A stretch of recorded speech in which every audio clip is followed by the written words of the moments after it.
Shalom, shalom. I want to give all praise to Yahweh, Bahashim, Yahweh Shai, Bahashim, Rakakadash.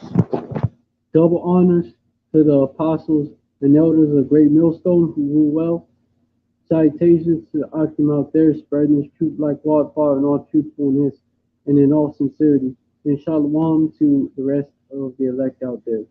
All right, so this live is going to be another prophecy update. It's going to be, know, going in. It's going to go into the vision speaking, right? The vision is speaking. Actually, titled it that. The vision is speaking. The BBC and Dr. Oz out here promoting, the microchip, you know, the grain of rice out there promoting that grain of rice, which is the MOT to the B, you know, according to the scriptures, man. MOT to the B spoken about in the scriptures. And I'm getting to that article, but first I'm gonna get these scriptures on it. I had to redo it because my shit crashed. Hey, that's the spirit. Call out Yahweh Shem Yahushai. Call out Yahweh Shem Yahushai by Shem Kakadash. I clicked on the first live. Slacking. Alright. I clicked on this first verse that I had, in the pages, recent pages, right? That I go to, or pages that like I go to frequently, and that was there, because that's Google does that. They'll show you pages that you go to a lot. It's like recommendations. But yeah, clicked on it. It's Revelation 13, King James Bible Online, right? Revelation 13 and 16. And he calls it all, both small and great, rich and poor, free and bond to receive a mark in the right hand on the forehead. So, calls it all, right?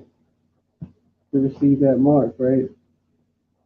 In the right hand on their foreheads. And you can see with this propaganda that he's pushing out in the mainstream now, that this is what he's doing, because when you go into causes, when you go into the Greek word that's there, where it says causes, it actually goes into preparing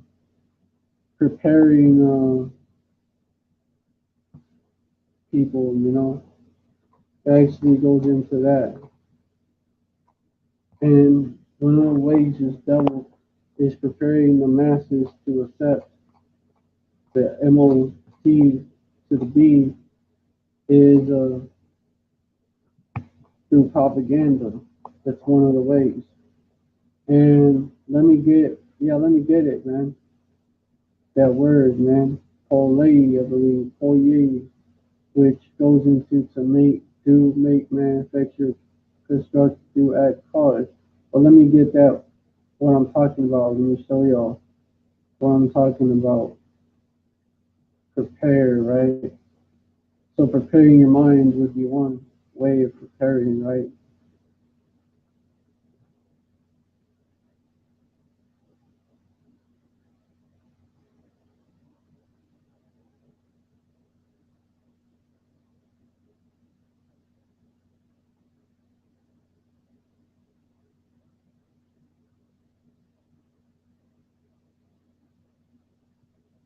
God, his definition, which for newcomers, it basically means that's right, means yeah, or that's right in Hebrew. But yeah, Strong's New Testament, Thayer's Greek lexicon is in Strong. Thayer's Greek lexicon, and I'm going to go to definition D. Definition, definition 1D. Definition 1D. And it says equivalent to make ready, to prepare,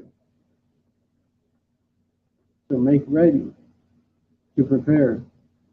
And one way that Esau's preparing the people is he is, he is actually programming them through propaganda, programming and conditioning them to accept the MOT to the B, to accept that grain of rice.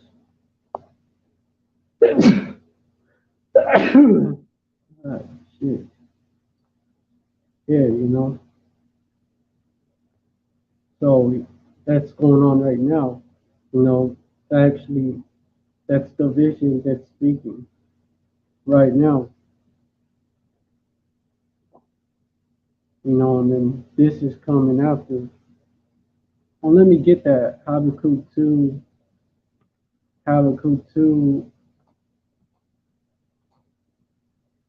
what I'm quoting, right? The vision. Oh, sorry, this. Habakkuk 2, verse 2. And Yahweh answered me, this is why he instructed the prophets to do this, and, us, to make it plain, like make it plain upon the table, so that the elect would understand. And Yahweh answered me and said, write the vision and make it plain upon the tables, that he may run that readeth it. Run and just basically deliver the messages. Also, yeah, he may run that readeth it,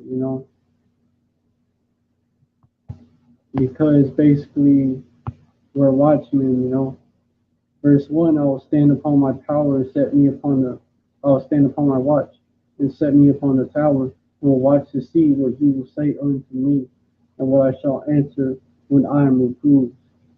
So because we're watchmen, assuming to, well, just go with that, we're standing slightly.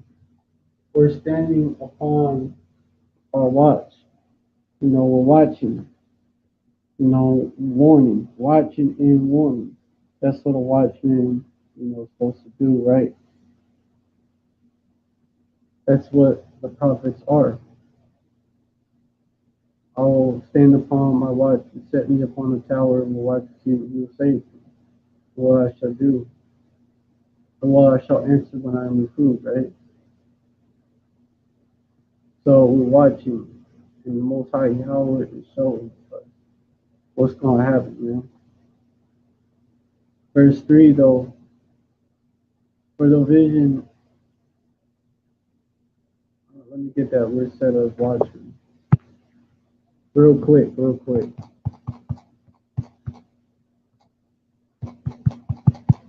Watching on the wall. Get that.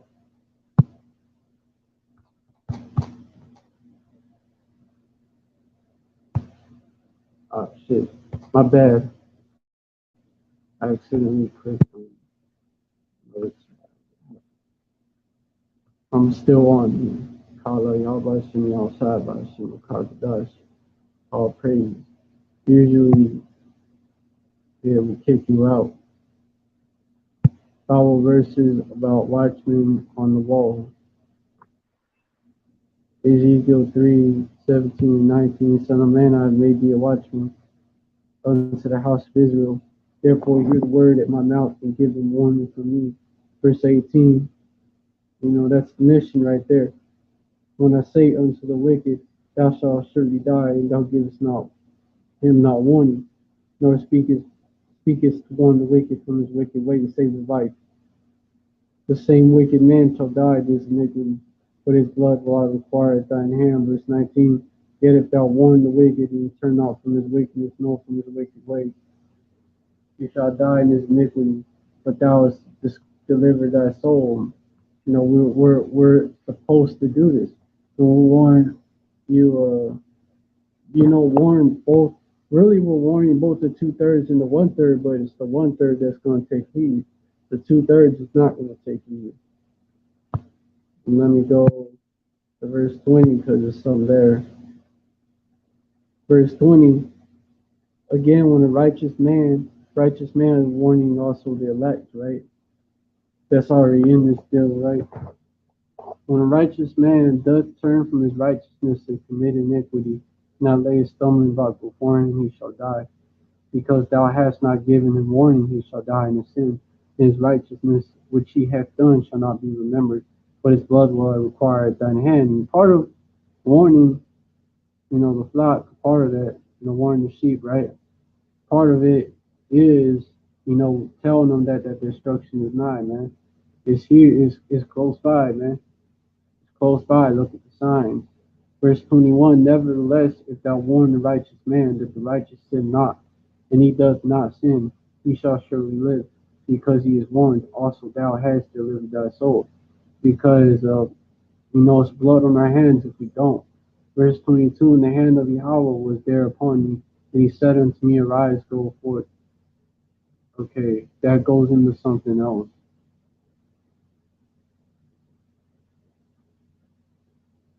Wait, hold up, it's yeah. All right, so let me go to verse 3. For the vision is yet for an appointed time, but at the end it shall speak and not lie. Though it tarry, wait for it, because it will surely come, it will not tarry. Though it tarry, wait for it. It's been a minute. We've been saying this for a minute, right? The mark of the beast is the RFID chip, and it's going to be made mandatory. We've been saying that for a good minute, right? But and it hasn't happened. But now you saw signs towards it, and now you see that the mainstream media is promoting it.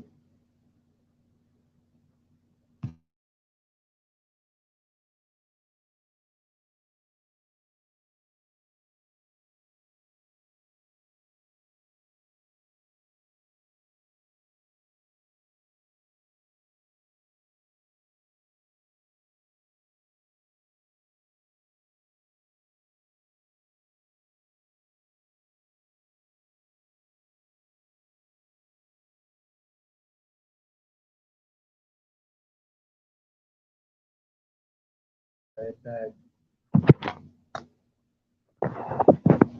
All right, getting back on it. So now we see that this vision is speaking. We see that we see that we see them signs. We see them signs. That hey, we at the end, man. See them signs that Jacob's trouble. It's about here, man. Which means what? Which means what? Which means Armageddon, which is World War III. Oh, we see that, World War III is almost here.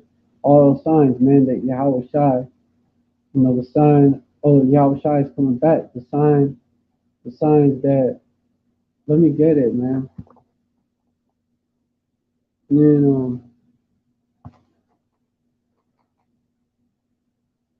let me get that article for y'all, man. I'm gonna just move this over here. That way I have this over here too. I'm still on here. I think, you'll still be able to see me, or yeah.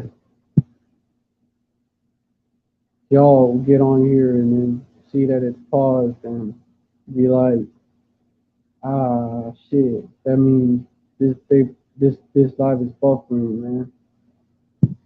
Let me get this right here. Now let me get this, man. Fig tree parable, fig parable of the fig, which is in Matthew chapter 24, because it's relevant. Matthew chapter 24, verse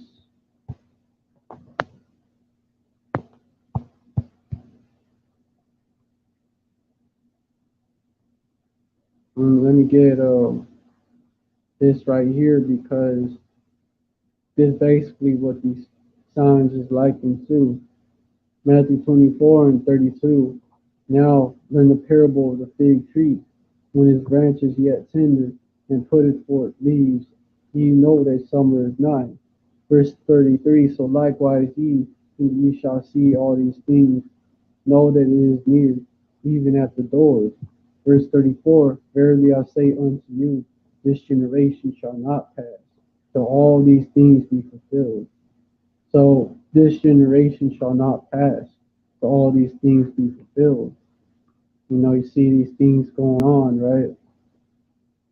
There you go, man. This generation shall not pass, man.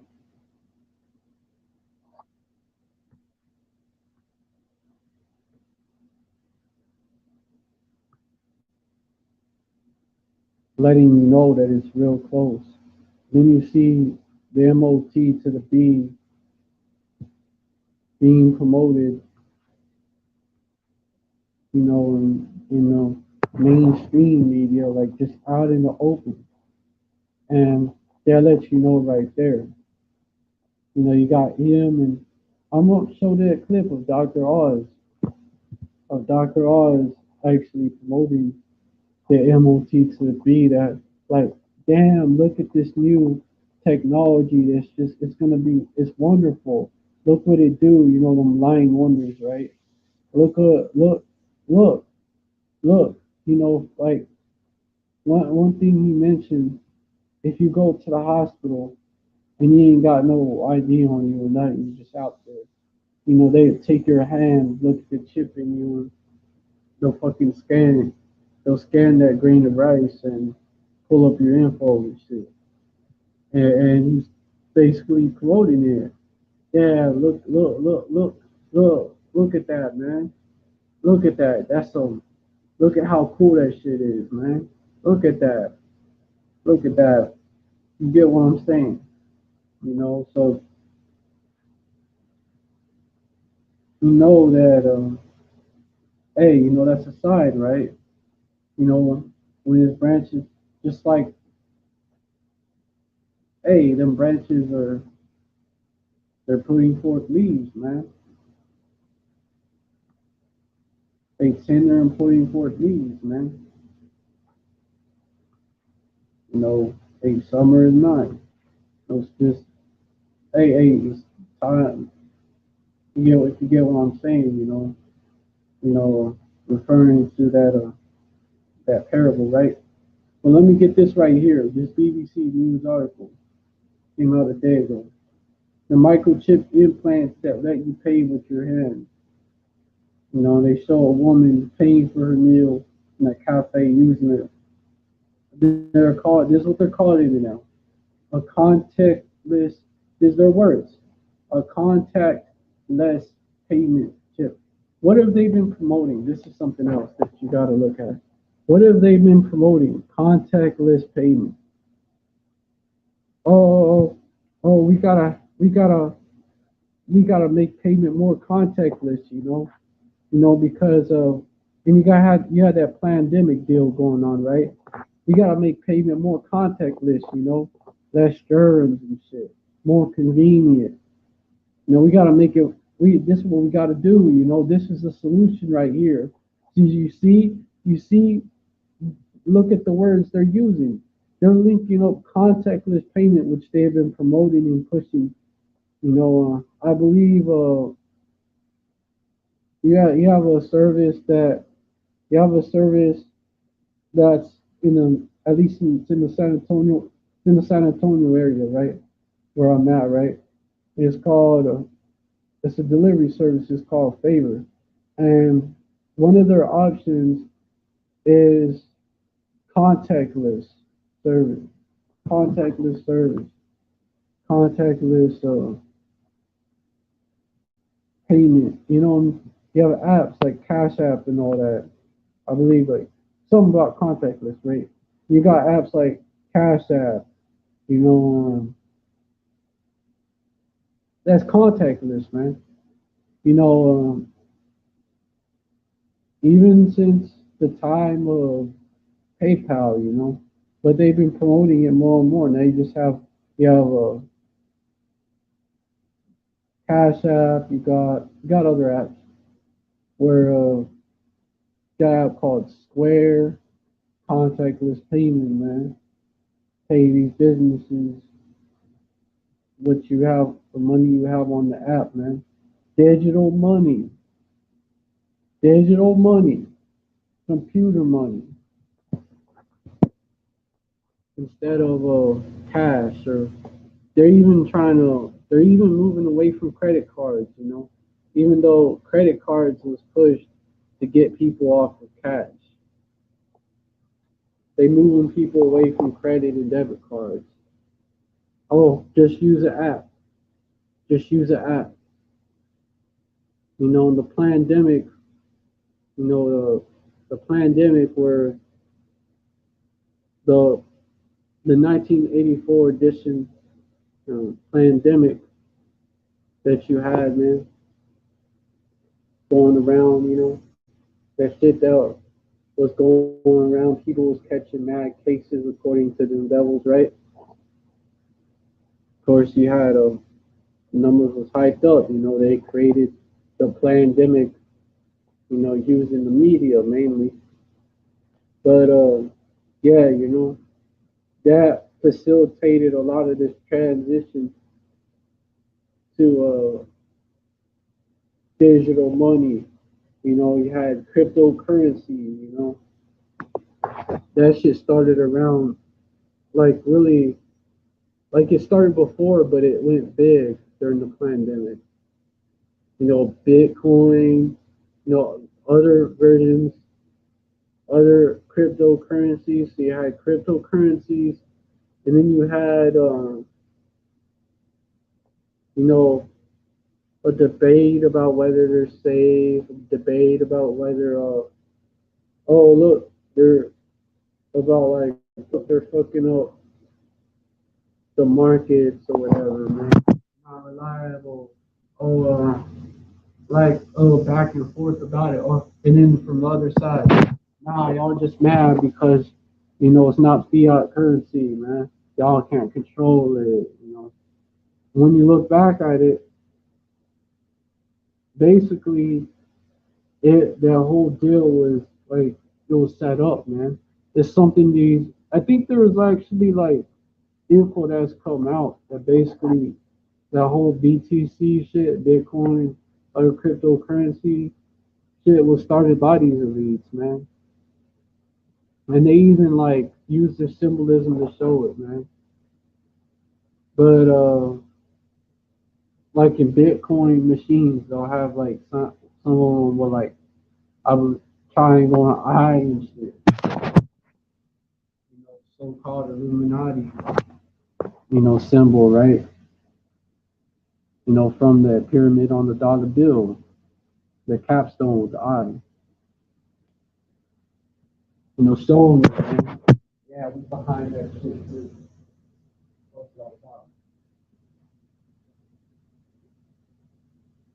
But yeah, man. You know, so it went from that to what? Well, from that to we gotta have a central bank digital currency. Fuck, I didn't mean to do that. Like, we gotta have, which means my bad for those that don't know. Original, you know, the actual Hebrew.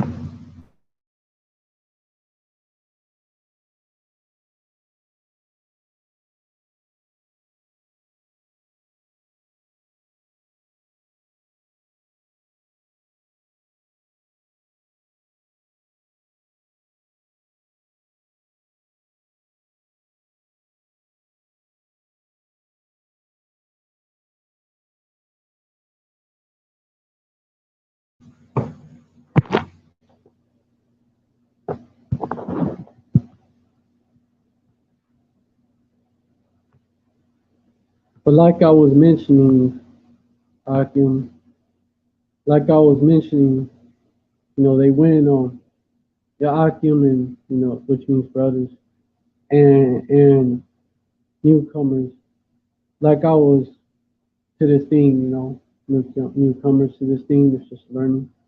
Like I was mentioning, you know, they went from that to, and you had this whole back and forth, and then what was the solution that they came up with? Central bank digital currencies, because what you also had was promoting this idea was you had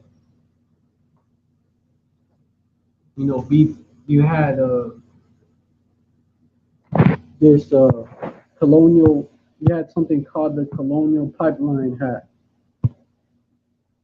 This is one of the incidents that they staged. When you do your research, the Colonial Pipeline cyber attack that they blamed on a Russian hacker gang known as DarkSide.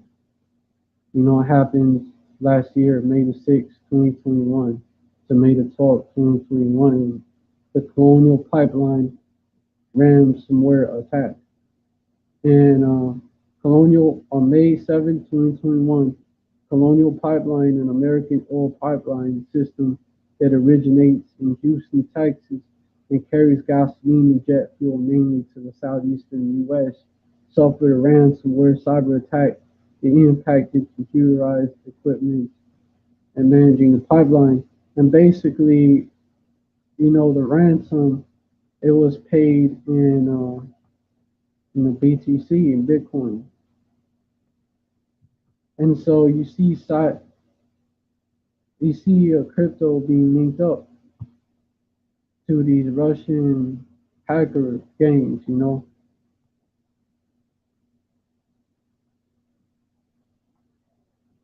You see what they're trying to say, man. And also that goes into digital identity as well. Uh, we gotta know who these people are.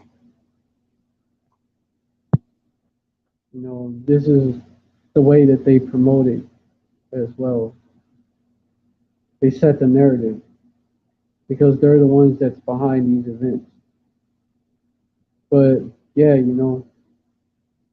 on June 7th, following the crypto breadcrumbs, it's like a little summary of this article from ThompsonReuters.com, which, yeah, recovery of Colonial Pipeline ransom fuels.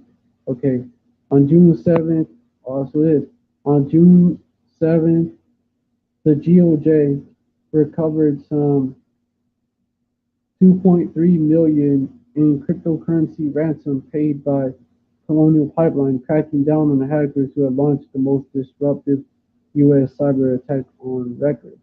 And you had basically basically a highlighted traceability of BTC payments. Oh, I thought it was completely secure. I thought it wasn't traceable. Oh, that was a lie, huh? But it was also linked to BTC was linked to these Russian hacker gangs because oh oh why are they demanding it in BTC, right?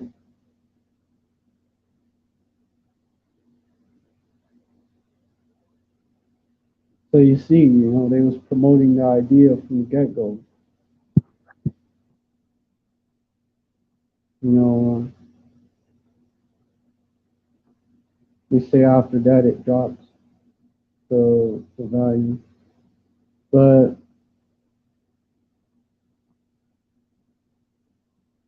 hold on.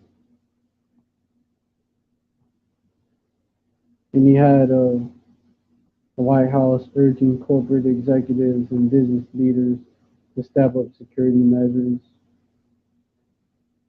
Just all right. Look, basically the reason why I'm bringing this up is because Esau does this type of shit and uses these type of events, creates them, these type of events, puts them in the media and all that shit, and just puts it in your face to basically basically this is what he does. It's called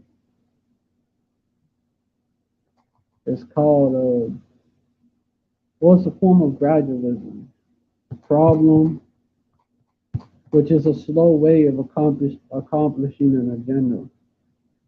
Problem, reaction, solution, which is also the Hegelian dialect. Problem, reaction, solution. This is what Esau uses. And when you look it up, he's going to call it a, a conspiracy theorist, a conspiracy theory, but that's bullshit though. That's what they always do whenever people bring out the truth, man. They always call it a conspiracy theory. Not saying that every so-called conspiracy theory is, all the way legit, right? Like every part of it is like you have people claiming that it's lizards running this motherfucker. No, it's Edomites. So wicked. But when you got people talking about the earth is flat and shit, awesome. But so you gotta take them with a grain of salt. But Esau will demonize all truth. He'll demonize all truth as conspiracy theories. That's what he does, so that you'll look down on it. And nowadays he's calling it Russian misinfo or medical misinfo, or he's basically demonizing it. Using by linking it to Russia. New Red Scare, and he's also linking it to the pandemic, linking it to the 1984 edition. That's what he's linking it to, and I call it the 1984 edition because it was hyped up by the media and by these hospitals that was getting paid to say that them deaths was caused by that shit, that they've been saying it was caused by.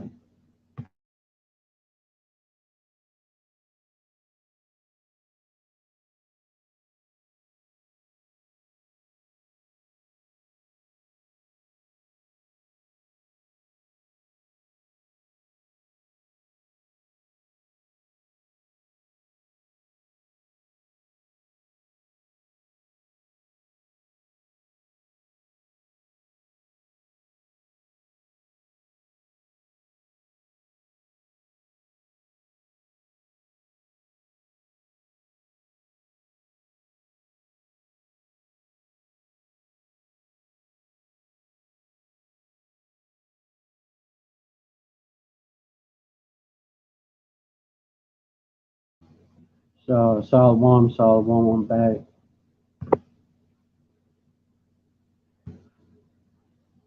So I thought I was, well, I had a minor interruption, not a major one. But yeah, let me get back to it.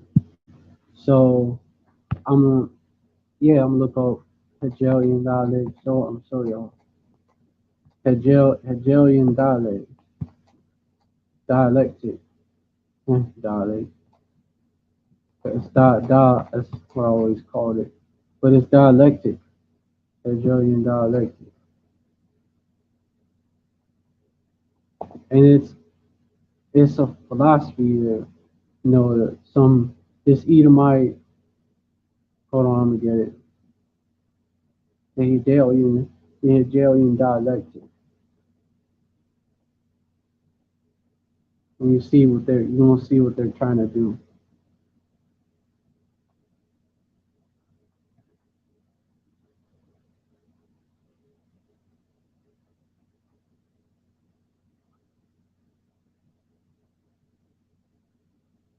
Y'all, it's just slowing up.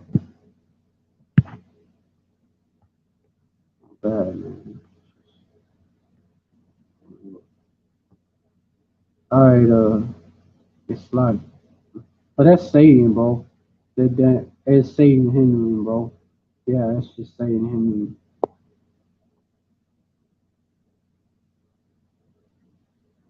That's what he do sometimes when you're trying to bring the work out. Try to hinder it. Throw curveballs in there. But either the either the spiritual demon Satan or his physical counterparts, Esau. They'll also do shit with their, fuck with the technology and shit. They'll do different shit, man.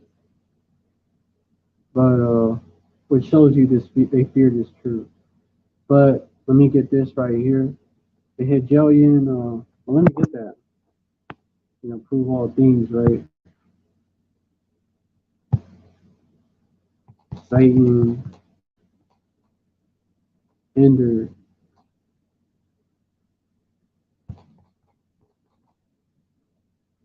KJV,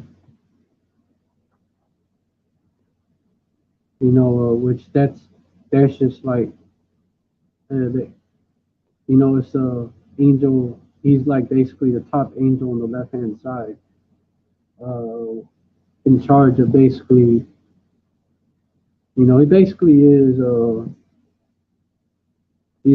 he's controlled by the Most High Yahweh, which is shown in Job, the first chapter, and it's shown by, what happened to King Ahab. He fell at Ramoth Gilead. Also the demons is controlled. The evil spirits, right? As shown by what happened to Saul too. That was the evil spirit from the Most High Yahweh. He controls both sides. It's balanced. But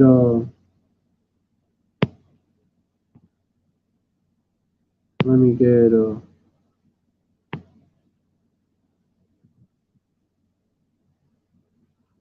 let me get verse 18. Wherefore we would have come unto you, even I, Paul, once and again, but Satan hindered us. That's actually in Thessalonians chapter 2, verse 18. And let me get 1 Thessalonians chapter 2, verse 18. And you're supposed to endure past that. That's basically like a test to see if you're going to continue. A lot of the times, hindering the word, yeah.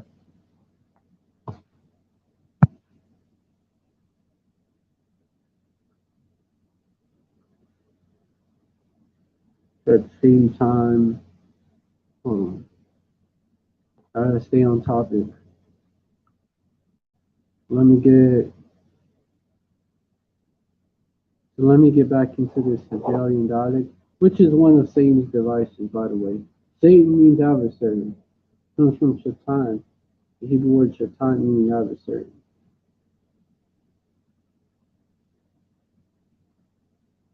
So Esau, he's an adversary, right? Our chief adversary. So he's Shaitan as well.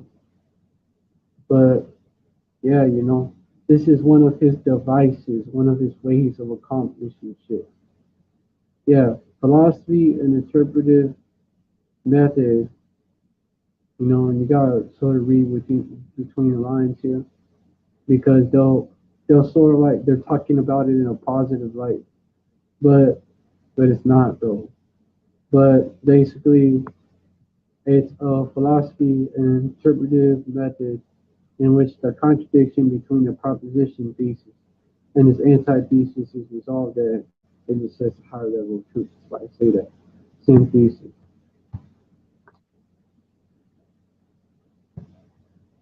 Synthesis, thesis, antithesis, and synthesis. You know, you know, digital currency. We shall cryptocurrency. We shall have cryptocurrency. because we don't got to be under those fiat currencies, which basically all it is them saying, oh, look, it's worth this much. Because no longer, the dollar is no longer backed up by the gold standard. It ain't really ain't worth shit. They're just saying it's worth something. And it's basing it on oil and shit. But can you get, it's based on how, based on if, these OPEC nations like Saudi Arabia, and then basically based on if they sell their oil in dollars. That's why it's called the petrodollar. It's no longer based on gold. You can't walk into the bank and exchange your dollars for some gold like you used to be able to do.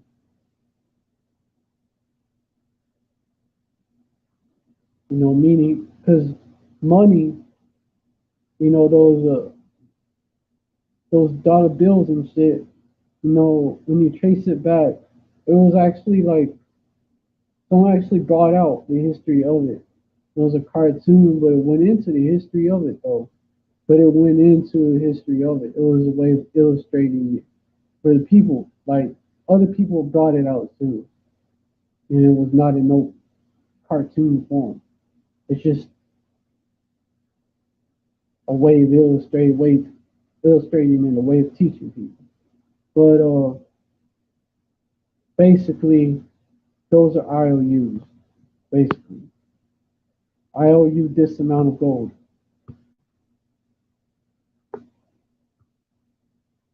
Okay, I'll just give you an IOU instead of giving you the gold itself. That's what that goes into. And so you had that for a minute. For a minute you was able to actually get gold. Even though you was able, it was being lowered. Like you're able, you get less and less gold each time, but you were still able to get gold. But you had Nixon, or the elites had Nixon take the dollar off the gold standard. So now it's just, and then what they did next is they had that treaty with Saudi Arabia. Yeah, that treaty with Saudi Arabia. So the dollar off the gold standard. Yeah, that he officially took it off. Yeah, he announced the severing of links. They was weakening that link for a while, but you know how they do gradualism, right? But he announced the severing of links between the dollar and gold as part of a broad economic plan on August 15, 1971. And then you had what? You had what?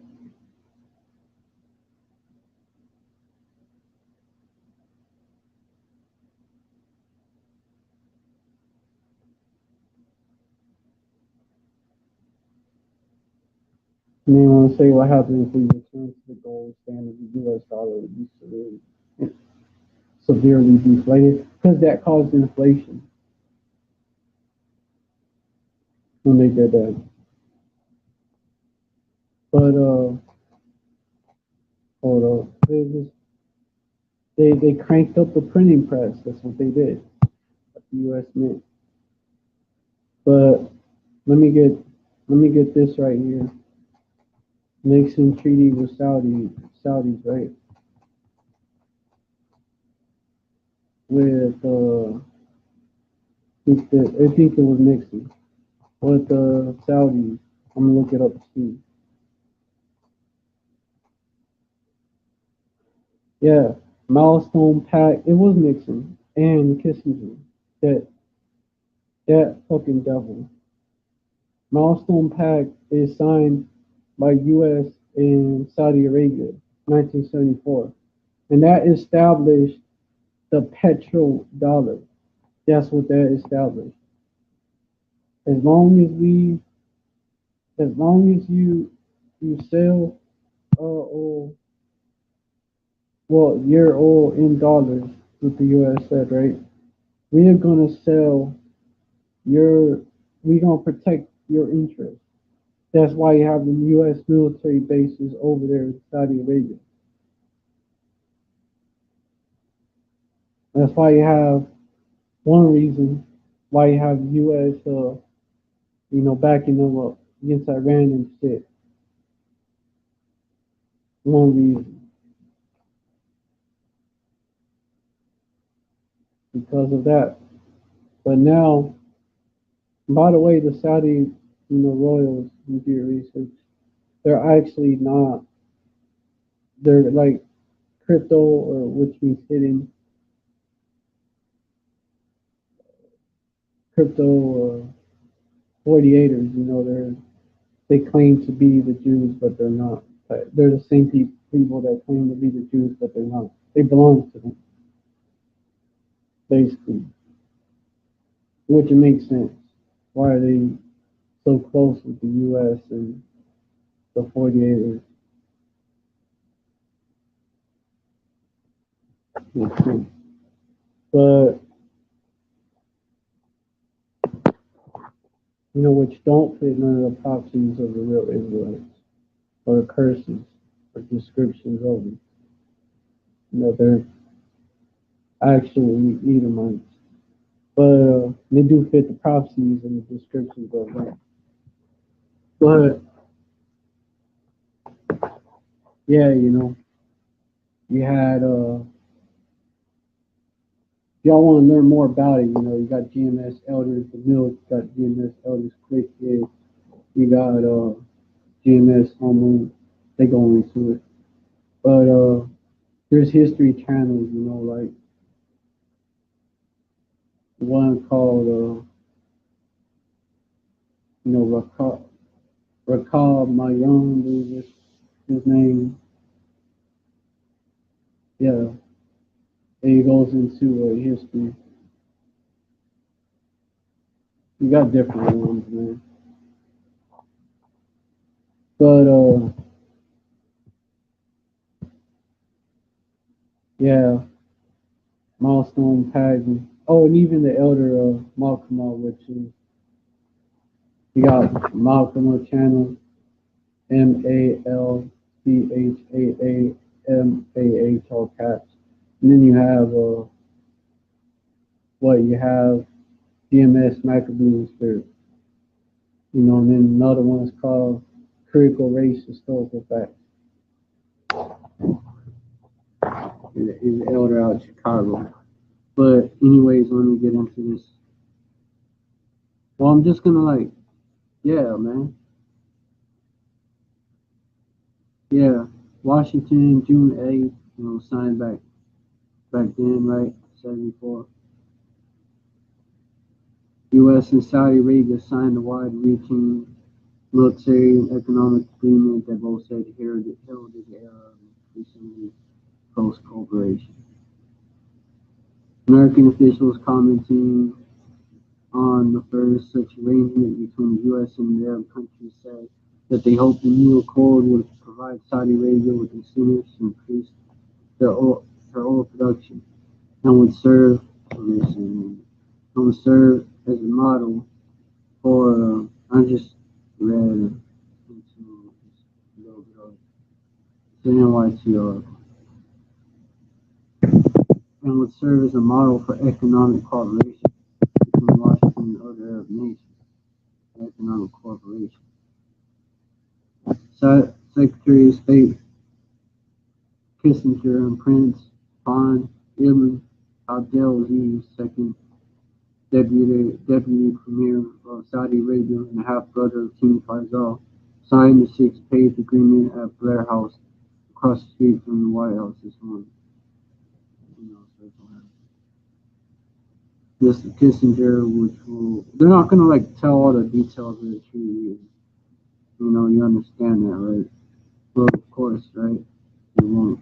But Mr. Kissinger, who will accompany President Nixon on a tour of the Middle East next week. But it's people that brought it out, that's what they do. But let me continue. Including a stop in Saudi Arabia said, quote unquote, we consider this a milestone in their relations with Saudi Arabia. Every country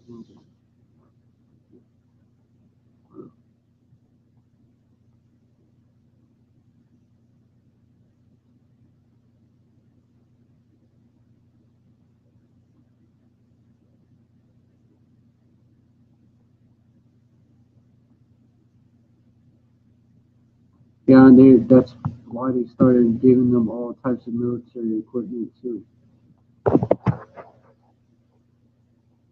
We're gonna protect you. We're gonna give you arms and shit. If you sell our oil in dollars, your oil in dollars. That's what the deal was. But yeah,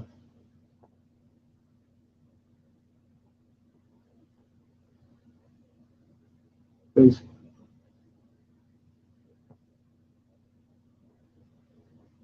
let me check back on my life.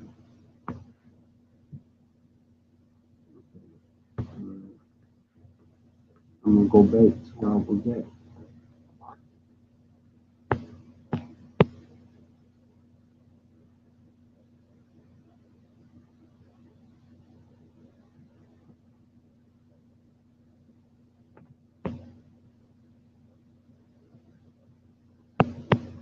And yep, the agreement establishes the fingerprint signed to the accord was an excellent opening in the new and glorious chapter in relations between Saudi and the U.S.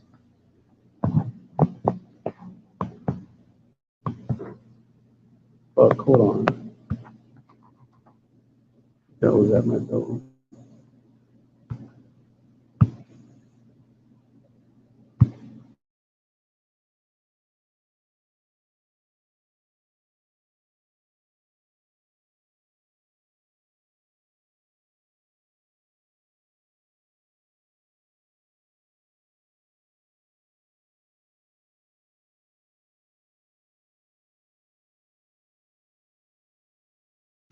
All right, hold on. We'll get back. Shalom, shalom, back. It's lucky for the interruption. But let me get into it further. The agreement establishes, yeah, two joint commissions as well as the, well, yeah, one on economic cooperation and the other on Saudi Arabia's military needs.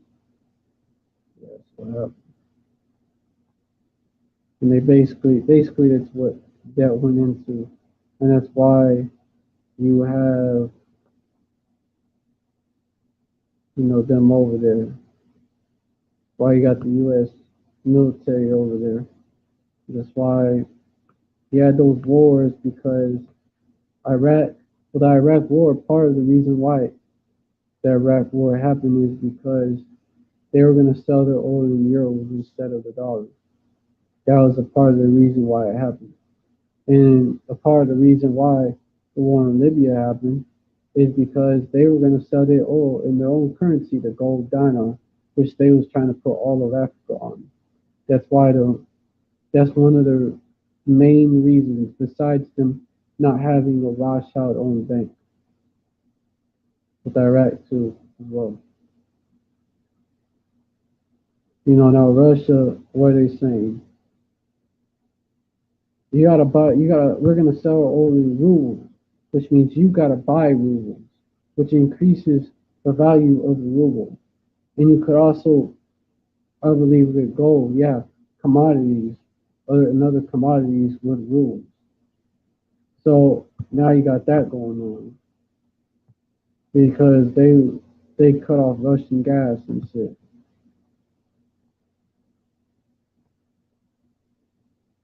So now you got that going on. You had the Nord Stream pipeline.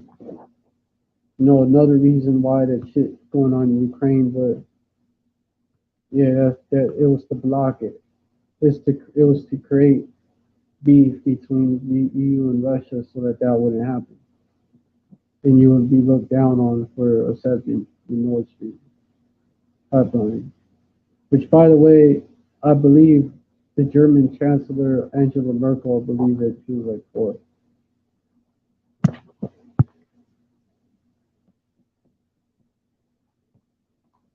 Whose idea was the Nord Stream 2 pipeline? When you look at it, yeah, you got, yeah, now it's abandoned. The Nord Stream pipeline was abandoned. Nord Stream 2 pipeline was abandoned after the Russia's invasion of Ukraine, which was triggered by these, when you look into it, the neo-Nazis that run Ukraine. But they don't run Ukraine, they're like, what the Ukrainian leadership is like, is using them.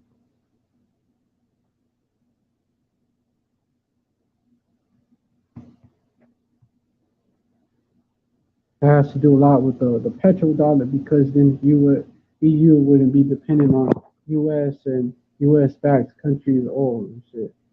Saudi oil.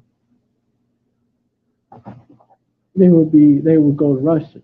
They'd be dependent on Russia instead, and they don't like that.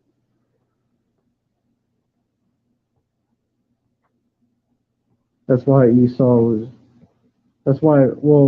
from Babylon, the Babylonian Edomites. That's why the Babylonian Edomite government, because this is Babylon all over again. This is why the Babylonian Edomite government is tripping about that. That's why. That's why they sweating over that. But basically, that goes to show, it's backed up by that. And now you got the elites moving toward a central bank digital currency. Now you got that. And you got them creating events, pushing the world towards it, because with the digital currency, a central bank digital currency, it's going to be, and you got several countries that adopted it, like Jamaica have jam days.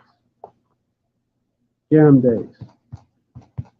That's the digital currency that they had Jamaica implement. It's the national digital currency of Jamaica, is launching soon, and the first 100,000 users are set to gain an additional of $16, roughly RS dot 1,200. This incentive strategy has been devised by the Jamaican government to get more people to become early adopters of the Jamdex virtual money. They bribing them. But basically it's virtual money too, now virtual money. From money that's not backed by the gold standards of virtual money. And now you have the eCash Act. eCash coin, right? Yeah, you had the eCash Act. Let me get that. The eCash Act 7321, Electronic Currency and Secure Hardware Act, which would direct the Treasury of the U.S. The Secretary of the U.S. Department of the Treasury, not the Federal Reserve, to develop and issue a digital analog to the U.S. dollar or eCash. But man, who controls the Treasury? Come on. Which is intended to replicate and preserve the privacy, anonymity, respect. So they're saying it will be like a crypto, where it's that U.S. Treasury is adopting it. It's gonna be secure and respect privacy. Bullshit.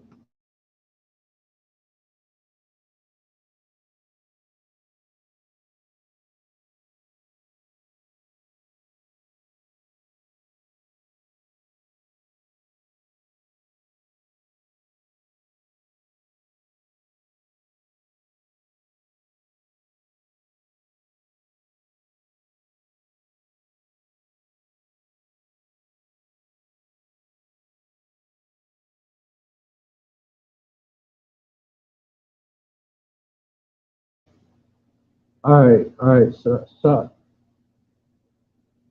Shalom, Salakia for the interruption. I'm trying to keep it at a minimum, but sometimes you just gotta.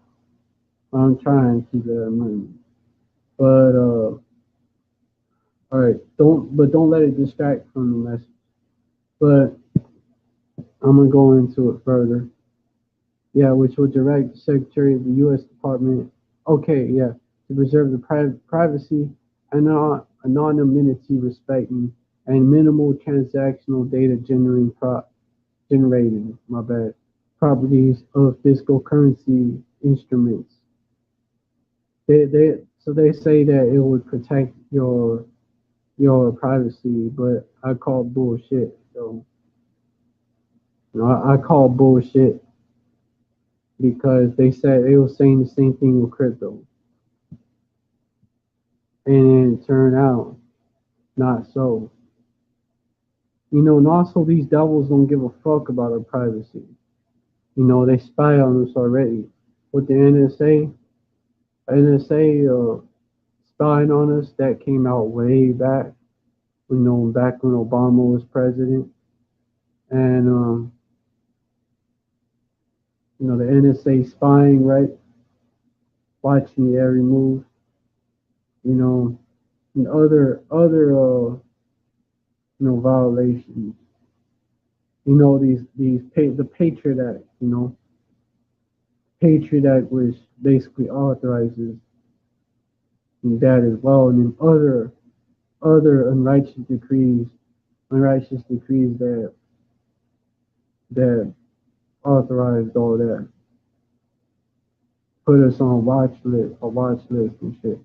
So, Esau, what the fuck you mean it's gonna preserve the privacy and anonymity, respecting and minimal transactional data generating property of physical currency instruments such as coins and notes to the greatest extent technically and practically impossible. That's what they're saying. Quote unquote, all without requiring a bank account. Oh yeah, they're using that. You don't even need a bank account, bro. It's just like if you got dollar bills and coins in your pocket. Because creating a bank account is stressful, right? Which is by design. They make it stressful by design so that you want your solution. Problem, reaction, solution, which ends up being worse than the problem itself because it can track your every transaction. Every transaction can be tracked. And make no mistake about it. Every transaction can be tracked. And then what they're basically setting up the infrastructure for the MOT to the B, man, because that links up right with it. You know, as that article talking about paying with a tip, man. Pay how you gonna do that? Digital money, man, virtual money, virtual money, and it's traced. You know, always, yeah, they track all the payments is tracked. They know exactly what you're buying, and they can limit it too. They can limit it as well. They could make it. They could program the currency to not be allowed. Not you're not allowed to use it for certain shit. They could actually do that. You can't do that with physical money. See, that's their problem with fiat currency. Not enough power over it. But with digital money, the power is in the palm of their hands. They can do this. If you tweet the wrong shit, if you post a video that's against YouTube community standards, they can link it up to a no bias system. They've talked about this too. A social credit system like they have in China, and it's something else. If you do some shit that they don't like not wearing a mask in public, like in China, what they're doing, right? They can, like, they deduct it right out. I believe, yeah, it affects the social credit. So that's what they want to do here. Oh, it was a meme that showed it too, man. No buy list. Let me get no buy list. because it's in the works. You know, this is why they going digital, the real reason. Not because they want to make shit easier, but they want to make shit easier to control. No virus. You know, PayPal co-founder warned, get ready for big tech no virus. One of PayPal's co-founders warned of a potential no virus created by big tech companies. PayPal's co-founder, this is someone that's juiced in, David Sachs, recently warned, more like he's like, this is what they'll do too. They'll say shit like that. Oh, it's not gonna happen though.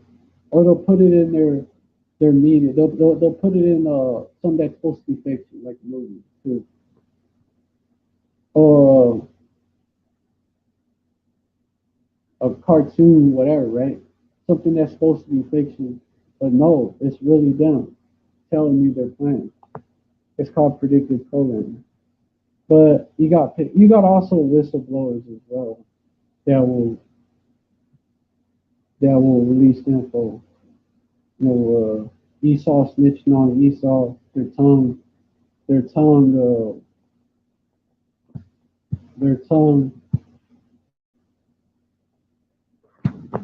This right here. I'm gonna get that verse. Their tongue falling upon themselves. That this is I'm gonna get it. Better for me to just get the verse. No, it's in Psalms chapter 64. This is what Esau. This is what the Most High. This is how the Most High Yahweh is. You know, he's messing up Esau's plans. This is how he's doing it. One of the major ways. Psalm 64 and 1. It's also a form of the curses hitting these devils, you know, because it's as prophesied, the curses hitting, you know, our enemies after, you know, they hit us, right? After they hit us, they're gonna start to hit our enemies. Deuteronomy 30 and 7, Yahweh thy power will put all these curses, talking about the ones in Deuteronomy 28, and upon thine enemies and on them that hate thee, which persecuted thee. One of the curses is what? Deuteronomy 28. Deuteronomy 28, and let me get down to it. Deuteronomy 28 and 54. You know, and it was a mindset thing before. You know, it's talking about going into what happened to our people in 70 AD and so forth, but it was a mindset thing before. It was a mindset thing. Our people was divided against each other. You know, kingdom divided can't stand. Let me get verse 54 though. I can get that too. That Yahweh Shai talked about. Verse 54, so that the man that is tender among you and very delicate, his eye shall be evil towards his brother and towards the wife of his bosom and towards the remnant of his children, which he shall lead. You know, because our people didn't used to be like that. Our people, you know, they used to hate each other, but now they do. So you see the same sort of shit is happening with Esau, where they're starting to openly hate on each other, man, and openly plot against each other, man, trying to stop their downfall. So it's like when a criminal, when a group of criminals get caught up, man. You know, one of them snitches the other one out to try to get out of being locked up or getting locked up for so many years. You know, Esau knows the Yahushua is coming back. And so he's like, oh shit, maybe I can get out of that judgment because they're going to be slaves for 1,000 years and be destroyed. So they're trying to get out of that judgment by maybe, or make it less, right? Not as harsh. Maybe if I drop down on my elites, maybe if I do that, you know, maybe how shy and the Israelites, they'll starting with the elect, right? Maybe how shy and the Israelites, maybe they'll cut me a break. They'll cut me some slack because I did that. That's the mindset of these devils, you know. Like I don't want to go down with them. It's more like that, you know. And just like you had with Jake, you know, when our people was going down. Like for example, after the Dark Ages, when our people ruled, you know, those 1,000 years, the first fulfillment of that, when our people ruled Europe and other parts of the world. And you had the Moors, you had the Knights, you had the Northern Kingdom over here in the Americas, Latinos and natives, and tribes. You had our people ruling Asia, right? Shang dynasty. You know, you had the kingdoms in West Africa, richest, you know, with Mansa Musa over there, one of the richest men, like one of the richest kings, man. So you had that era, man, also called the Dark Ages, ruled by what? The black nobility. Call it that for a reason. But anyways, when our people was being taken down from those positions of rulership, you had infighting. You had traders. You had Moors, you know, which were so-called black people, and they were Israelites in the southern kingdom, kingdom of Judah. You know, Judah, Benjamin, and Levi. You had Moors that helped Esau. You had Moors that tried to, you know, join them. If you can't beat them, join them. You know, a group of them called the Huguenots, man. And they actually, you know, helped the American Revolution as well, which was about these devils, coming against these Edomites. Devil just means deceiver, false accuser, by the way. These Edomites, which they're a nation of deceivers and false accusers, you know, father of lies, right? These Edomites, you know, they didn't want to be under Israelite king, you know, King George, right? The third, you know, he was a so-called black man. Just like King James was a so-called black man, you know, who authorized the scriptures. But anyways, you had the Huguenots participating. You had the Huguenots taking the side of the English-speaking Edomite colonists, like what's that dude's name? The dude that said the British were coming, right? He was a Huguenot. He was a so-called black man.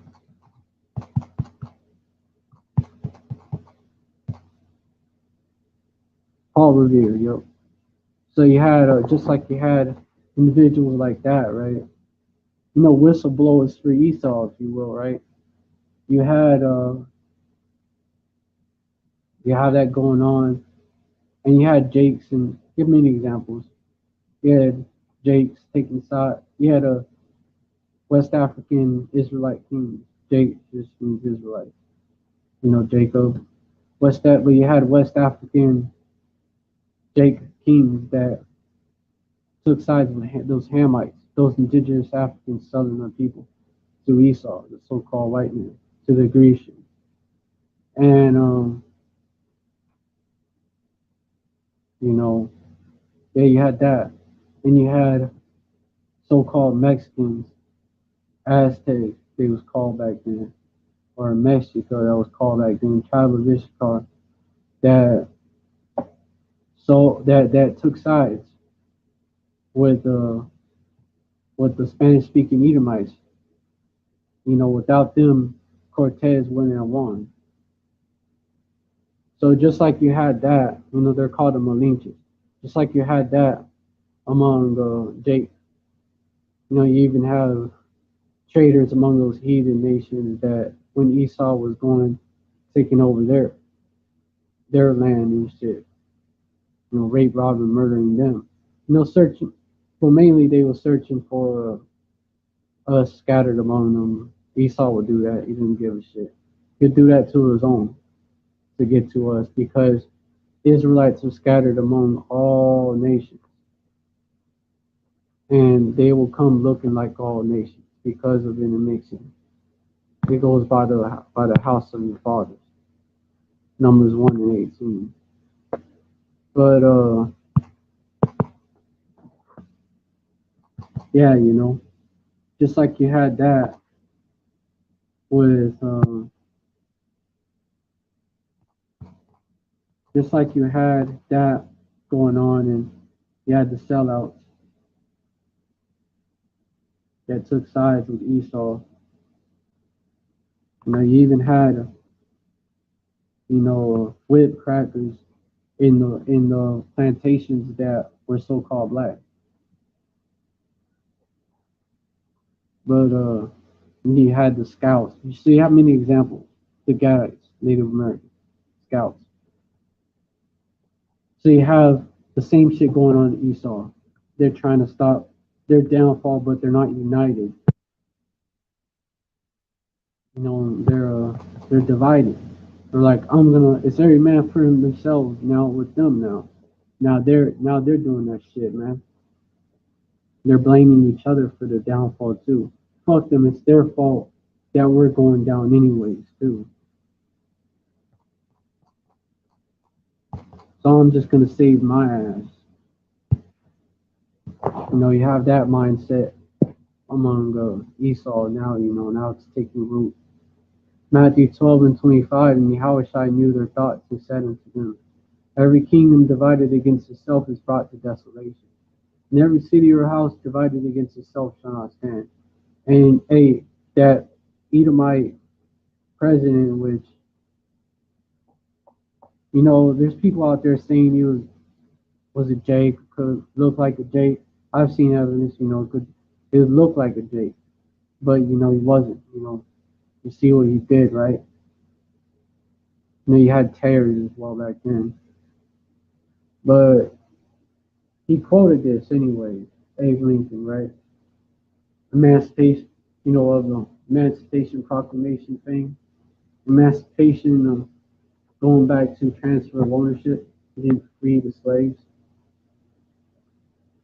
Transfer of ownership from the southern plantation owners to the Rothschilds, which owned the U.S. corporation. Act of 1871, established in, changed the wording of the U.S. Constitution, established the corporation.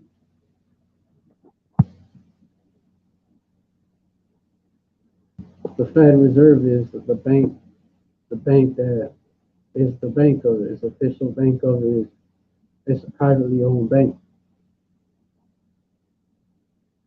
owned by 12 shareholders, owned by elite families, ultimately go back to the Rothschilds. But yeah, that was just a transfer of ownership, and it was Edomites fighting against Edomites for the right to own us. That's what it was, and that's what it was. That's what it was. It wasn't the North.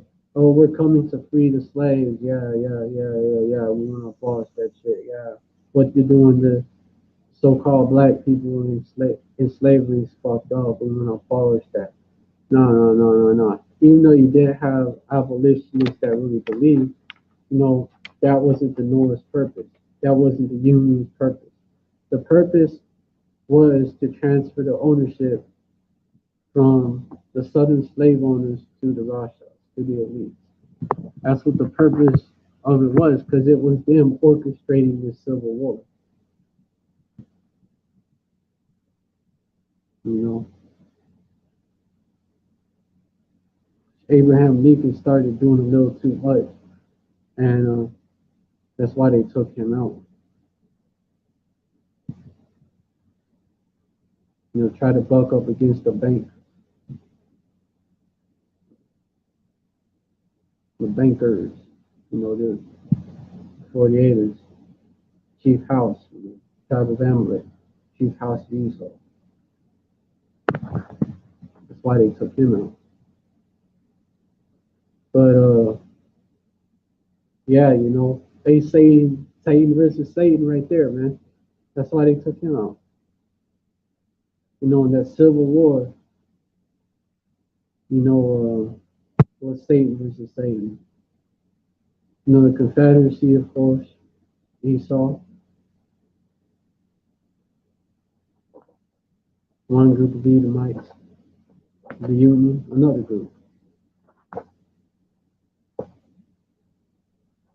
Same as your liberals and conservatives today. You know, because the Union, what they do, they played like they was a friend of our people. And then after they had a short little period of Reconstruction, which I'm sure they had, Jakes that was like down with the system being promoted and shit. And then you had backlash from these Southern Edomites that wasn't used to all that. What? A so-called black man in authority? Fuck that. You had backlash, and then what eventually happened is you had the end of that, man. They was like, nah, fuck that. The union was like, nah, fuck that. You know, we don't really give a fuck about, you know, those so-called black people, you know, those Israelites. So yeah, fuck that. You know, we're just gonna leave them behind. You know, we're just gonna leave them behind, abandon them and shit.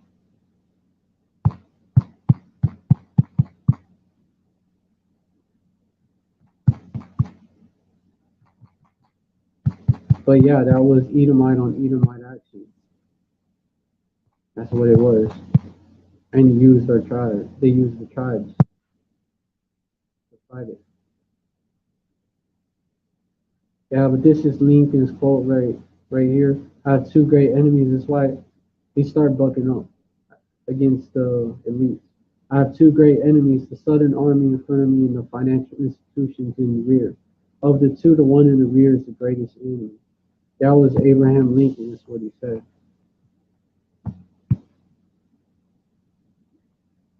You know, because he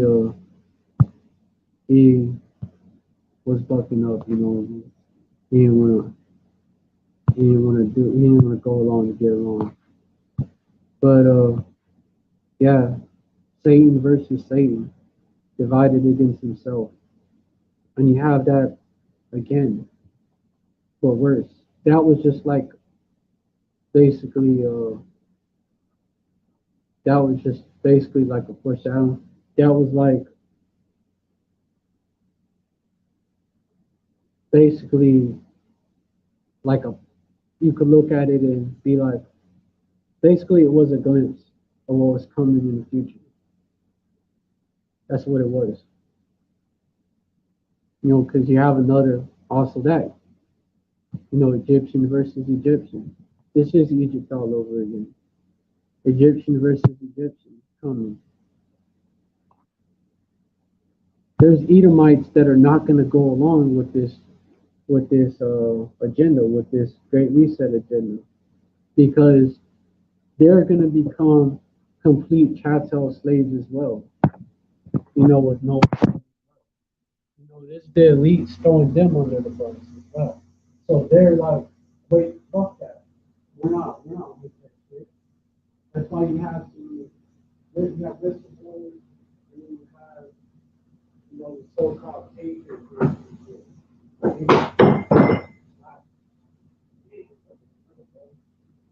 Refrigerator rocks back and forth.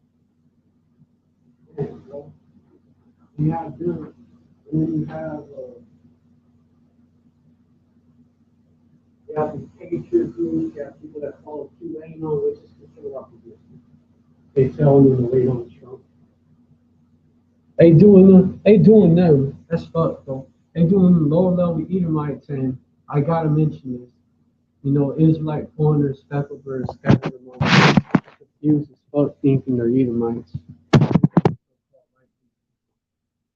They do all of the movements with sincerity, with that feel, but not clear to know. You have them, you have them being led by QAnon. That's like led by QAnon, and they're telling them to trust them. But that's controlled opposition. Trump was bailed out by the Rothschilds. They owned the guys. He was doing the thing. He gave over the. He gave the control of the U.S. government that he had to the people when they did it, not Biden or Obama. He was a puppet just like the rest of them. But anyways, you have them. They're gravitating towards these events. Why?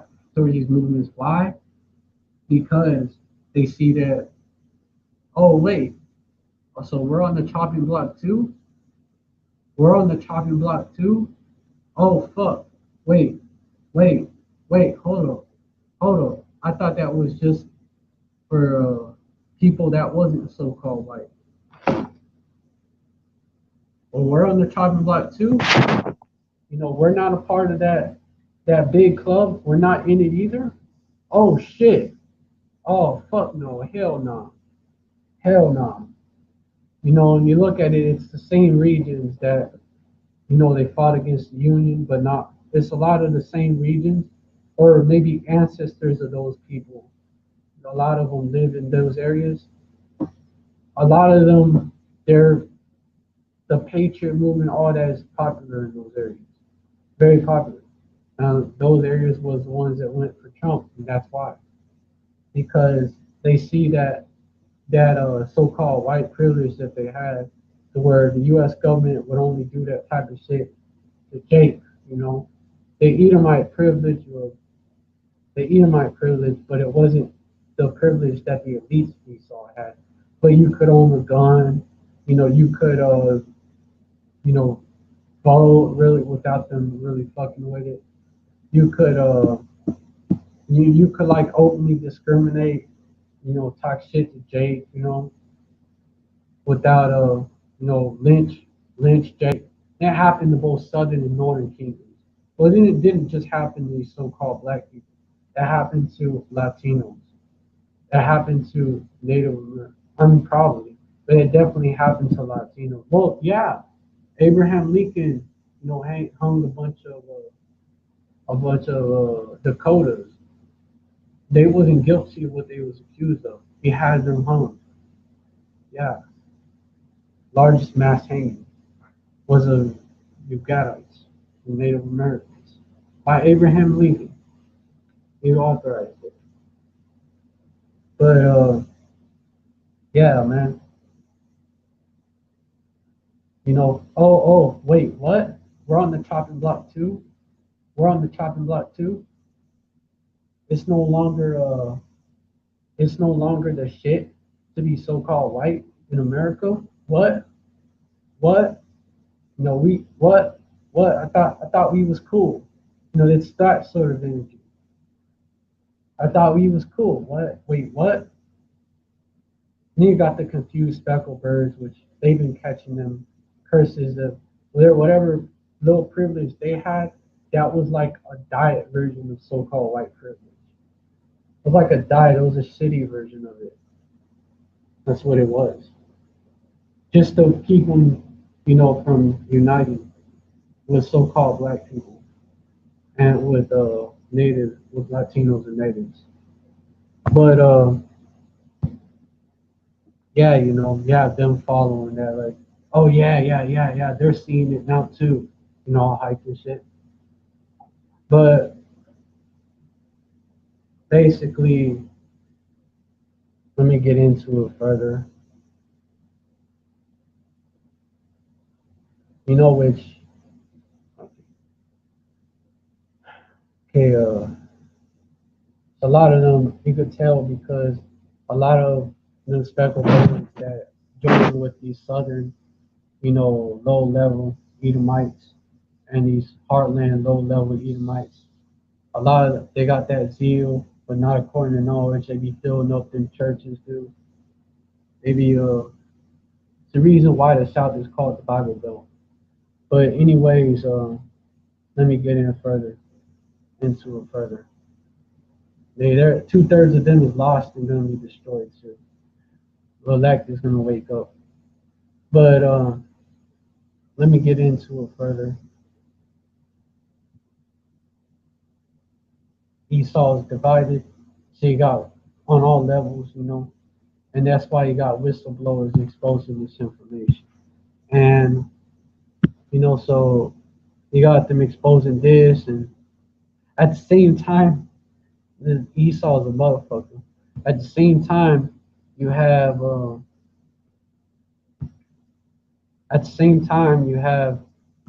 controlled opposition among the Truder movement, the half Truder movement. They don't bring out the full truth. You got controlled opposition among them that like Alex Jones and shit. Which he don't bring out what the 48ers is doing. He don't bring out the wickedness of the 48ers like that. That's how you can tell. And he's affiliated with Stratford and his 48er, the so-called Israelis, inhabitants of the land. That's what that means. Citizen. Don't mean Israelite. They're government intelligence. Stratford is a part of that. He's affiliated with that. It came out way back. But anyways, let me get into this article. PayPal co-founder warns, get ready for big tech no buy list. And this is kind of a reminder because I brought this out before, showing you that this is really what they want to accomplish as well. One of PayPal's co-founders warned of a potential no-buy list created by big tech companies. PayPal's co-founder, David Sacks, recently warned that big tech companies and political operatives on the verge of creating a no-buy list, quote-unquote, no-buy, quote-unquote, list for controversial creators, platforms, and firms. Cryptocurrency was invented in part to solve problems like this. That's why people, well, what the site says, it's called crypto potato, take it with a grain of salt. But we know that this was a psyop. But this is why people bought into it. Maybe we can get out, maybe we can work around the system. Sachs warned readers of Common Sense with Bari Weiss. Hey, the only way out of that snare that's gonna come upon the whole earth is Yahweh Hashem Yahushai, man. The only way out is Yahweh Hashem Yahushai. That's the only way out. Yahweh Hashem Yahushai in this truth. The only way out is repentance. And that's only open to the Israelites and only to the elect on this side. Romans chapter 9, first verses. So that all the way to not all Israel is of Israel. But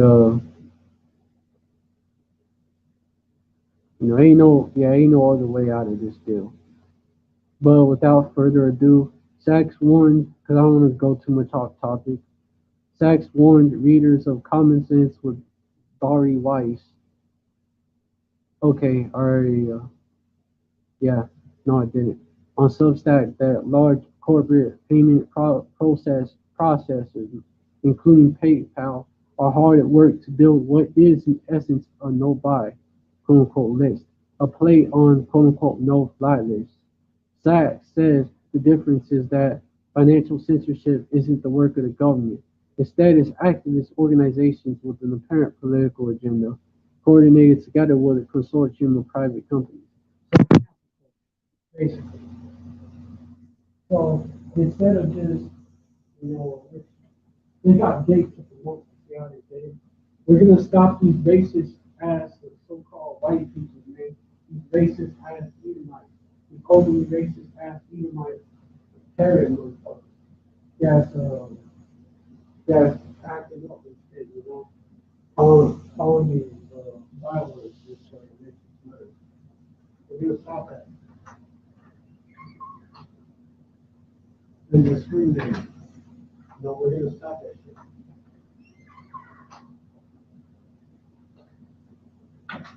So we're gonna stop it, you know, we're gonna cancel them, you know. We're gonna look into their history. Let's see. Maybe they racist, but like we don't know. We're gonna look into their history. Oh shit, look this tweet from 2014. Try to cancel that. Then they started doing it with YouTube that that was like, you know, racism, what they call it, right? Even just said some shit like that. Then homophobic. See how they do. See how see how they see how that gradualism works. See how it works. They went to homophobic. If you said anything that was that criticized the homosexual lifestyle, man. If you said anything that was against it, you know, because it is heavily frowned upon to criticize human suffering in the country. You know, because this country is Sodom and Egypt all over it. Well, it's virtually Sodom and Egypt, which means it's also Sodom and Gomorrah all over it. It has that same spirit, that same spirit, yeah, the same mindset, the same vibe of Sodom. You know, the reason why Sodom got destroyed is also the reason why Babylon is going to be destroyed. You know, which that's Babylon the Great is America. So the same reason why America is going to be destroyed. But there are other reasons as well. You know, oppressing our people is one of them. But being the biggest oppressor, the worst oppressor, you know, brain defiling us, you know, basically oppressing a man and his heritage. You know, gave us false identities, man. Worse than what they did in any other captivity, man. In all the other captivities, we knew we was Israelites. But in the American captivity, under the so-called white man and these other nations that joined in, they caused us to forget our identity. That's what they did. And they lied to us about their identity, caused their own people to forget their identity, caused the other nations to forget their identity. The whole world has been under a covering task.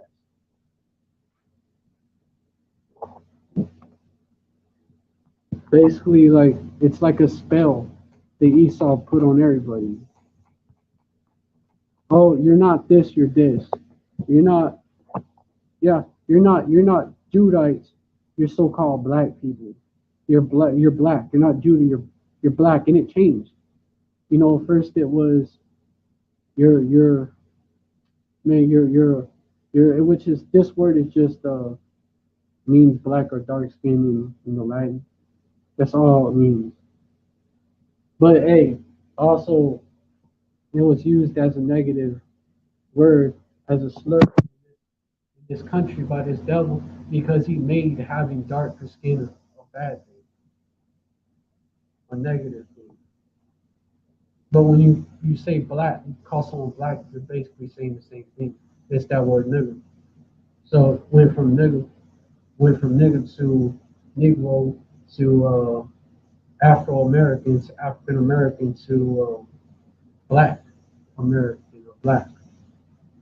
And with the Northern Kingdom, you know, from that openly being racist, from calling you a pig to calling you Latino, calling you well, you know, you had it for different tribes like Chicano, that was for Ishtrites, that was born in Babylon in the U.S. No, Puerto Rican. You're not an Ephraimite. You're a Puerto Rican. Shit like that. Which just Puerto Rico just means rich port. So Puerto Rican would be inhabitant of a rich port, or Your recent ancestors were inhabitants of a rich port. Meaning of words. Meanings of words matter. Mexican, which really that goes back to, Mexico, which when you look into that, that goes back to Mashayak, anointing. You see, but people don't know it because they're not taught that. And so forth, false identities, telling their own. You're not Edomites, you're white, or you're European, or you're Caucasian. Which white, the legal term white, why these devils call themselves white, and why even speckled birds is being that look like Esau is calling themselves white, is this. It goes back to the it's part of that governing caste, and it goes back to this right here. The Virginia Slave Codes of 1705 that was passed after the Bacon's Rebellion, where you had both these poor ass so-called white people, indigenous servants, some of them who were actually speckled birds, Israelite foreigners, but some who wasn't. They were straight up Edomites. The ones leading the rebellion, for example. But Esau saw that, the elites Esau saw that they was like, oh fuck no. You see how, because they saw it was a threat, man. You got these poor ass so-called white people, and you have these so-called black people that they're fighting together against us. Fuck that shit. We're gonna put that down. We're gonna pass the Virginia Slave Codes of 1705, which that basically established that it transformed so-called black indentured servants into slaves. That's what it did, because you had so-called black indentured servants, and you had these so-called Irish jakes, and it wasn't just so-called Irish. Because the Irish, when you look back at it, they was originally so-called black people. So you had hold on, which is why they was treated like so-called black people. But you had them under, it was called, the blacks of Europe, right? And treated as such. But you had indentured servitude of Irish that looked black, right? Looked so-called black. And then you had indentured servitude of the speckled birds, the ones that look like, hey, the Blake Griffin types, the Drake's son looking types. That's just one or two generations. But you had them in slavery because Esau knows that you're still an Israelite. It goes by the house of your fathers. So you had them in indentured servitude as well as in slavery. You had them. They couldn't leave the indentured servitude. They stopped them even after the time was over. There was a lot of cases of that. So basically, indentured servitude. That's a term Esau uses to basically cover that up, because they don't want the speckled birds waking up to the fact that they the same as so-called black people and united. But and they want to keep that white versus black, like they want to keep that shit that they established 1705. They want to keep it in place. And basically that's what established that black and white shit. Like if you were considered white under the law, if you were considered white under the law, you had a right to vote, you had a right to own land, you had a right to own a gun. If you were considered black under the law, you didn't have a gun.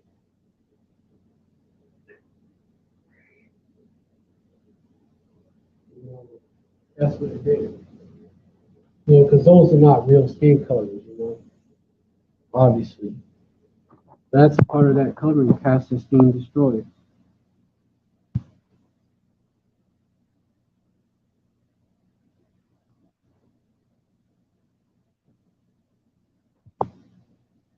Isaiah 25:7.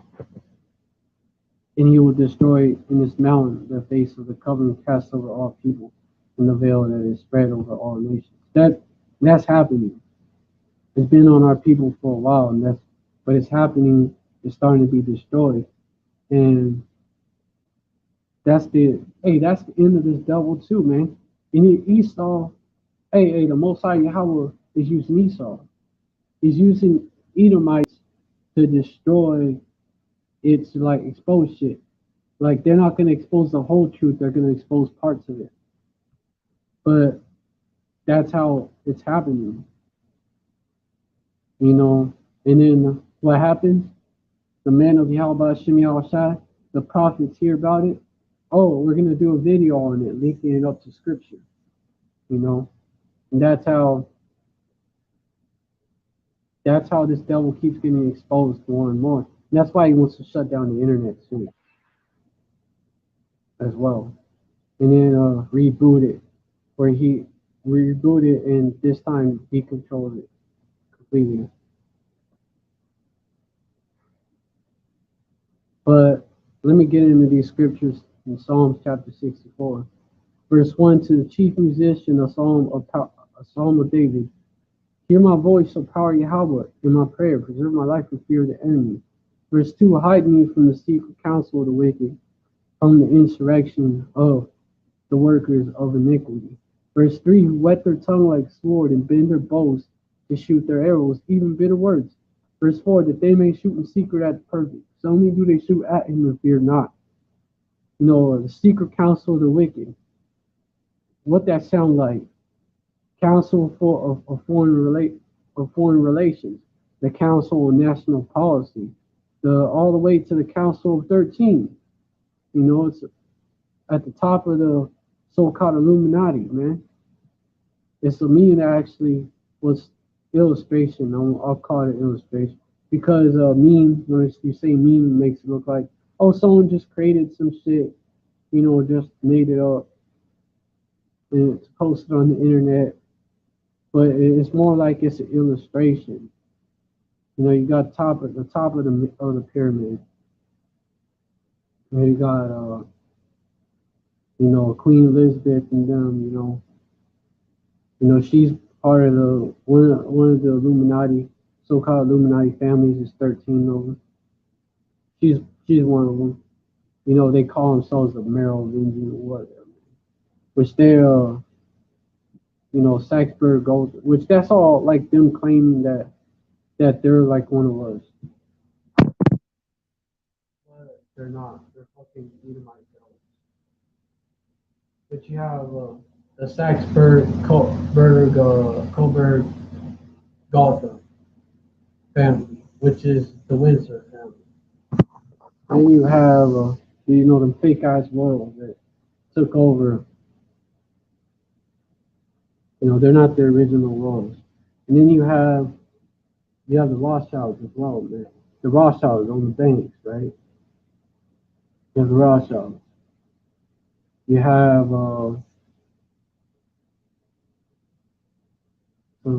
them, the DuPonts, the Gettys, you know, the Warburgs, etc. Man, you have Warburgs. You have 13 of them. 13 of these families. Even the Kennedys was one of them. But JFK bucked up, and they took his ass out. And then his brother, you know, he was going to become president. It was like, no, fuck that. They took his ass out. And then they almost took out Ted Kennedy. They almost took him out. He was going to do the same shit. And then he stopped. He was like, I don't want no beef. And then ever since that, then you have like these mysterious deaths of the Kennedys, you know, because they don't want JFK to come back or one of the Kennedys come back into power because what if you do the same shit? You had the Kennedys, and you have others. The Bushes is up there. The Bushes too. George W. Bush, and then Senior. The dude the devil, the devil that made that New World Order speech back in '89. He spoke on the New World Order, and then one of them was on 9/11, literally.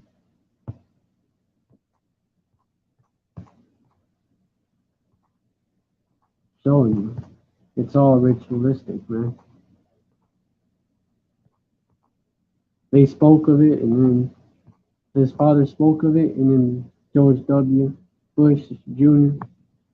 He the one that carried it out. He the one that was the puppet, in charge. See how it goes.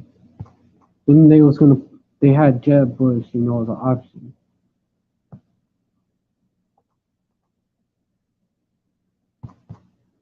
His brother.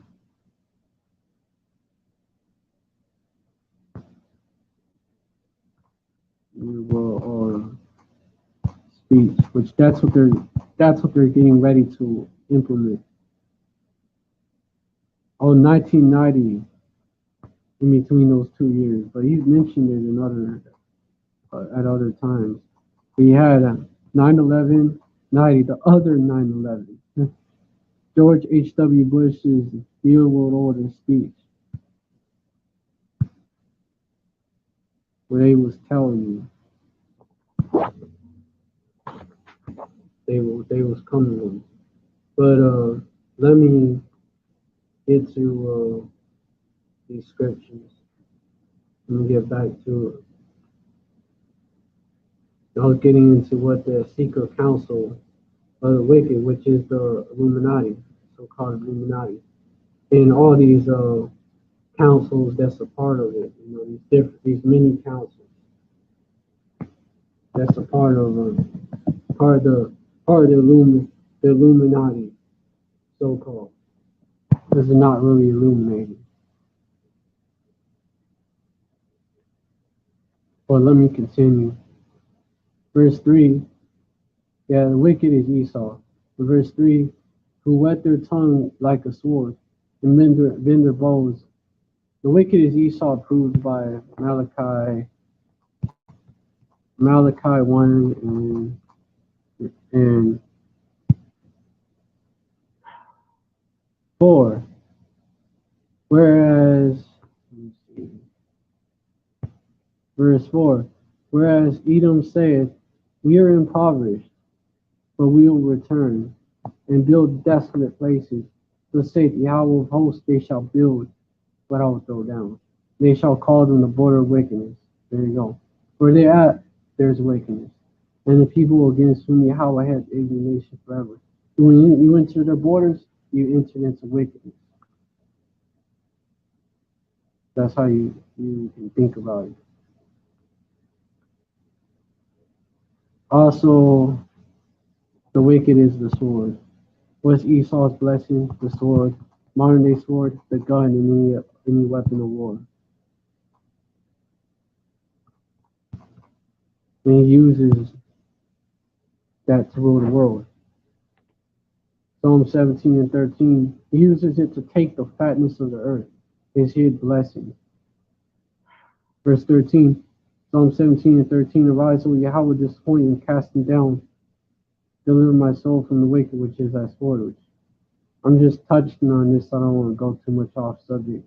Verse 14, for men which are thy hand, O Yahweh, for men of the world, which have their portion in this life, whose belly thou fillest with thy hid treasure. They are full of children and leave the rest of their substance to their babes. Thy hid treasure, whose belly thou fillest with thy hid treasure. Fatness of the earth, right? and of the fatness of the earth and of the dew of heaven. It leads right up to Esau, right up to Esau, no matter how you slice it. You know, leads right up to Esau. Genesis 27, you know, this was after Jacob, he got Esau to sell his birthright, you know. Well, Esau, yeah, Jacob got Esau to sell his birthright, didn't steal it, got him to sell it. And then the blessing belonged to whoever had the birthright. So the blessing is like the title to a title to a car, that's the blessing to the birthright. So, and that's not that. But really, it was his already. You know, set up from the get go. The elder shall serve the younger. While they was in Rebecca's womb, those are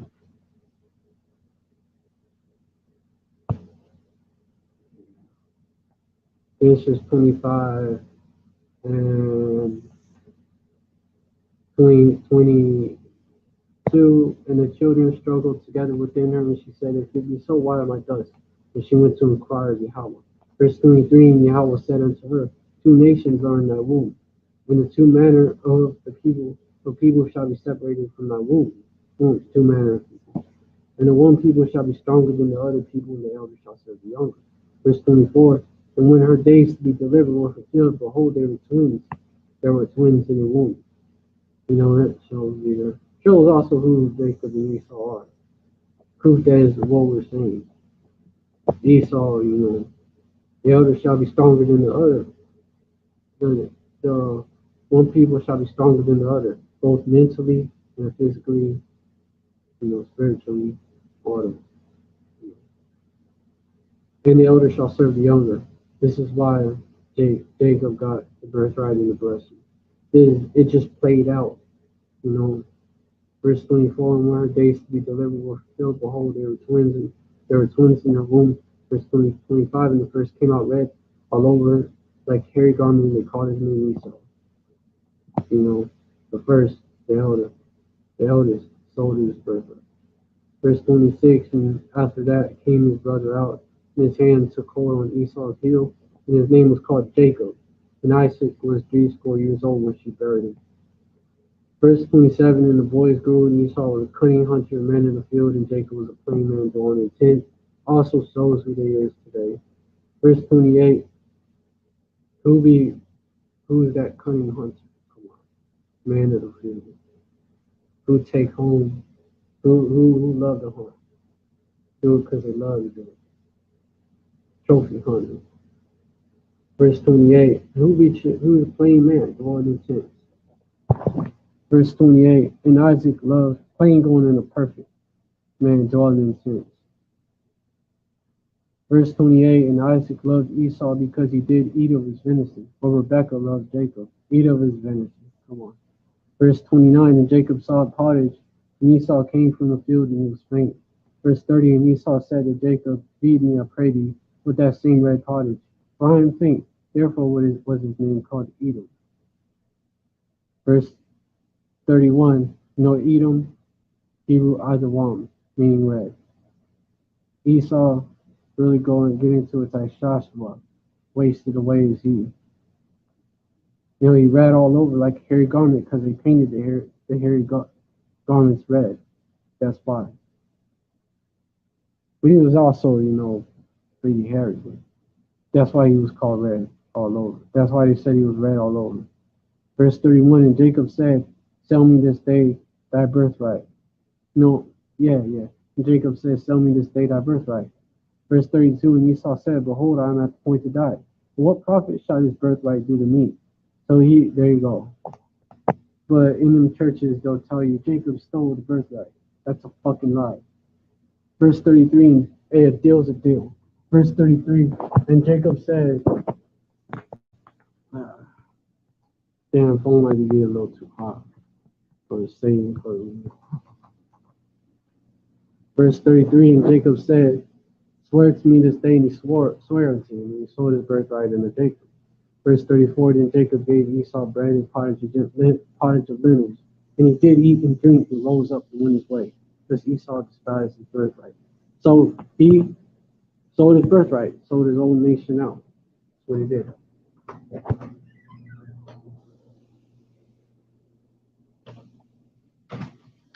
Sold his own nation out. You know, Hebrews chapter 12, 16, and 17 even talks about it. You know, for a morsel of meat, there was red meat in that. That same red pottage, red meat and lentils, undercooked. You know, rare, right? In other words, rare, blue, rare, you know, medium rare. They love it that way. This is the reason why. In the spirit. But basically, let me get to Esau's blessing real quick. You know, basically, Isaac was blind. You know, right? Verse 1, and it came to pass that passed him when Isaac was old, and his eyes were dim, so that he could not see. God Esau, his eldest son, and said unto him, My son. And he said, My son, and he said unto him, Behold, here am I. Verse 2, and he said, Behold, now I am old, and know not the day of my death. You know, basically told him to go out and hunt and get venison. Verse 3, yeah. That's what it says. And basically, summarize it. But Rebecca helped Jacob, you know, gave him that meat that was seasoned to taste like venison. I gave him goat skins so that he would feel like Esau. And gave him you know, because we should tell you who they is today too. And gave him something that, hold on, it smelled like a field, right? So that he would smell like Esau. It was uh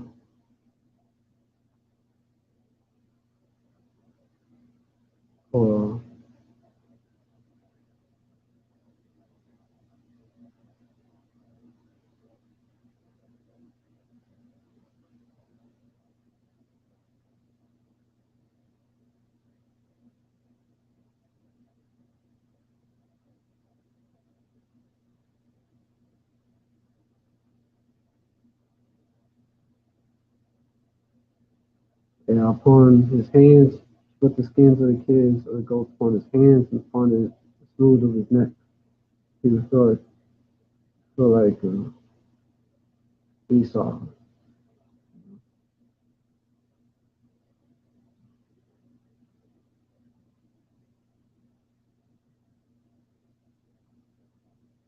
Yep.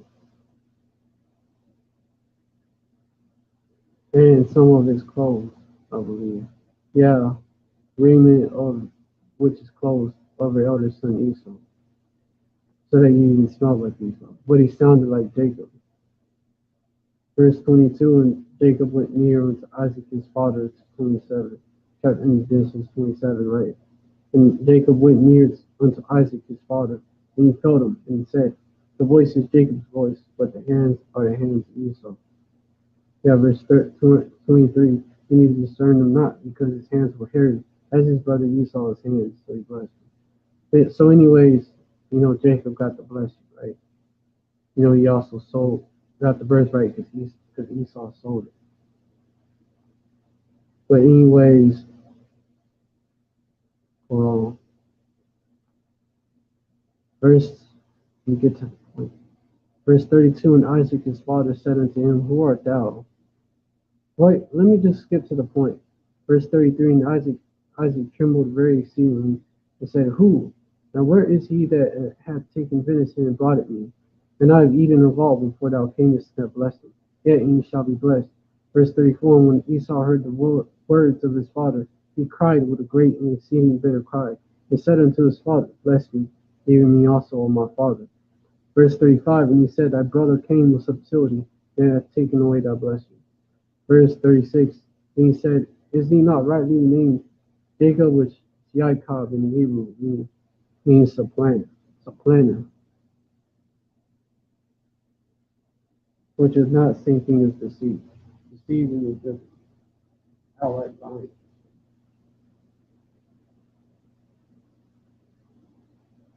For he has supplanted me these 2 times. He took away my birthright, which is a fucking lie. Esau, you sold it. And behold, now he hath taken away my blessing. And he said, Hast thou not reserved the blessing for me? Verse 37, Isaac answered and said unto Esau, Behold, I have made him thy Lord, and all his brethren have I given to him for servants. With corn and wine have I sustained him. And what shall I do now unto thee, my son? And, we was first over these devils, before they broke free. Well, we was over them during the time of, definitely during the time of David, and Solomon, definitely then.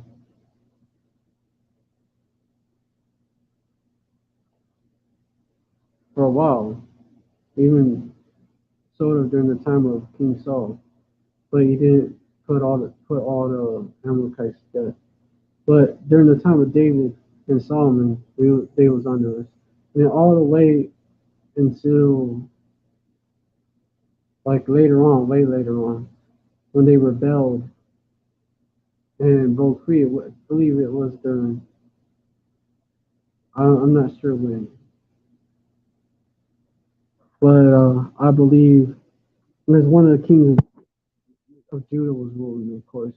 When one of the kings of Judah was ruling, they broke free, and then since then, and then after that, they teamed up with the Babylonians to basically fuck our people up. They burned down Jerusalem. They're the ones that were burning down Jerusalem, turning us in, rounding us up, bounty hunters, rounding us up and turning us into the Babylonians. They were hunting us, and they were turning us in to the Babylonians, the Jakes that would escape. That's what they were doing, what they was doing. So they teamed up with the Babylonians, very strategic too, so that they would gain, basically status. They basically, we did this for you. Also they wanted to take us out then and there, but it was not meant to happen. In fact, they almost got taken out because Babylon invaded them next. But they didn't get done away with. They're still Edomites today. Haman, he was an Edomite. He was an Agagite. Agag was the king of Amalek. Agagites are his descendants. Amalekites are Edomites, because Amalek was a grandson of Esau. So that Haman was an Edomite. And he was also called a Macedonian.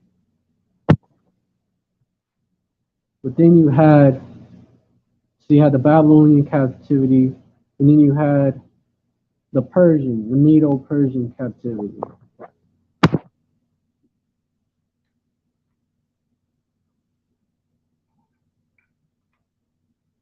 And you had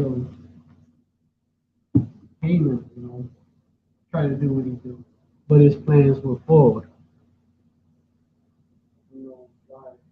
Why he got punishment.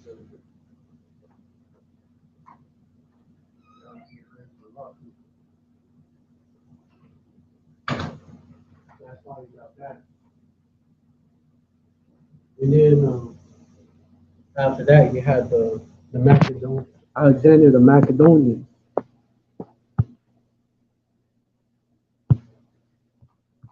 Chasing it all the way. You had Alexander the Macedonian, the first over all Greece, son of Philip of Macedon.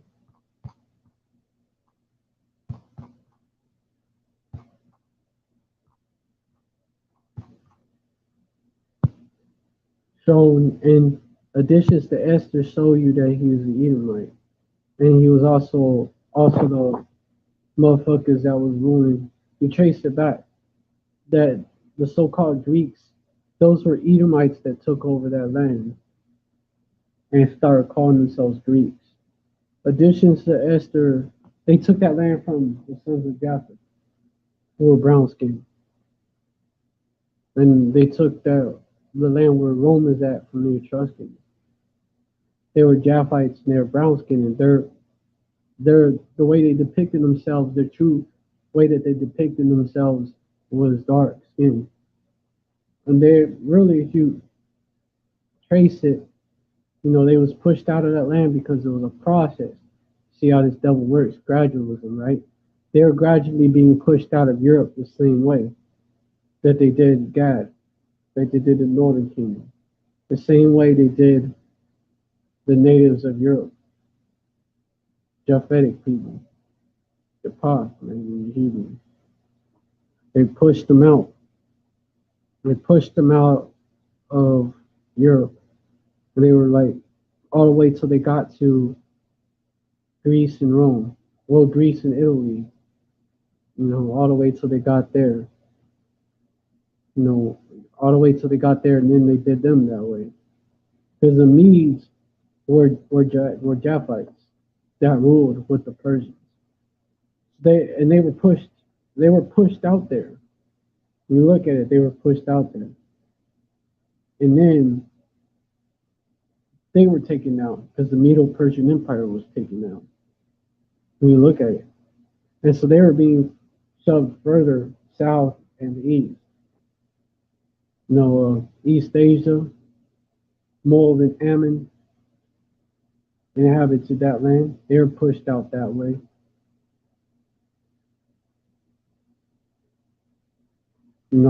How you could tell, Moab and Ammon, Lot's sons were conceived how by incest. One of the causes.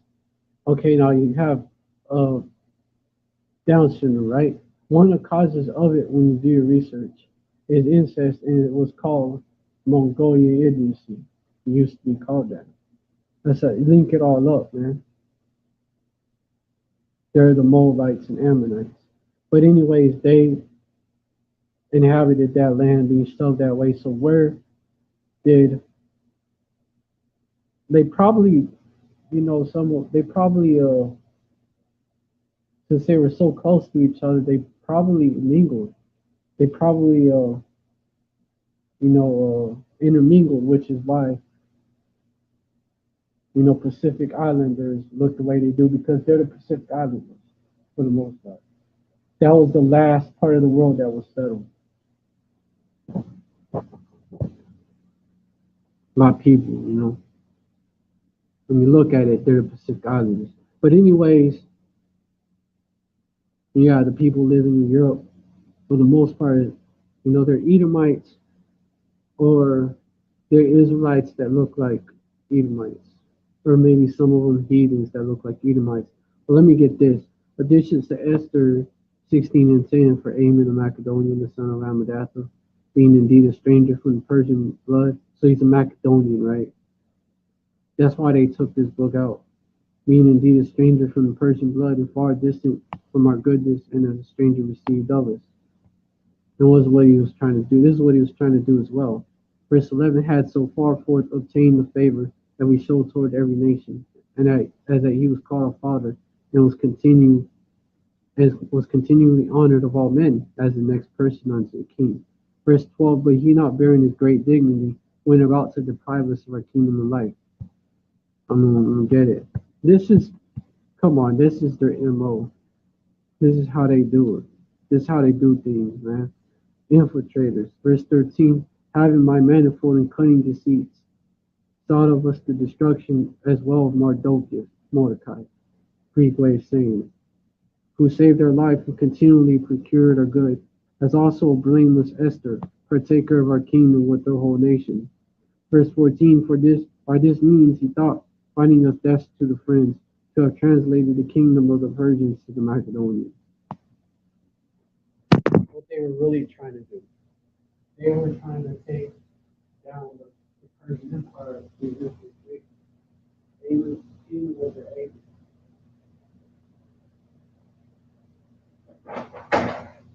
It was stopped.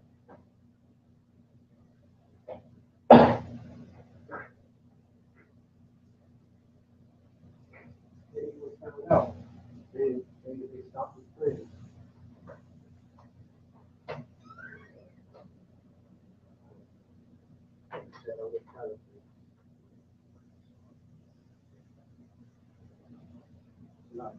I'm China. I'm China. Well, basically traced them back to the Macedonians, which they were so-called white people. They were so-called white people. So you look at that point on, that was when the Macedonian Edomites, Macedonian just mean inhabitant of Macedonia. But when the Macedonian Edomites took over, well, the Edomites took over, Macedonians took over. You look at the time that Alexander took over. Let me get something about that. But then I gotta get back to the actual topic of the live. I'm gonna get this right here.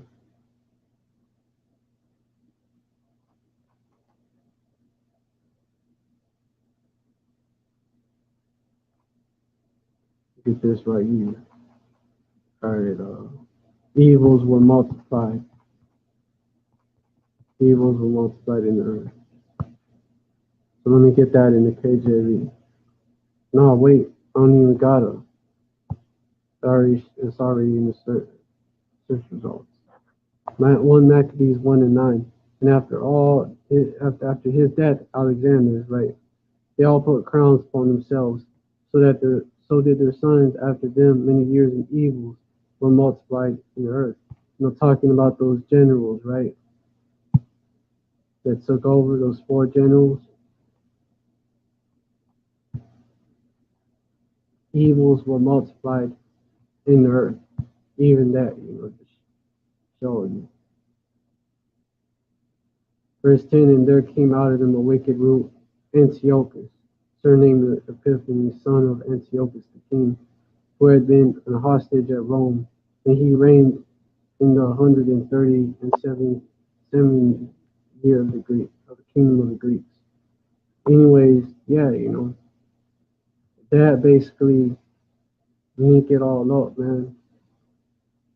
Showing you who the wicked is, man. That's actually, that right there shows you, man.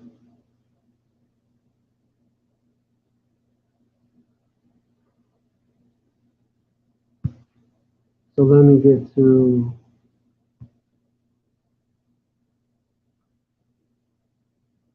Psalm 64, back to this. Verse 4, that they may shoot in secret at the perfect. Suddenly do they shoot at him and fear not. All verse 3, who whet their tongue like a sword. Their words are weapons, and bend their bows to shoot their arrows, even bitter words. Yeah, their words are weapons. Verse 4,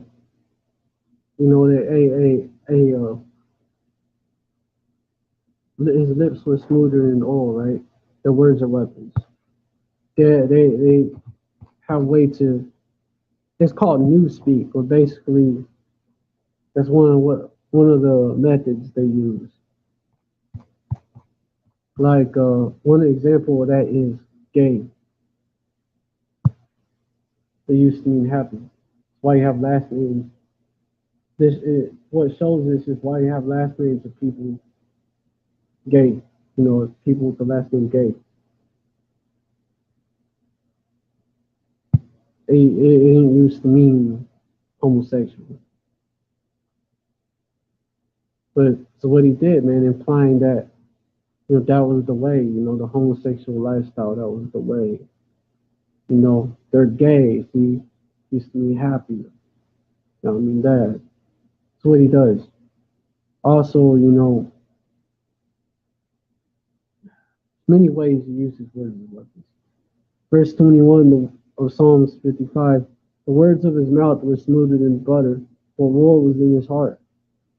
His words were softer than oil, yet were they drawn swords. Or as Gad puts it, the Native Americans, the so-called white man speak with a forked tongue.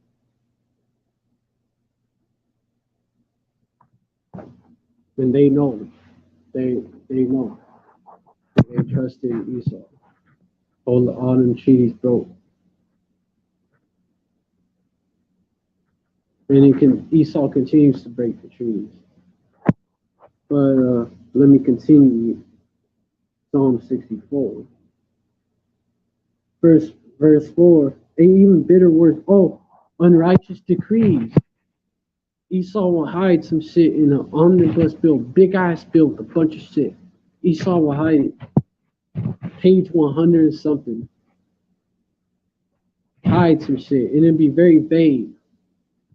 This is how he does it too. Very vague. It's an art form to him. It's very vague. He'll do some shit like that, you know, so that you don't think you're being targeted by that law. But you actually are, because it creates a loophole for that. That's what these devils will do. You know, they bend their bows to shoot their arrows, even bitter words. And they come up with these acts, right? These bills that become acts. They come up with them really in their think tanks. That's where they thinking about, you know, that about wicked shit to do to us, man. Take our people down. You know, to bring the new world order. You know, that's aka Great Reset. Same shit. Different words for it. Even MAGA, Make America Great Again. What Trump meant by that, not what people think. When was America great? When our people had no fucking rights. But neither will these everyday Edomites, man. Neither will them, man. Neither will Joe Schmo. Neither will Joe Sixpack, you know, and Karen. But yeah, you know, they're throwing them under the bus. Just to get to us. Just to get to us. Throwing them under the bus just to get to us. Verse 4, that they may shoot in secret at the perfect. Suddenly do they shoot at him and fear not. You know, shoot in secret. That's what I just went into. You know, these devils passing them bills. And also just doing false flags and shit, just and staging events, psyops, just to get the people to change their mind and shit. Shit, even though, yeah, you know that, you know, even how they push their poison on us, man. These different poisons, you know, from the kill shot they want us to get, you know, the jump shot that they want us to get, to you know, the other jump shots, right? This one to the other jump shots that we was made to take, to the GMOs, the shit, fluoride in the water, shit, those drugs that they pushed. And even that, man. Even the illegal ones, they put that in the hood. That wasn't our people. They're the ones that put that in the hood. You know, the crack epidemic was because of that. Because Reagan, President Reagan, it goes back to Reagan and Iran Contra. They would ship in the crack that they would ship in the cocaine that the Contras was making, you know. Snowfall goes into it. The documentary called Snowfall goes into it.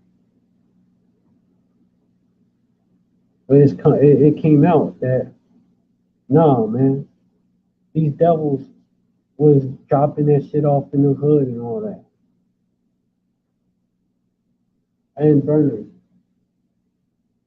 Creating the situation, You know, they the ones that made the projects what they was, made the hood ghettos and barrios what they was, even the reservations, of course.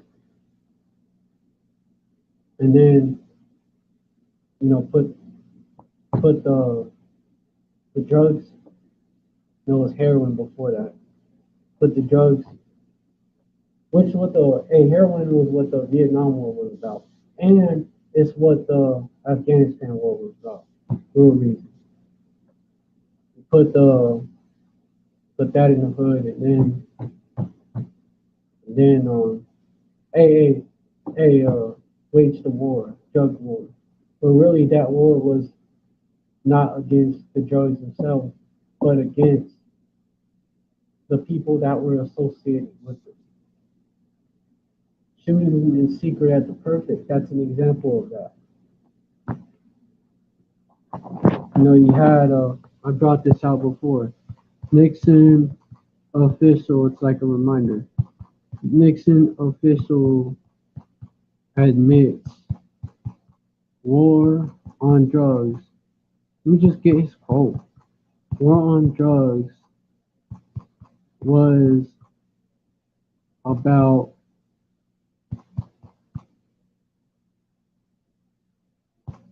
targeting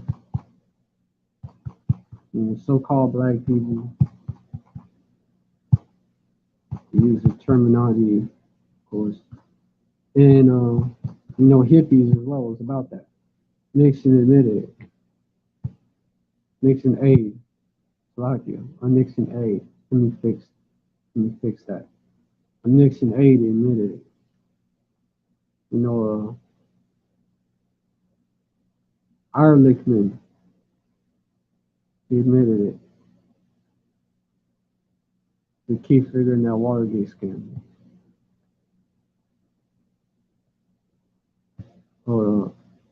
You understand what I'm saying, quote unquote.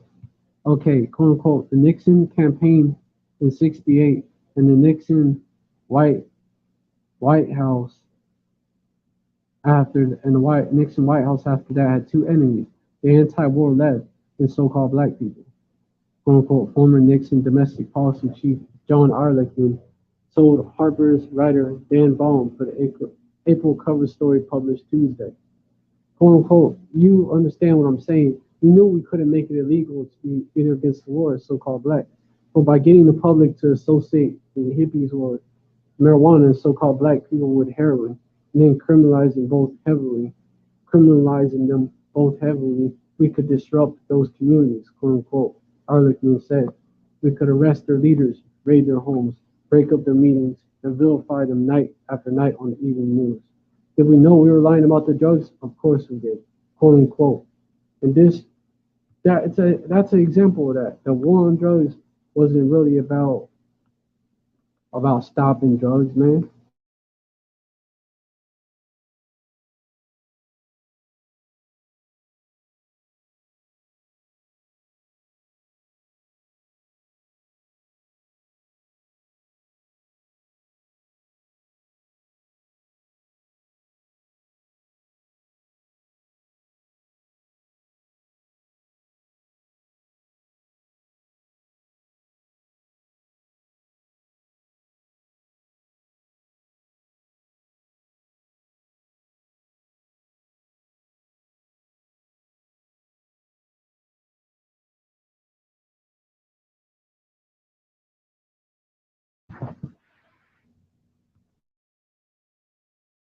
Solomon, I'm back, I think.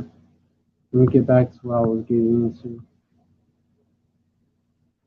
Yeah, the words of his mouth were smoother than butter. That's also that, that as well.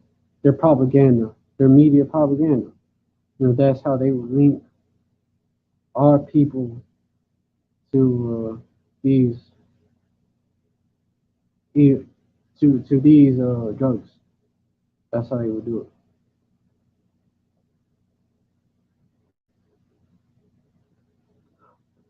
That's how they would do it, and basically they was trying to stop, Jake from rising up, and also they was trying to stop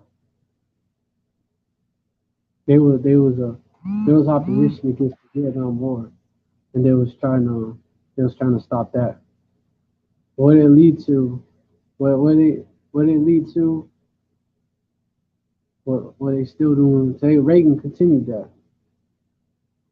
You know, he the one that put the crack in the hood, caused the crack epidemic. You know, he the one that put it there, and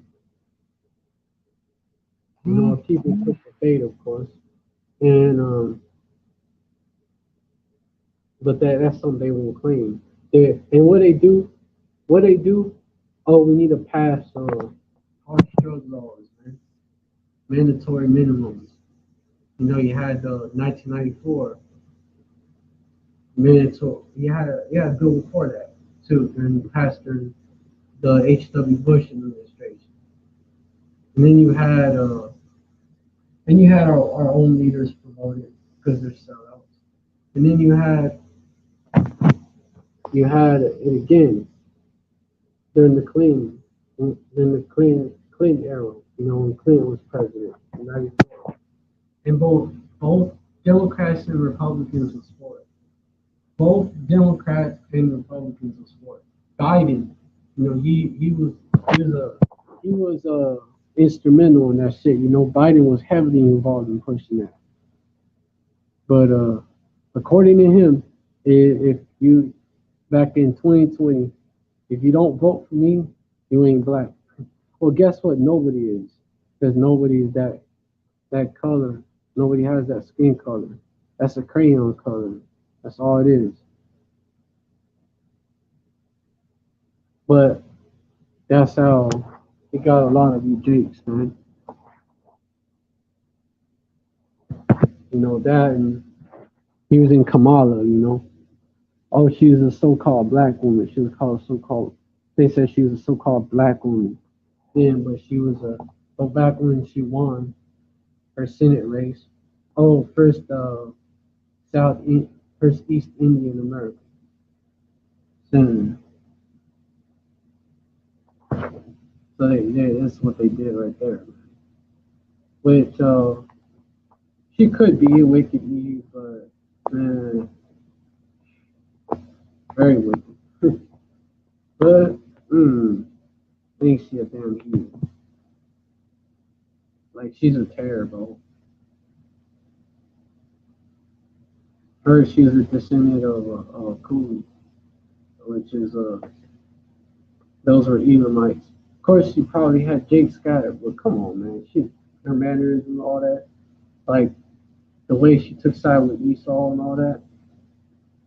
Uh, she could. We're gonna find out. She could be a wicked ass Eve, just one wicked ass Eve, or she could be a heathen because also this because Esau he remembers. You know, these devils remember what happened. I'm speaking of the elites. They remember what happened to Rome. Our people took over because we was in them high positions and shit. And they wouldn't want to put an actual Jake like as president and shit. You know, that's why Kanye West had no chance, man. That's why he had no chance. That's why there's a Jake, I think it was a Jake, that ran back in 2012 as a Republican. He was a so-called black man. He didn't have a chance. You know, and Jake should just give up on like trying to like take over Babylon and shit. Nah, this place is gonna be destroyed. You know, that's what's happening to Babylon. It's gonna be destroyed. We got a king. We got next. No, we got the kingdom of heaven. What we need Babylon for? So you had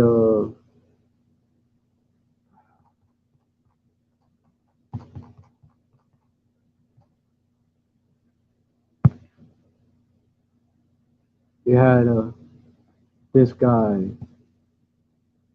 You had this Republican that was Herman Cain. And him. And you even had Jesse Jackson that ran for president back in '88. Of course, there was no chance of him winning. He's a Jake. Then you had, hey, this is something they won't tell you. Before George Washington, George Washington was not the first president. He was the first Edomite president. Before him, you had Jakes that were president. You had so-called black presidents. Then they took our people down. So even at the very beginning of the U.S., it was Jakes ruling. Under the Articles of Confederation. And that's also why they demonized that period as well. Now you understand. But they don't say much about it either. But anyways, let me get back to it.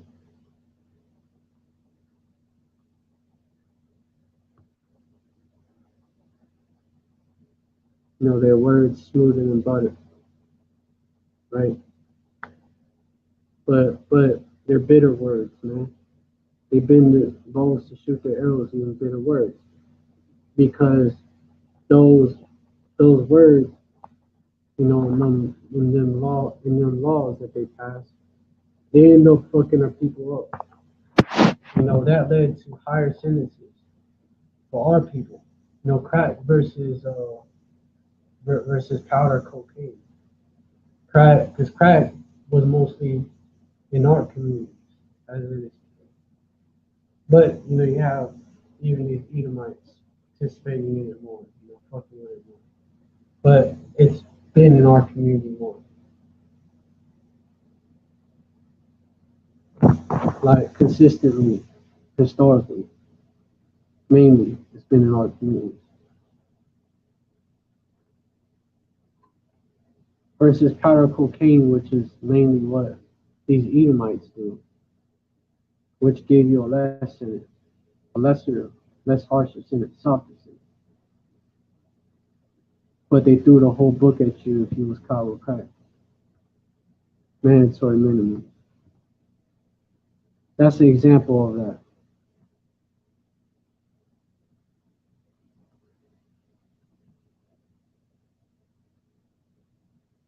There's others, many others. Hegelian dialect, that's an example of that as well. That method of getting that shit, getting their agendas done, which ultimately is to fuck our people over. The New World Order, they want to do away with Jake. First they want to do away with the people that they want to fucking get rid of, so much of them to achieve that population in the Georgia Guidestones. It's mainly our people. And then it's mainly our people. Best believe they have them in mind. The FEMA camps was, the executive orders behind the FEMA camps. Reg City 4. Reg City 4 tells you right there that it's for so-called black people and for Latinos, Just says Mexicans, but come on. These so-called Latinos, Northern Kingdom, which are the so-called Latinos, which are the Northern Kingdom, Mexican. Because there's so much. Because so-called Mexicans are like the most common. They're Ishkrites are the most common tribe here. Most common of all the Northern Kingdom tribes here in America. That's why. So they'll call someone from Venezuela Mexican. in Cuba. You had a Fox News slip up where they was called different Latino countries, Mexico and shit, not just Mexico, but other so-called Latino countries. But you have the Georgia Guidestones right here, their population.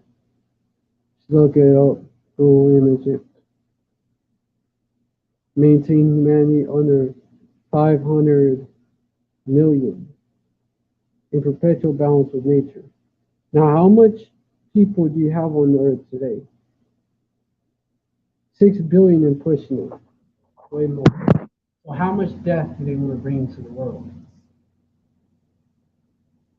A whole lot of death. A whole lot of death. Because a smaller herd is easier to control.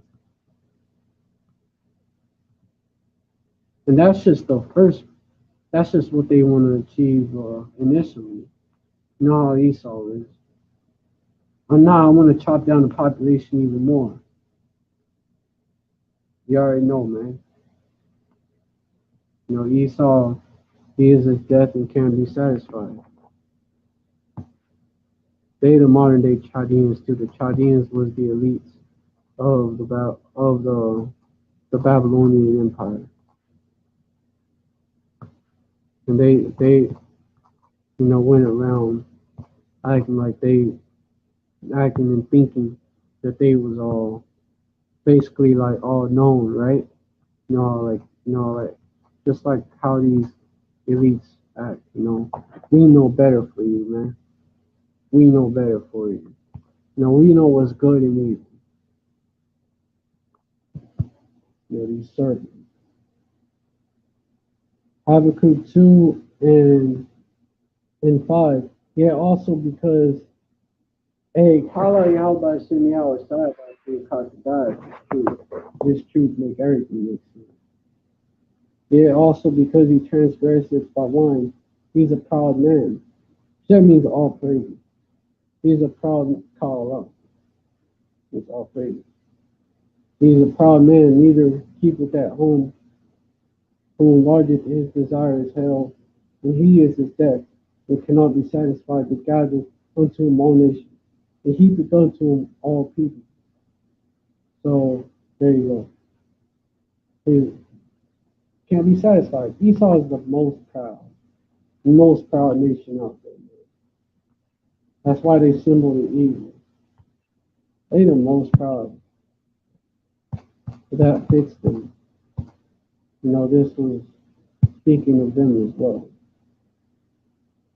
Over that 1 and 3, the pride of thine heart had deceived thee.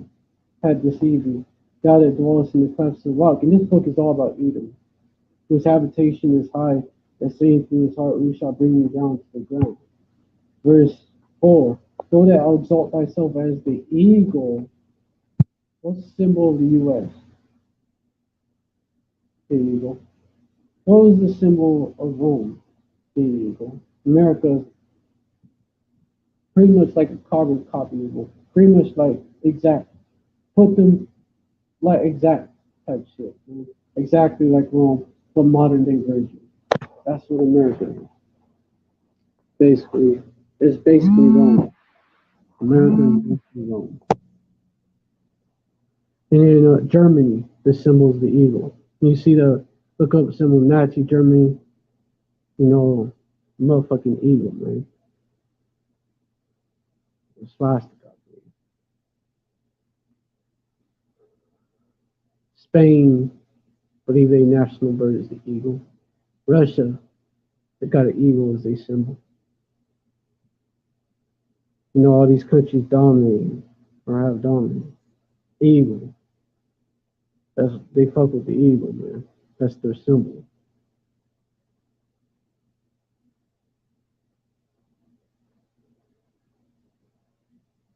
Because it's the most proud bird. You look at an eagle, man, come on. That should remind you of an Edomite.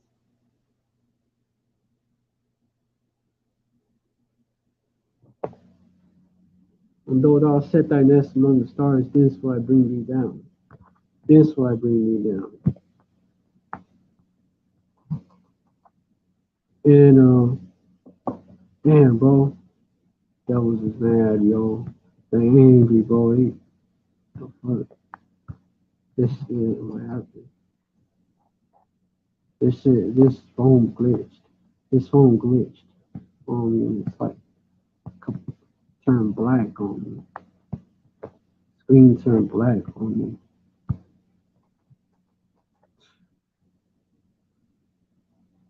Let me get back to my life and see if I'm still on. Khan. Kala Yaba Shim Yal Shaba Shim Kakadash. Yeah, when I do these lives, my phone get real hot and that will happen. But when I do something else for a long ass period of time, that don't really be happening like that. So that's how you know.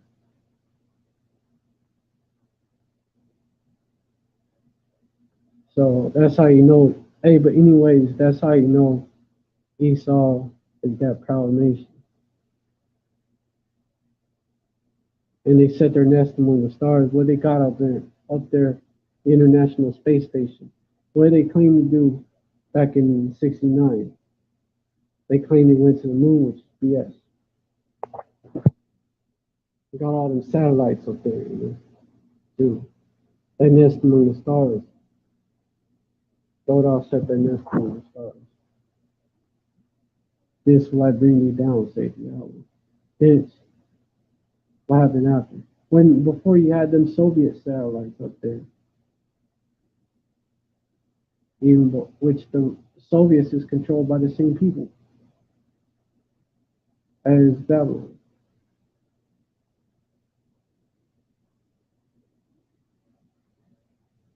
But yeah, this will I bring you down. After that, around that same time period, you had when this truth started to come out. You had a man by the name of Abba Bivens come out with the truth on the streets of Chicago. Come out with the basics, who the tribes are and all that. Who Esau is,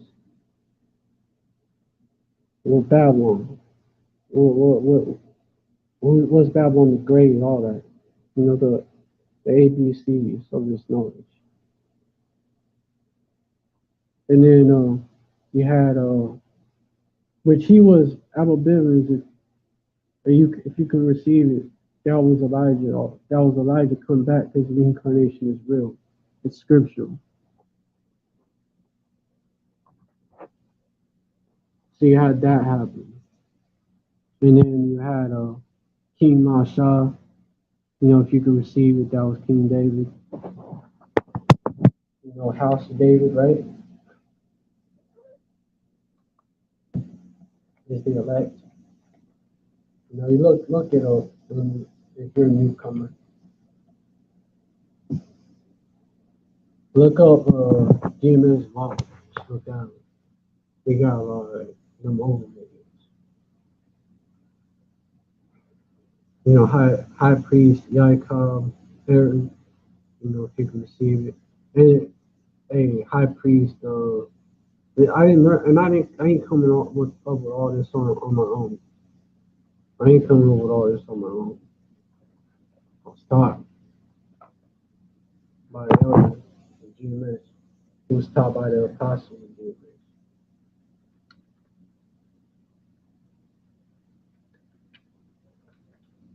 Which is why we give them double honors. Double honors unto the scriptures say to give double honors unto the elders that rule well.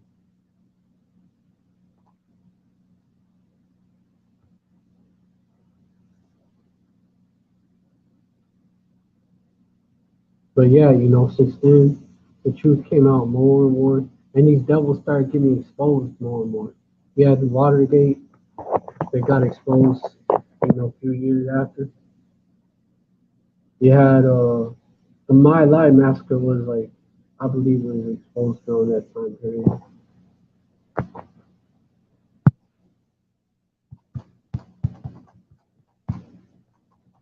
that took down this devil's credibility.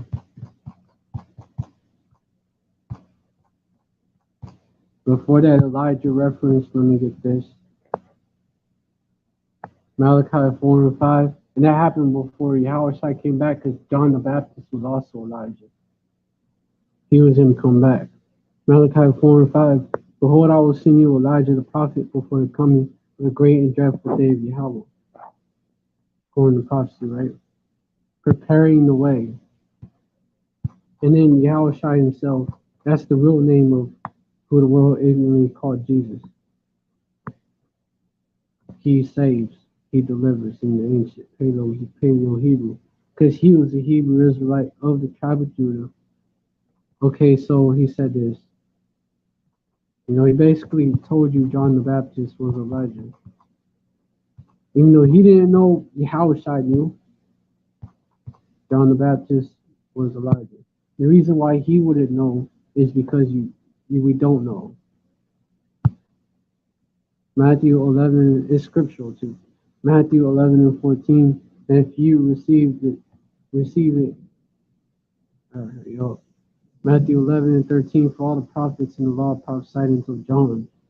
Verse 14. And if you will receive it, this is Elias, for which was for it to come. Verse 15. He that had ears to hear, let him hear. John the Baptist was Elijah. Awesome. And then Yahushua came. See how it works. Elijah. They say, man, I like to touch on everything. And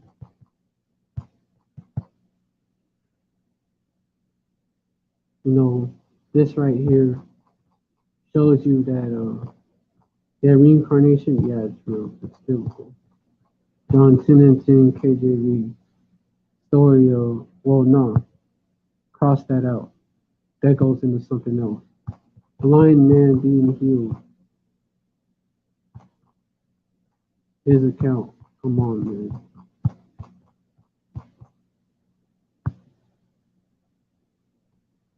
Well, when would he have sinned? Let me get it. John 9 and 1. And as Yahushua passed by, he saw a man which was blind from his birth. Verse 2. And his disciples asked him, saying, Master, who did sin, his man or his parents, that he was born blind? And did Yahushua, did he rebuke them? And he said, what do you mean, man? How could he have sinned? He was born blind. Why do you think he sinned? That's why. He was born blind. Did Yahushua rebuke them? No. Verse 3. Yahushua answered, neither had this man sinned nor his parents, but that the works of power Yahweh should be made manifest in him. Okay, so it was to glorify Yahushua, and it was to basically show that he was who he said he was.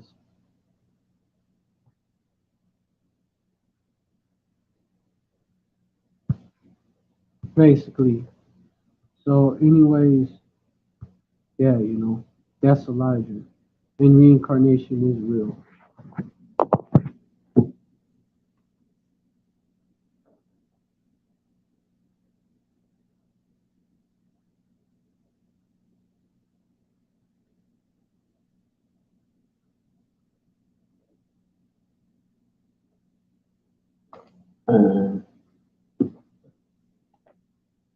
Lord, I will send you Elijah, the prophet, before the coming of the great and dreadful day of Yahweh. And that happened again. That was the beginning of that. And he was murdered, by the way. By so-called bad mother. I hated what he was saying. But, yeah. Since then, after them,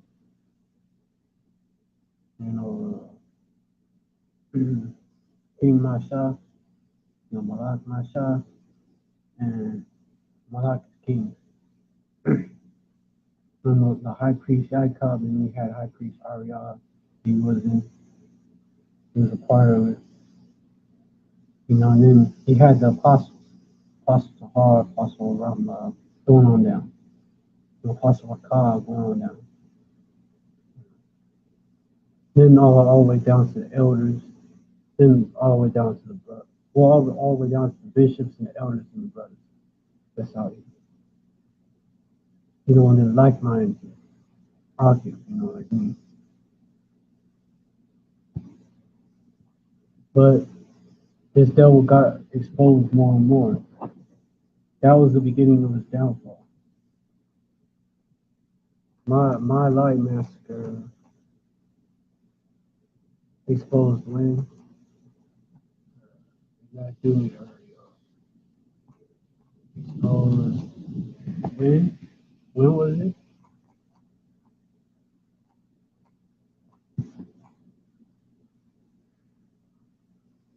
November 13, 1969. First revealed to the American public. And it was. When these devils, when this Simon Hirsch dude, he actually published it through the Dispatch News Service. Hey, what am I about to get into? This goes right into that.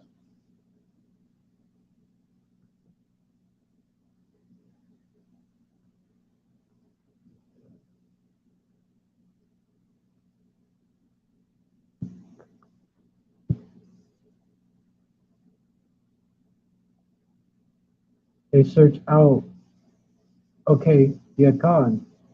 So they shoot in secret at the perfect. I was going to say. He's wicked. Esau, a wicked nation. Verse 5, they encourage themselves in the evil manner.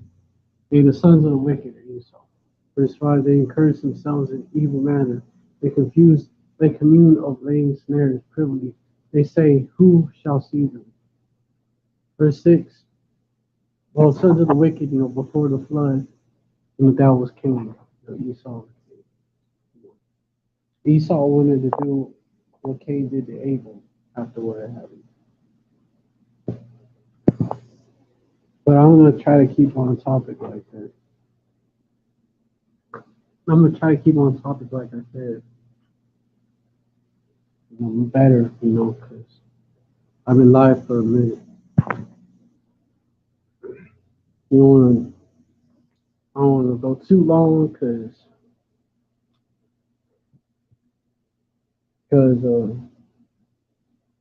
I got to try to keep it short and to the point, but that's hard for me.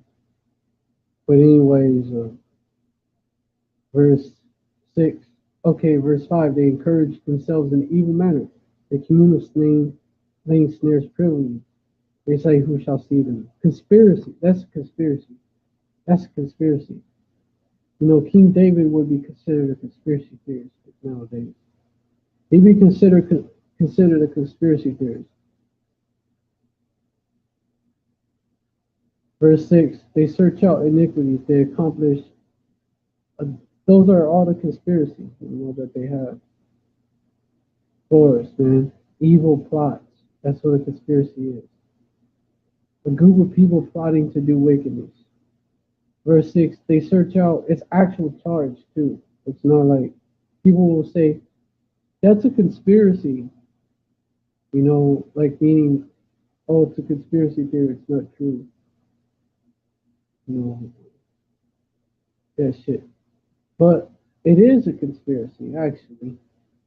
It is a conspiracy in its real definition, not that buzzword. It's a conspiracy, it's a conspiracy fact. But it is a conspiracy. Verse 6, they search out iniquities. They accomplish a diligent search. Both the inward thought of every one of them and the heart is deep.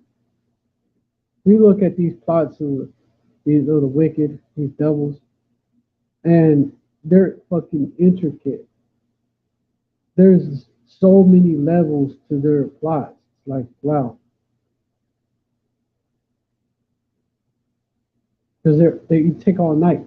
Because they're always coming up with shit. They're always coming up with shit. You know, these devils, You know, this is their life. That's what they do. It's what they live for.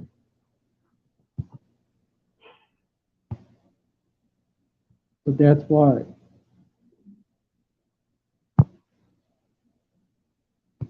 they sleep not. I'm gonna get this right here because it links right up. Proverbs 4:16. Where they sleep not, lest except they have done mischief, and their sleep is taken away unless they cause some to fall. This is what they're about, man. This is what Esau was about. It's his life, his bread and butter, is all that. It's his bread and butter. Proverbs 4:17. It's his life. It's what he lives on. What he lives on. Proverbs 4:17. For to eat the bread of wickedness and drink the wine of violence.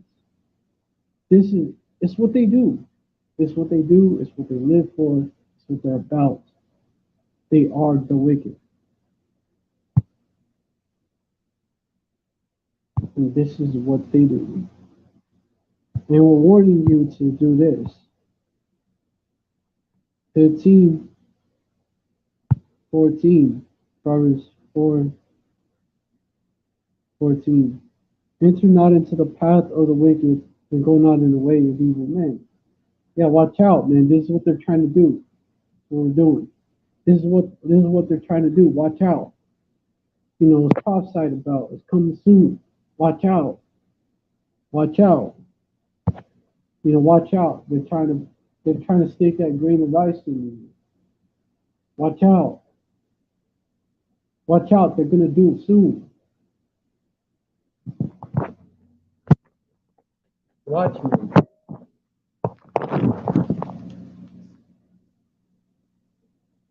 Get right. Repent.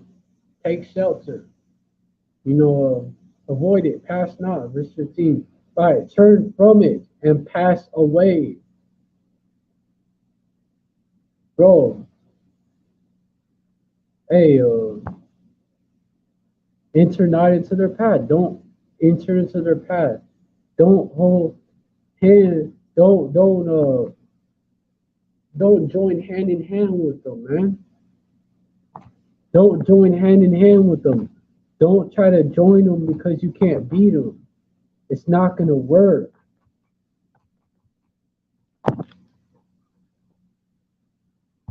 You know, they're gonna get punished, and you're gonna get punished with them. Don't join in hand. KJV, don't. So first off, Proverbs 11:21. Though hand join in hand, the wicked shall not be unpunished, but the seed of the righteous shall be delivered. So the wicked shall not be unpunished. They're gonna get it, but the seed of the righteous shall be delivered.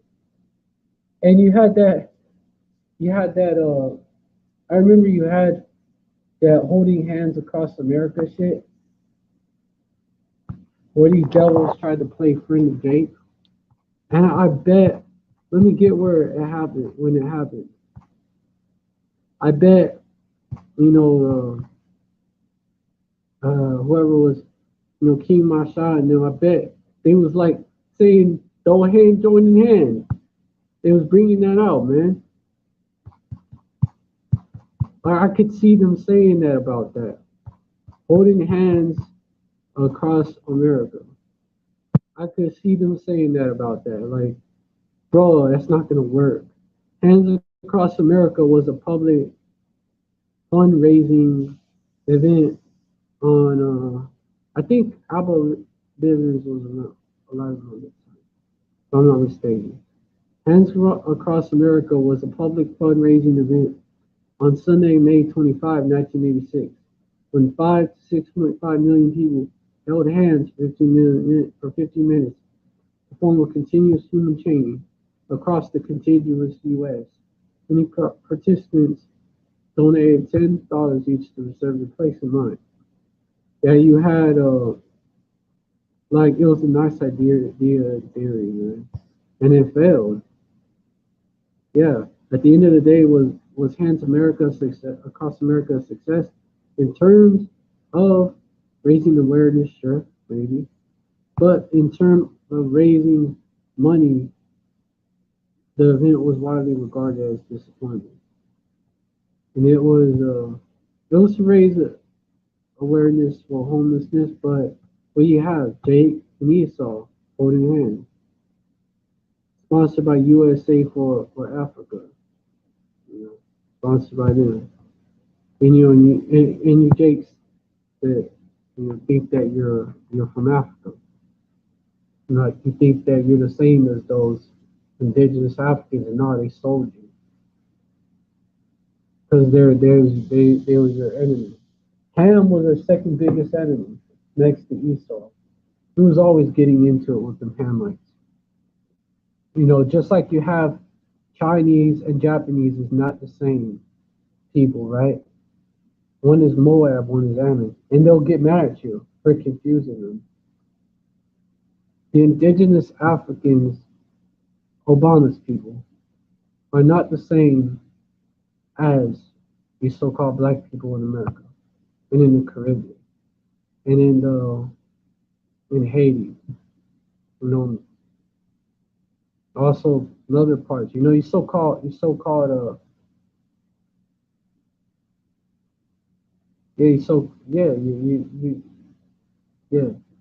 yeah.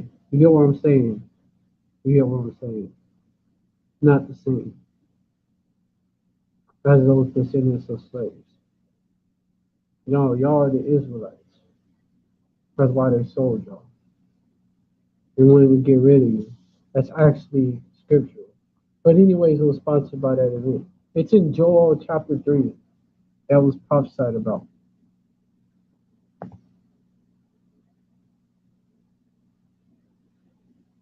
Hands across America, man. But these devils still hate you.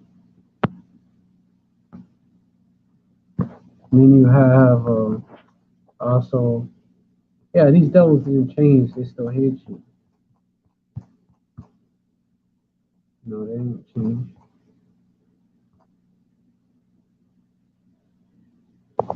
Now they're trying to say even slavery is critical race theory. We don't want it taught in schools. Now they're saying that they're trying to erase that. Before you had the movement to take down the statues, right? Put it in the museums. But if you think about it, did the sponsors of that movement at the top really want to do it for that reason, or was it to take down? Was it to eliminate the evidence that ever happened? You can't trust this devil.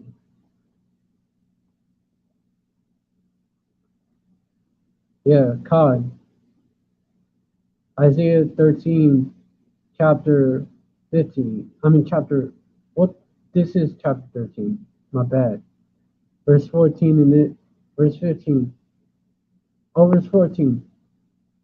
And it shall be as a chased roe, and as a sheep that no man taketh up. They shall every man turn to his own people, and flee every one into his own land. Because when this place, the shit really starts hitting the fan, you gotta have people just taking off, man. Which, yeah, you sort of have that, but not in the level that it's gonna be. You're gonna have these heathens that immigrated here.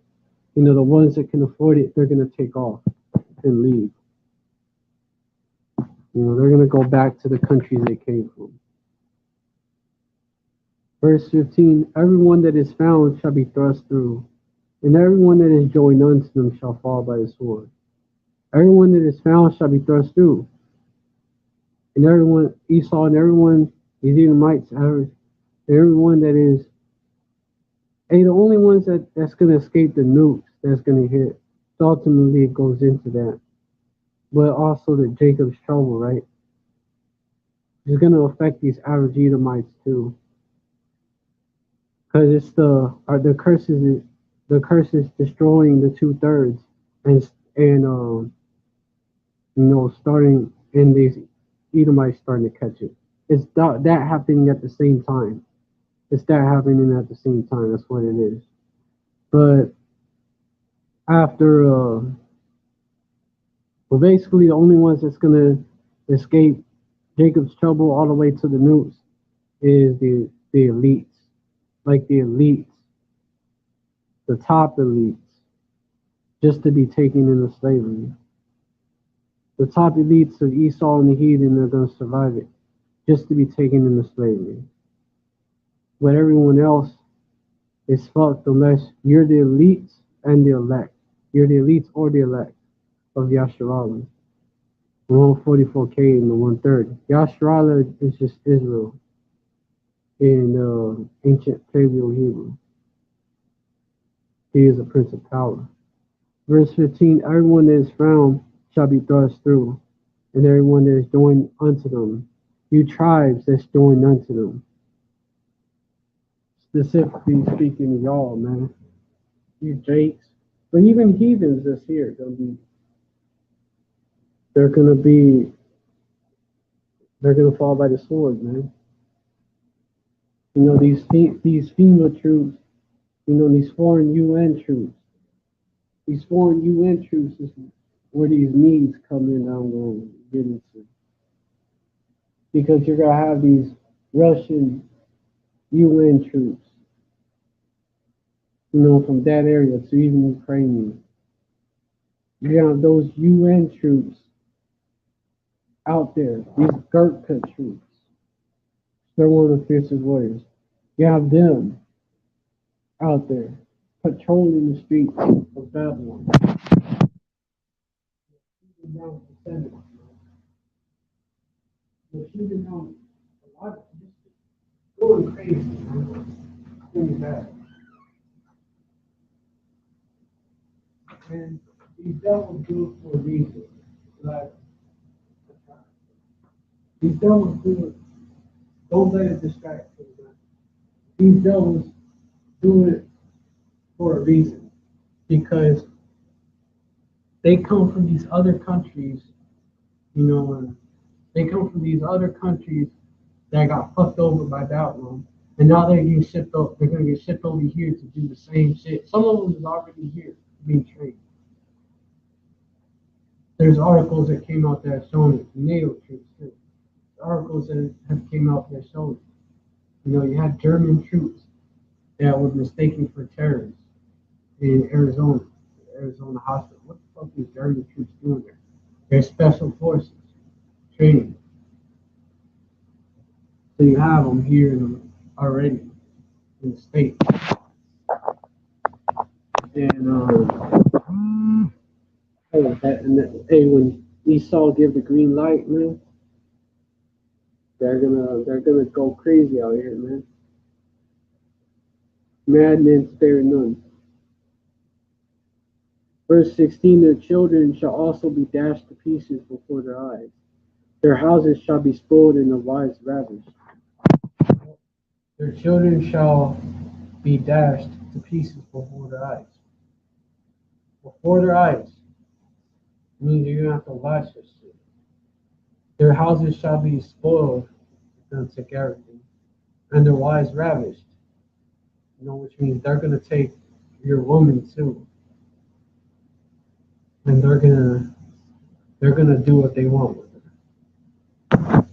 That's the judgment that's coming to 2/3. To the wicked, you know. And let me say this, you're gonna have wicked, you're gonna have so-called sisters that, you know, they're really not sisters, they're 2/3. And that's gonna happen to them. Like, it's gonna be the judgment for the 2/3, man. 2/3 men and women. That's what's gonna happen to them.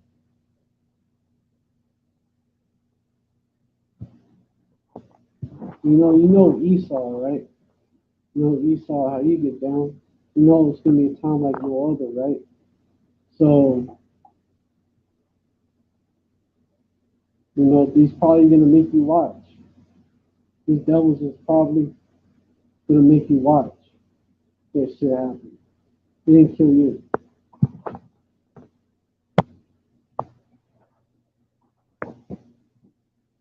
Verse 17, behold, I hate when this shit happens, bro.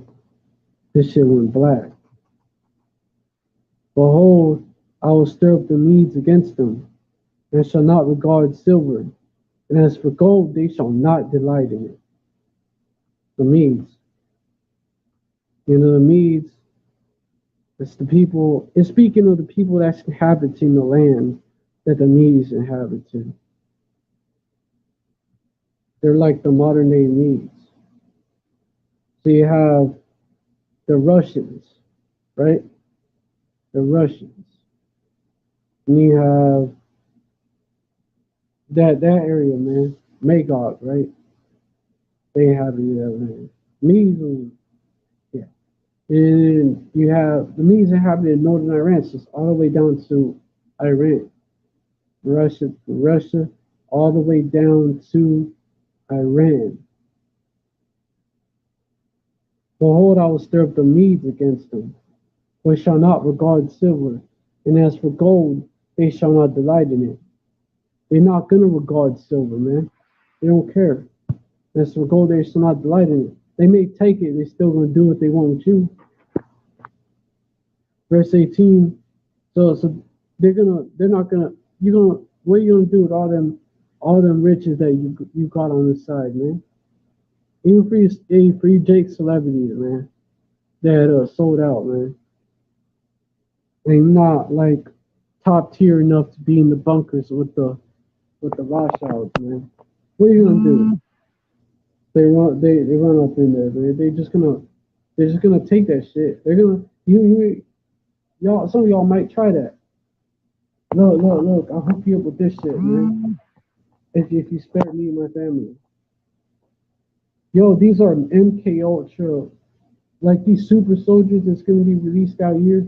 They're MK Ultra to the fullest. Train the fucking to hate you Babylonians, man. And they're gonna come in and they're gonna fucking they're gonna go crazy. They're gonna come. They came to fuck shit up, and that's what they're gonna do. So, hey, man. And then 18 is going into the nukes. Their bows also shall dash the young men to pieces, and they shall have no pity on the fruit of the womb. That I shall not spare children, because the nuke. Verse 19 shows that it's going into that. Solomon and Gomorrah was destroyed by what? By what? Fire and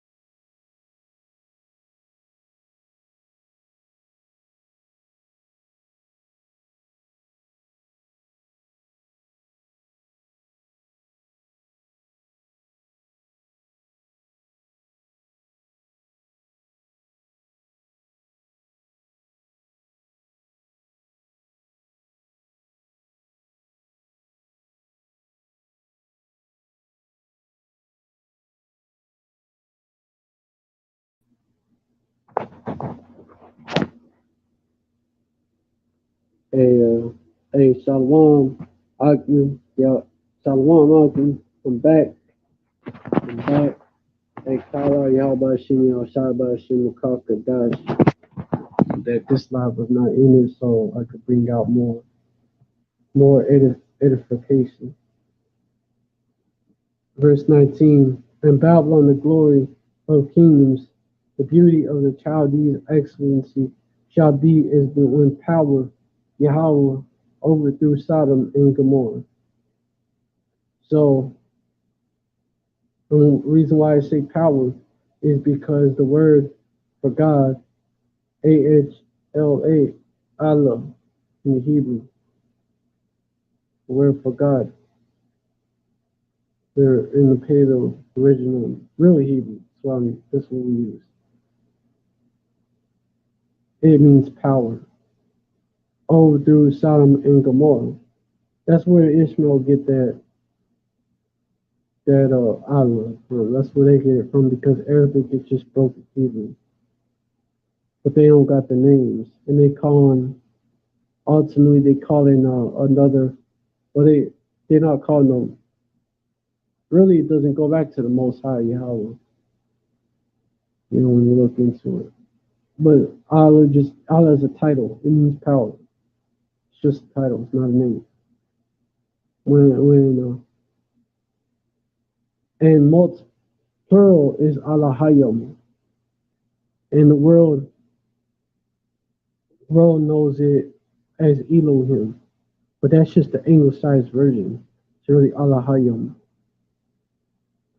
Over through, like in Genesis, where it says the word God, when you look in the Hebrew, because the Most High Yahweh created Yahweh Shai, and He created the angels, the Allah Hayyam powers.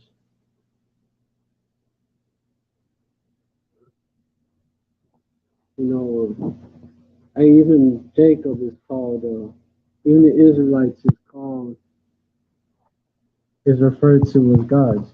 We are gods in Psalms. And we not the Most High, but we His children. Psalms 82, verse 6. I have said, ye are gods, and all of you are children of the Most High. Yahweh Shai quotes it too, man. Verse 7. But ye shall die like men, and fall like one of the princes. We fell, man. The Prince of Power, right? Fell. The princes of power fell. All angels, messengers, right? Messengers. We fell. We're the fallen angels. They fell from our first estate. That's the true meaning. It don't mean demons.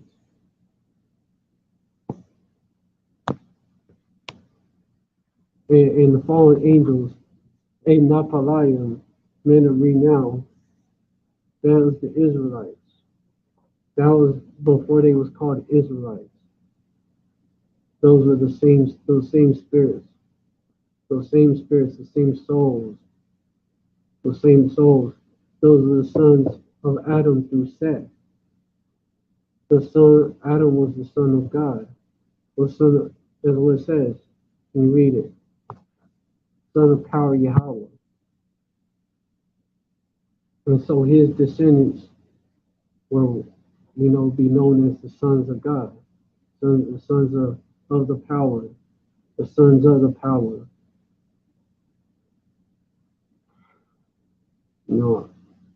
Is it not written in your law? Is it not written in your law? Yahweh Shai quotes it. Hey, he backs it up. John 10 and 36. Yahweh Shai answered them, is it not written in your law? I said, ye are gods. Yeah. So there you go, man. Ye are powers, right?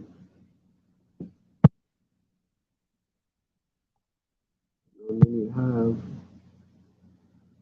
the son of Adam, the son of God. Luke chapter 3, speaking of the Most High power Yahweh, right? The ultimate power, Most High power Yahweh. Luke 3, and which this is the lineage of Yahweh Shai here. Luke 3 and 38, which was the son of Enos, which was the son of Seth, which was the son of Adam, which was the son of power, Yahweh, meaning he was the first spirit created.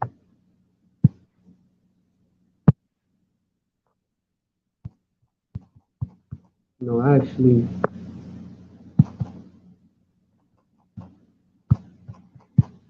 this is deep, so I shouldn't going into it because it's just gonna go on and on and on.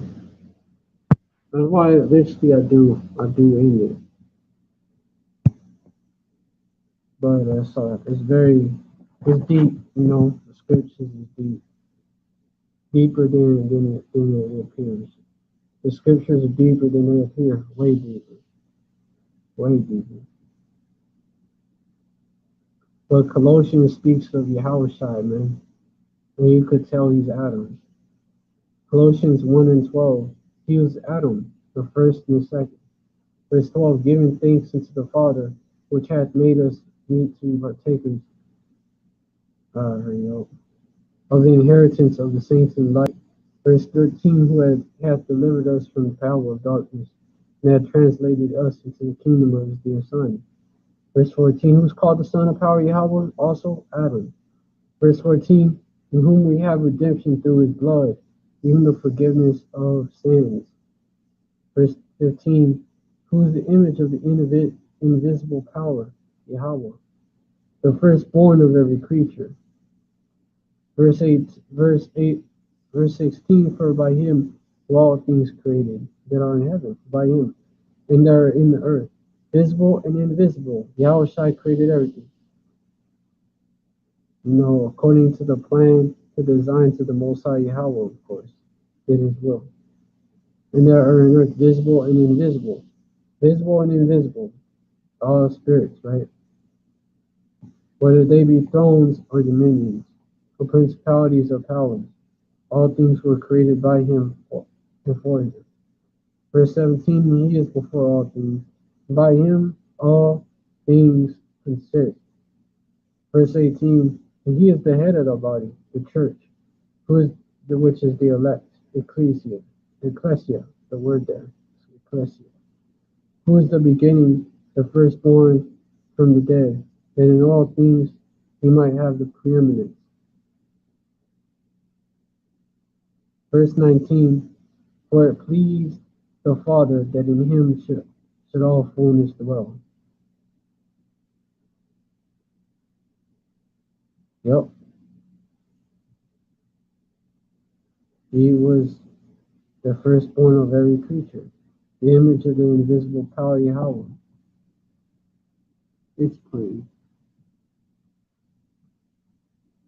Created us, and it says Allahayim, right? So he created his elect with him from the beginning, right?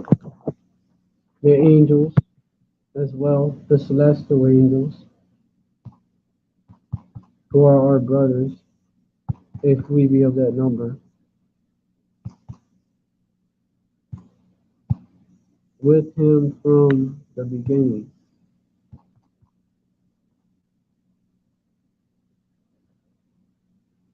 John 15 and 27. He's speaking to his disciples, which, of course, they're part of the elect, right?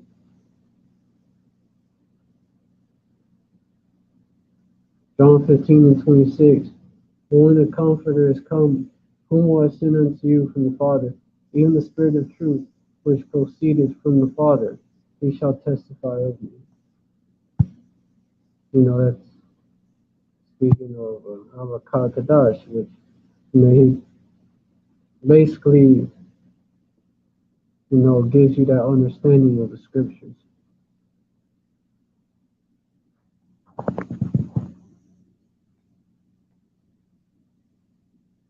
Which is that wisdom, man. Gives you the understanding of it.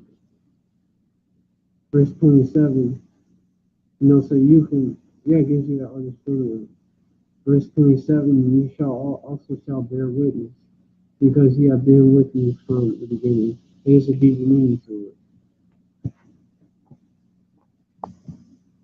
1 John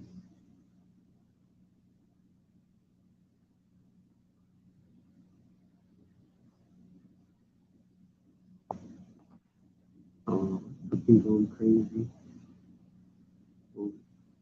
Life is right. Well, 2/3 of people are crazy. 1 John chapter 1, verse 1. That which was from the beginning, which we have heard, which we have seen with our eyes, which we have looked upon, and our hands have handled of the word of life. Which do for our life, the life is manifested When we have seen it and bear witness to showing to the eternal life which was with the Father was manifested unto us. Verse 3, that which we have seen and heard declare we unto you, that ye may have fellowship with us, and show truly our fellowship in the Father and with the Son, Yahushua Hamashiach, the Messiah, the anointed one. What that means. But yeah, the word of life. Okay, that goes into what I read in Colossians about Yahushua. With them from the beginning. So the Alahayim, right? The Israelites. But specifically the elect, man.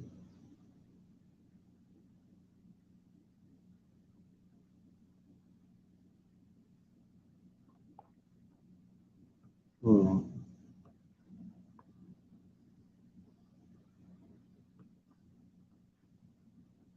Because he has been with me from the beginning. Those deeper.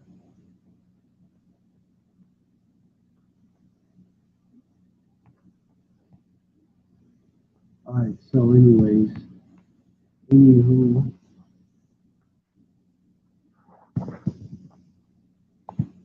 back to it.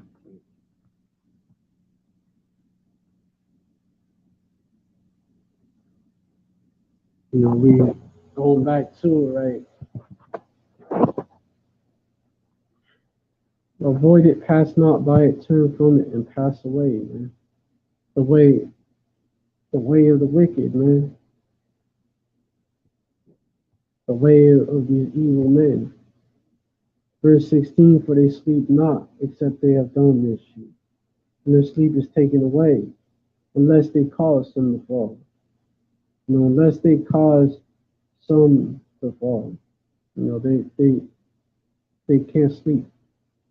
It gets to them. So you have to understand, people like a nation of people that's like that, the elites, they know they're Edomites. Of course, right? They know they're Esau.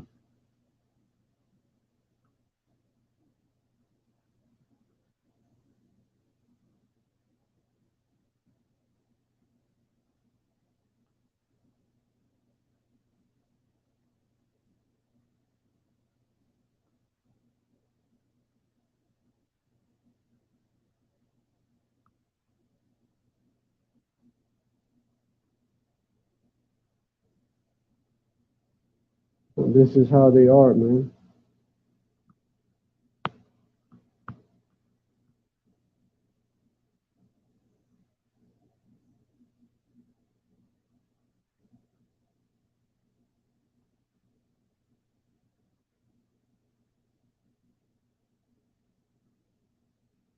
Oh, it's going into they that are joined unto them. So we're telling you not to join up. Don't hold hand in hand with them. We're warning you not to do it. Don't be joined unto them. Don't be joined unto this place. Don't be joined unto this place, man. This place is not your rest. It shall destroy you, even with the sword of destruction. Micah 2:10 KJV. Arise ye and depart, for this is not your rest, because it is polluted. It shall destroy you, even with the sword of destruction. With the sword of destruction.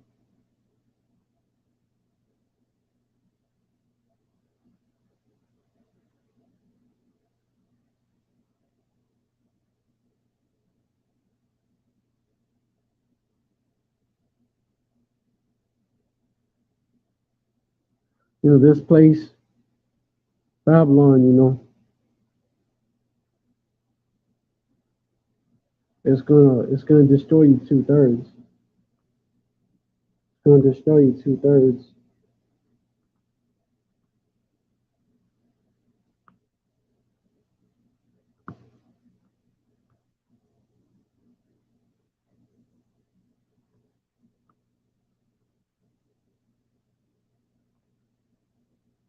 Verse 19 in Babylon, the glory of kings and two-thirds are going to be destroyed here. In Babylon, the glory of kingdoms, the beauty of the Chaldees' excellency, shall be as when power Yahweh overthrew Sodom and Gomorrah. Verse 20, it shall never be inhabited, neither shall it be dwelt in from generation to generation. Neither shall their Arabian pitch tent there, neither shall the shepherds make their fold there. So ain't nobody gonna be in this motherfucker. Nobody is gonna inhabit Babylon after it's over. That basically goes into showing you nuclear destruction. Shit, bro, hold on. I think that I was. Oh wait, time still. Alright. Call out y'all about shimmy outside about shimmy crocodiles. Thought maybe I got kicked out because that camera sign on there was not there. Usually, sometimes that'll mean that. Sometimes that means that. Hey, that's what's up there. I wasn't kicked out. I wasn't kicked out. I could bring y'all more.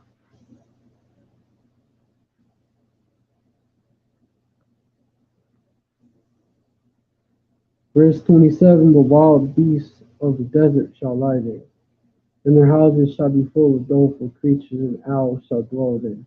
Doleful, sad, like doleful going to sad, going to basically unclean creatures is going to dwell here.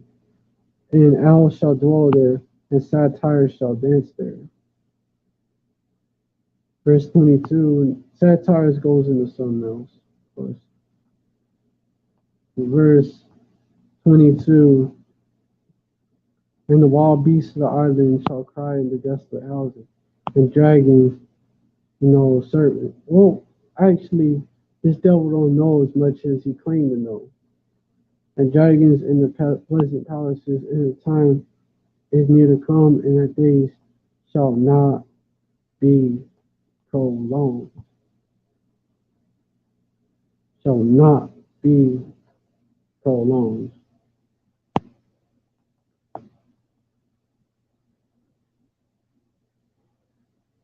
Through. But 82/3, y'all through with it. Y'all through with Babylon. And be destroyed on this side and be brought back in the kingdom with your right mind. But you're going to be destroyed painfully. Painfully. It's going to be a painful death for you 2/3. That refuse to take heed. Death by pain. The elect is going to take heed though.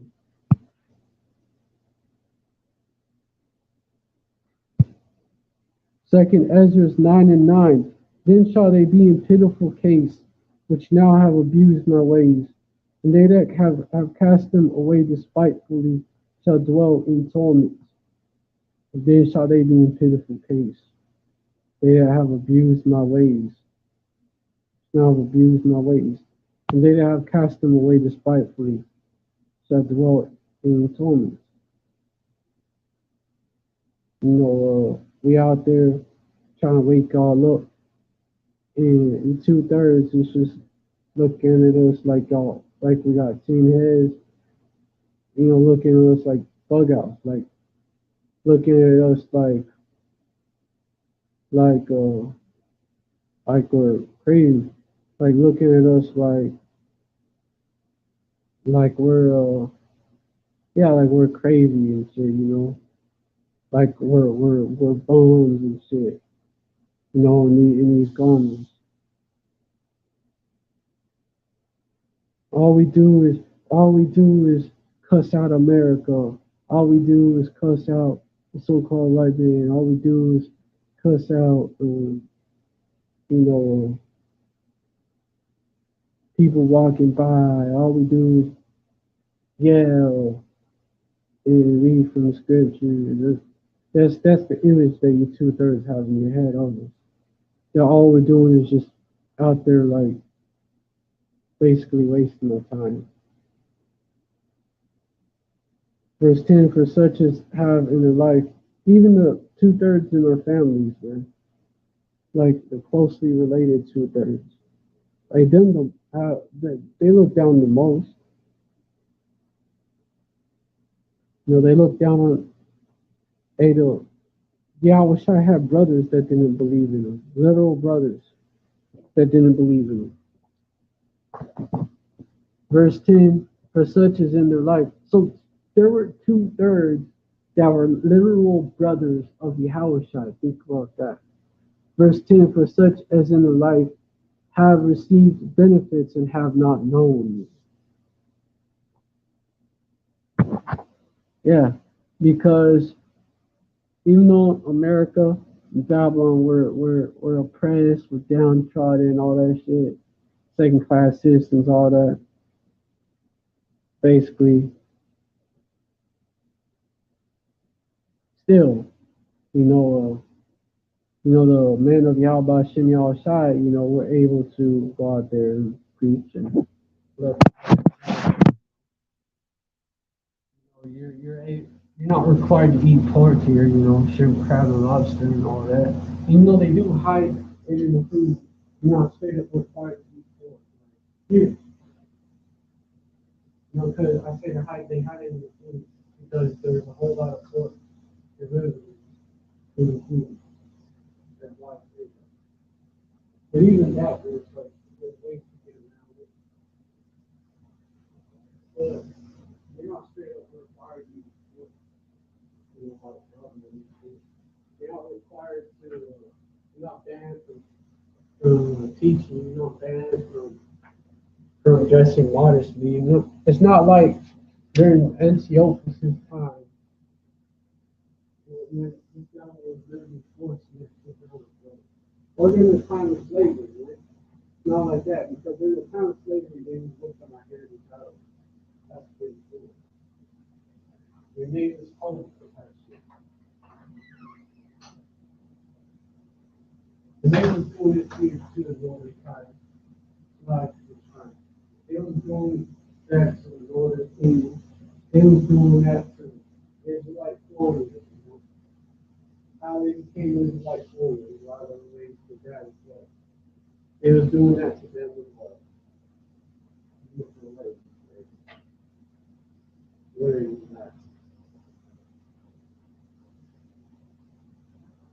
But nowadays, it's hey, Esau so-called has to respect your rights, so he's not really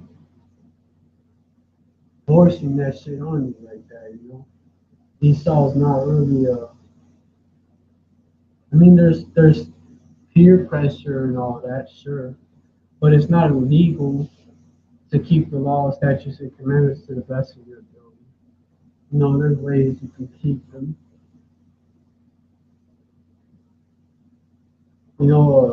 And Jake's is not like starving like all the way out here, like Levi down there in Haiti and shit, or like them Hamites, who somewhat you Jake, down there in Africa.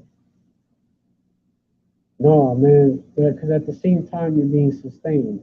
At the same time.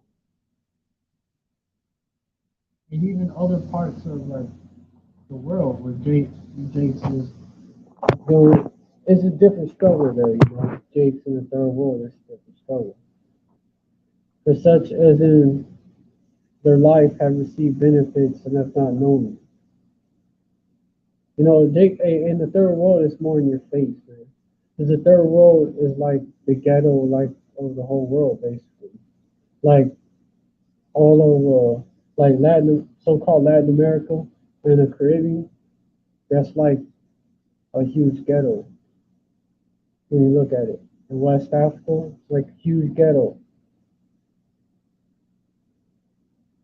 And then those that come over here to Babylon think they got out the hood. That's why they act that way.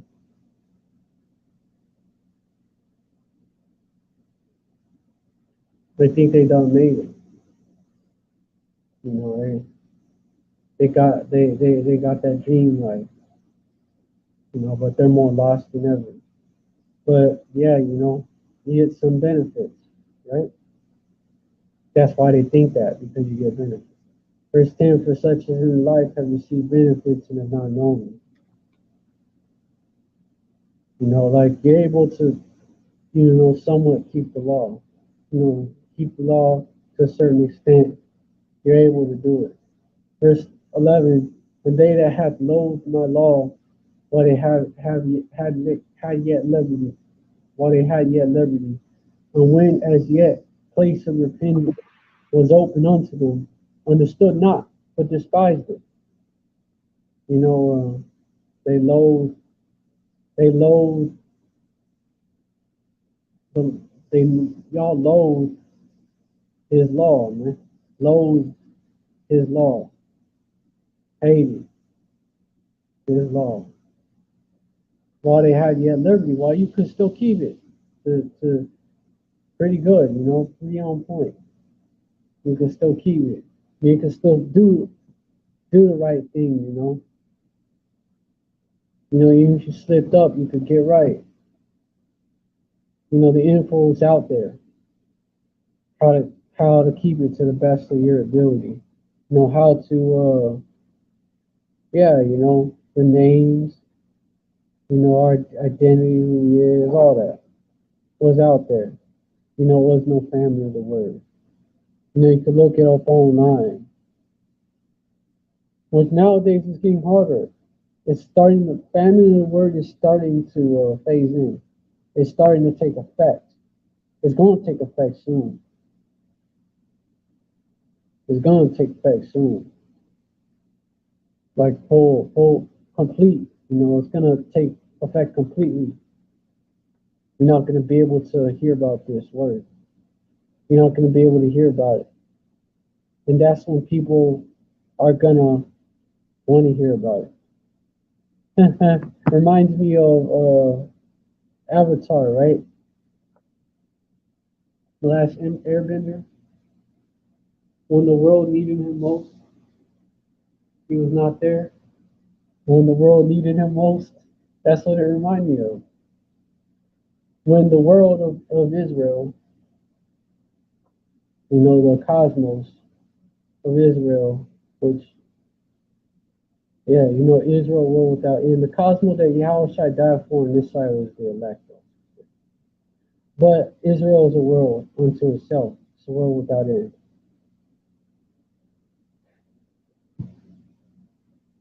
When Jake need the prophets the most, they're not going to be there. Don't be like Avatar. Because they took the prophets for granted. And when as yet place of repentance was open, actually hated them. You misused them. When as yet place of repentance was open unto them, understood not, but despised it. Understood not, but despised it. It was like I said, looking down on us. What are these bums and tablecloths doing out here, preaching against Babylon, preaching against America, with Bibles in their hands, man? Always yelling at people. Now look at them, there they go again. Look, there they go again. They probably don't even have a job, none of them do. But yet, when you have brothers with good jobs in this truth, you have brothers with good jobs, you have brothers that's doing all right in this truth. They're not doing that bad financially. The curses are hitting them some other way. But you have brothers that's doing all right in this thing. And you have brothers that's poor, what it is. Like real poor, what it is. It is what it it is what it is, because we're still going through the curses until Yahushua delivers us. We're trying to be delivered from being destroyed by the curses completely, which is what's going to happen. It's going to be happening during Jacob's trouble all the way until the nukes hit.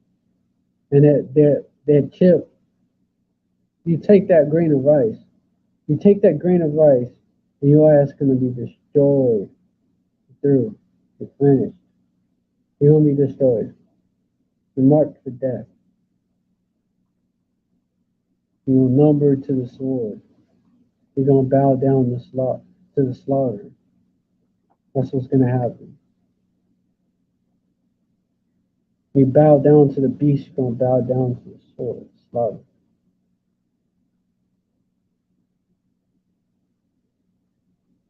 You're going to die with the beast, destroy with the beast.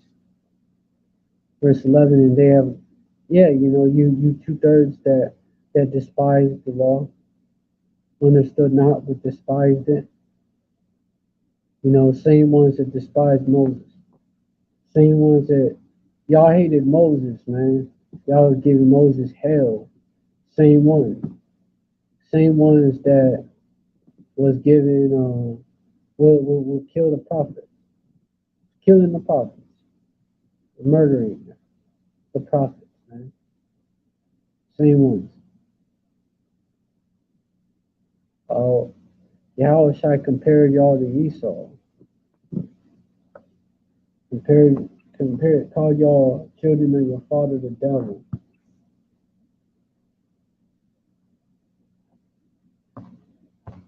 Same ones, man. Man, and the same ones y'all gonna be destroyed on this side, man. John 8:44. Ye are of your father the devil, and the lust of your father you will do. He was a murderer from the beginning, and abode not in the truth, because there is no truth in him. When he speaketh the lie, he speaketh of his own, for he is a liar and the father of it. The devil, the deceiver. That's why y'all can't get it. Verse 45, and because I tell you the truth, you believe me not. Verse 46, hold on. Let me get to that part. This is why, man. Verse 46, which y'all the ones that betrayed Yahushua to be crucified. Y'all the ones that called for him to be crucified. 2/3. Y'all 2/3 of you southern kingdom that was back there. You Judites. You Judites, Levites, and Benjamites. And the majority of y'all being so-called black people, so-called black Americans, Haitians, and West Indians. The majority of y'all was part of the 2/3.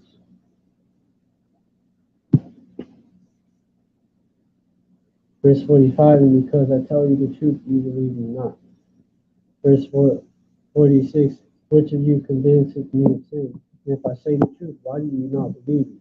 Verse 47, he that is of power Yahweh, heareth power Yahweh's words. Ye therefore hear them not, because ye are not of power Yahweh. Ye are not of power Yahweh. Verse 48, because this Israel, not all Israel is Israel. Verse 48, then answered the Jews and said unto them, this is you niggas. Say me not well that thou art a Samaritan and hast the devil. Yo, I could picture you 2/3 responding to Yahushua like that. 100%. Has a demon, saying you have a demon. Back then having some of the knowledge, right? For who he is. Back then y'all knew y'all was Israelites. Say we not some of y'all didn't, but the ones in the land of the circumcision that Yahushua came to knew. Say we not that thou called him a Samaritan, a heathen, that thou art a Samaritan and hast the devil. Y'all called Yahushua a heathen. Y'all called Yahushua a heathen. Which, no, of course, y'all are the same. Some of y'all are the same carnal jakes, same carnal niggas that look down on your own brother because he look different. The same ones. The same ones.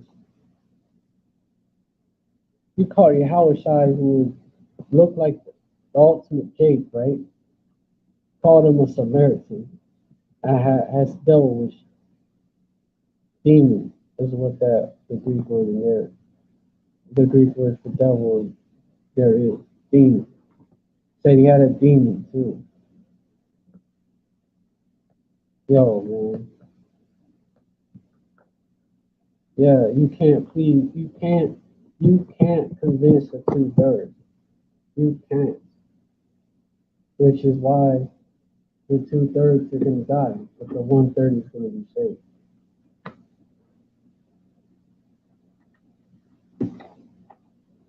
The remnant is gonna be saved. But yeah, this is what y'all say. What y'all say right here. You got those that scoff. Y'all scoff openly, some of y'all. Some of y'all privately. A lot of y'all privately, man. More now it's privately. A lot of y'all.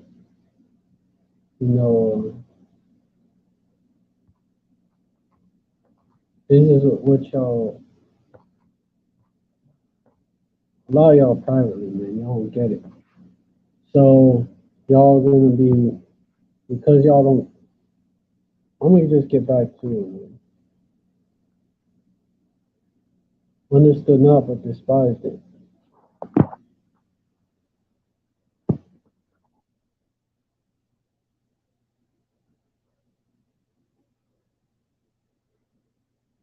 Verse 12, the same must know it after death by pain.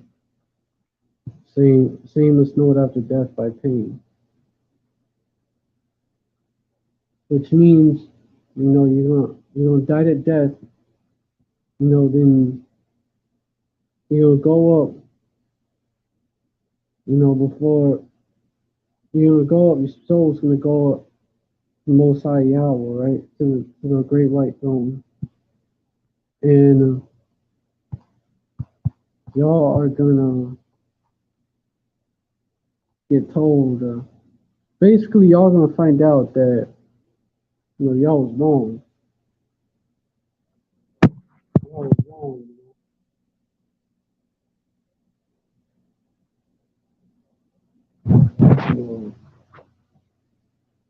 Hey, those dudes out there in tablecloths, man. Like, when there's not tablecloth, these are not tablecloths, by the way. But basically, that's what a scoffer would say, right? Those dudes out there in tablecloths, the angry dudes out there in tablecloths, they was telling the truth. Just like that dude from 2012 movie. He had I believe it was a brother. I believe it was a brother that was so-called conspiracy theorist. He had a big beard. He was living out in the mountains, and he was talking about how Yellowstone was gonna erupt and shit. He was like that image that they show of a conspiracy theorist,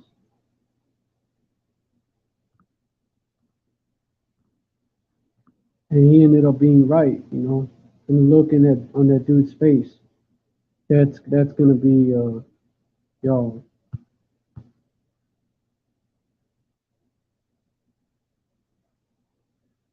But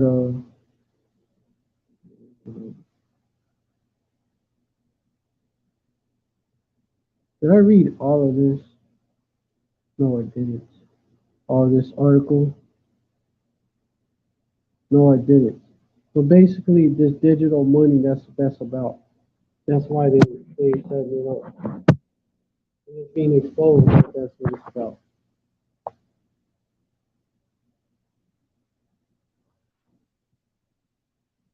Yeah, BBC is promoting it. And that's what that PayPal dude was exposing.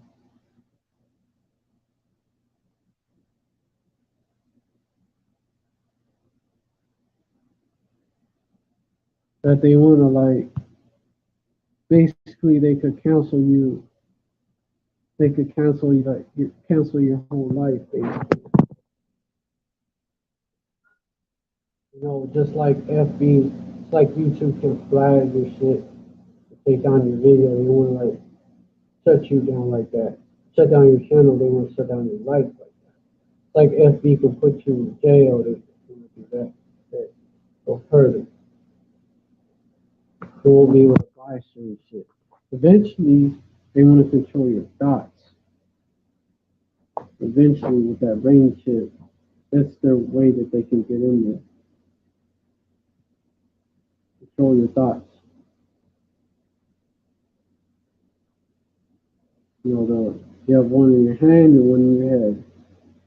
This is because the 37-year-old don't need to use a bank card or his mobile. Did I read this part?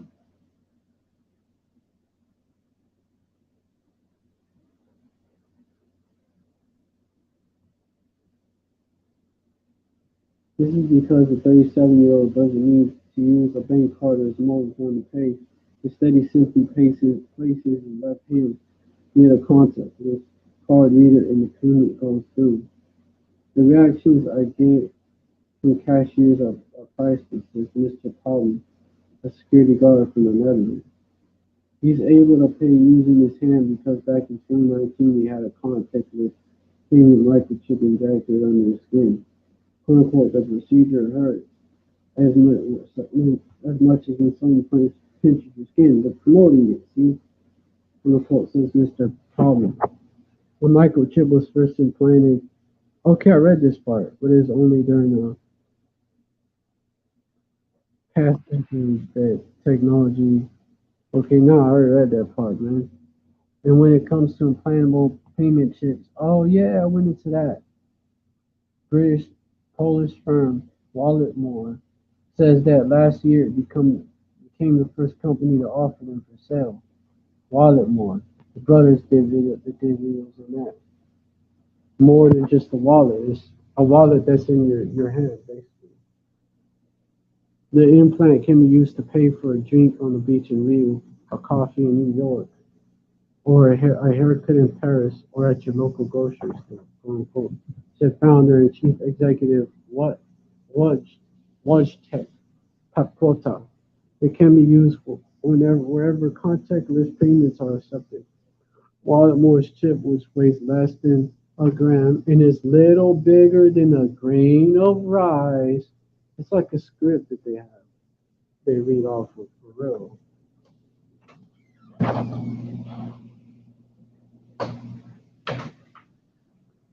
Is my bad. Is comprised.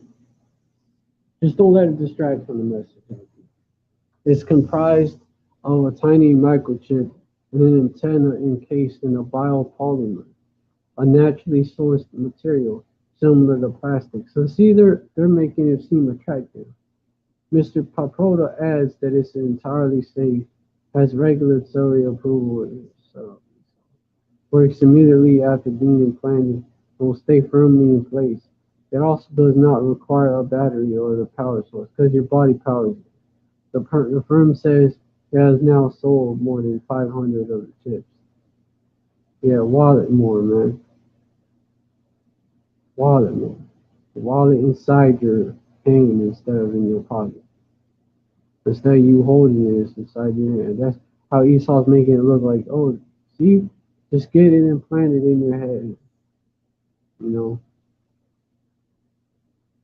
it's the solution to all these problems. That's why they're pushing the digital dollar, the central bank digital currency. The technology Walmart uses is near-field communication, or NFC, the contactless payment system of smartphones. So what you have in your phone. Other payment implants are based on radio frequency identification. Basically the same fucking shit, man. Pretty much. Or RFID, which is a similar technology typically found in physical contactless debit and credit cards. For many of us, the idea of having such a chip implanted in our body is an empowering one. No, because that knowledge about the MOT to the beat. But a 2021 survey of more, which a lot of so-called Christians know is MOT to the beat. But a 2021 survey of more than 4,000 people across the UK and the European Union found that 51% would consider it. And that's now without all that pressure. Imagine what it means that life or death. When it's the only way you could buy a meal to eat, man. Imagine then. That pressure is gonna be real. And it's gonna be like pressure that build up. Because at first you need it for this, you need it for that. First you need it for this. They'll phase it in, bro. You people said that y'all wasn't gonna take the jump shot. Well, you people still say no to mask mandates, then y'all submitted. You people said that y'all wasn't gonna take the jump shot. A lot of y'all submitted at least once, if not other times with the booster. How many people said that you was not gonna? How many people say now you're not gonna, give a call about one by that idea? But you same people with that mindset, man. That's y'all repent. Y'all gonna submit. It's a mindset. These elites were seeing who is gonna submit to the new world order and who is gonna resist, and they were demonizing those that resisted, and saying that they was the problem. Well, they're the reason why we can't get ahead. They're the reason why we're still in the plan. We're still in the pandemic, dealing with the 84 edition, man. Dealing with that, man. The crown royal. But they're the reason why, man, we got so many cases of it out here. They're the reasons why, so they're the reason. Then now it's going to turn into they're the reason why the economy why the economy is going down the shitter. They're the reason why, because they caused the disruption, because they wouldn't submit, so they wouldn't bow.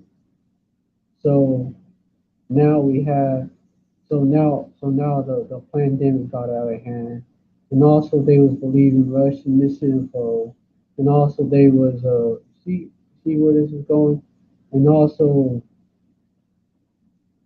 they was believing in Russian medical misinfo and Russian misinfo. Uh, yeah. Now, and they was backing up them truckers that helped block it all, and now that's why that's why that psyop. That's why Esau orchestrated that psyop. By the way, to demonize those who wouldn't bow down to the beast. Now you to make you think, he won't get the jump shot. You picture a trucker. You know, you picture a trucker, and that's why they orchestrated that. Trying to say that, trying to leak them to the Russians even. They try to leak the trucker convoy to the Russians. You know, well, it's always been them, right? There's their mindset, and how the mindset gonna be. It's always been them, man. Those those those those those extremists, man. They can't. Those extremists that believe in the Bible. Believe in the Bible. Man, it's always been them. That's gonna be the mindset of everyone else. It's always been them, man. So they're gonna actually look down on you. Look at you as an enemy of progress and enemy of the state. That's how that persecution is gonna come, man. It's gonna go from 51 to like way more than that. Higher percentage, 80, to 80. At least 66.6% of you, actually 66.6% of you tribes, man. That's 2/3.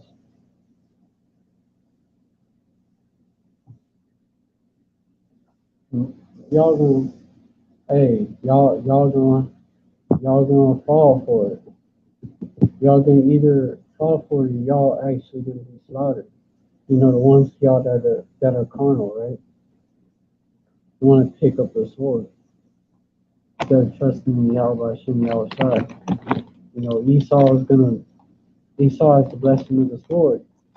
It's not your blessing, it's not your strength. So you're gonna lose.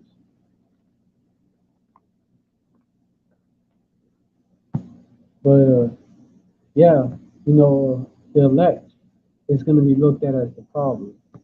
They're the problem, man. They're the problem. They believe medical and Russian is sinful. You know, they're the problem. And spread it. You know, it's always been them, man. Always been them and their Bible. That's what it's gonna. That's what the mindset of the people is gonna be. You know, when they come out with this chip, man. And also they're gonna pull that. They're gonna pull that cyber attack, man. And especially after that, and then the Russians, you know, they believe misinformation from the Russians. Well, the Russians, and it's gonna be blamed on Russians and what these devils call domestic right-wing extremists. Anyone, so anyone that shares those beliefs is gonna be looked at as one, even if you don't share all of them. It's always been them. Ultimately, the goal is to demonize the elect and the scriptures, man. That coming against so-called white supremacy is just a fucking smoke screen. They don't really give a shit about that. They just want to take their guns because they're gonna be they're they don't want they're not for the new way of oppressing our people. They're for the old way, and the old way gives the elites less control. That's why they're going to take them out of the picture. But the elites themselves are Edomite supremacists. So it's just one versus another, one type versus another. And really, they're just in the way of us. They're just in the way of the elect. They're in the way of the elites' plans to go after the elect. So that's why they're going to be taken out. And then you two-thirds, forget AA, you two-thirds going to get it because you know, you're Israelites, you know, you're Israelites anyways. You're Israelites anyways, and he hate y'all too. He wants to take out, really wants to eventually take out all of us, this devil. But he knows the elect, they're the ones that he's searching, he knows, and he's searching for ways to trap us up, you know, basically before the Most High Yahweh can defend us. Get rid of us before the Most High Yahweh can defend us, basically. Because he knows Isaiah 59 and 19. If he moves on the elect, you know, he's through. He knows. You know, but yeah, he knows. So that's why he's gonna rush in. That's why Esau is gonna come down with great wrath, rush in. Real fucking quick, man. In the middle of the night, probably I would say. In the middle of the night, you know, no knock raid type shit, but worse. You know how these devils do it, man? No knock 3 a.m. raids. Kick down the damn door, knock it over with a battery man. Nothing do. And I'm on the spot right now. Never do it. But this time it's been special forces. You know, MK Ultra super soldiers. They come down probably, I would say, one by they drop off. They drop off. You know, straight to you know, that's how they do it, man. Even worse, right? You know how they talked about the Zero Dark 30, that movie. That should give you a picture. And That movie about like them so-called taking out Osama. That's that was bullshit. But anyway, you see the methods they would use. We know, I know it's bullshit. They never once showed the volume. But anyways,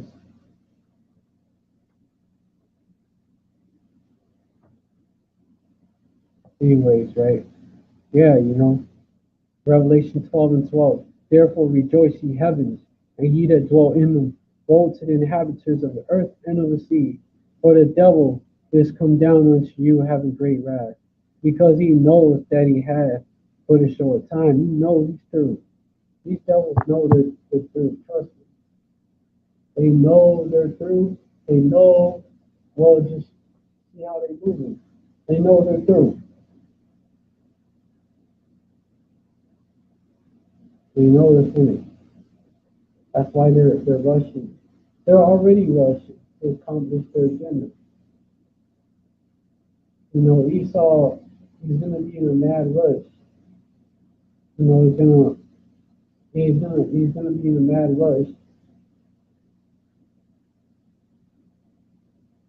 And that's also why he's slipping up so much and getting exposed as well.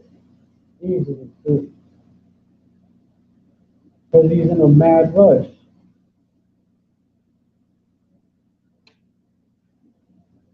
He's just throwing files out there left and right. And it's sloppy as fuck too. He's picking he's picking crisis actors that are shitty and they're fucking up on camera. He's fucking up, man. He's slipping up, which is frustrating and even worse.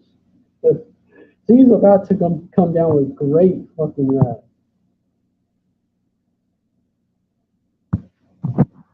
He's pissed. Like someone that's losing the game or a fight, like that one brother pointed out, man. They're gonna be throwing wild punches, just trying to land one. Fuck it. Someone, hey, this devil know, man, he losing. He always try coming and he through.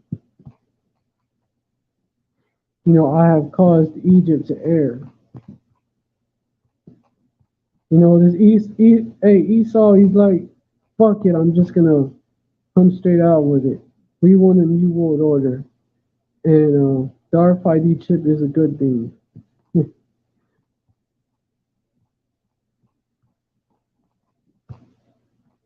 Esau, like, forget about it. I'm throwing caution to the wind. Fuck it.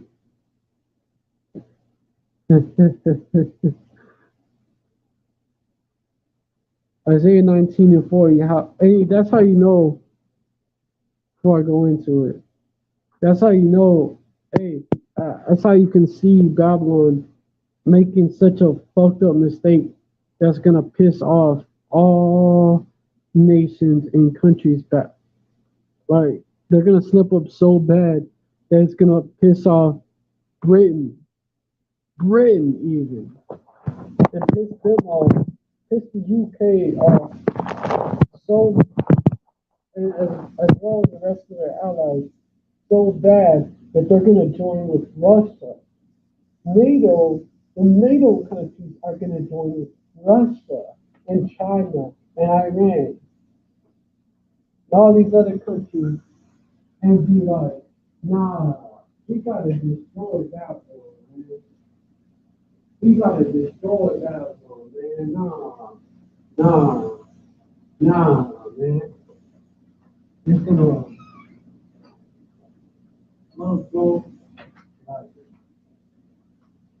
It's going to cause them to lift on that one, that fast. Oh, fuck that. They're going to shoot roofs at this place. Babylon is going to make such a fucked up mistake. Such a fucked up mistake that it's going to, in their mind, they're going to be convinced that there's no other choice but to nuke this bitch.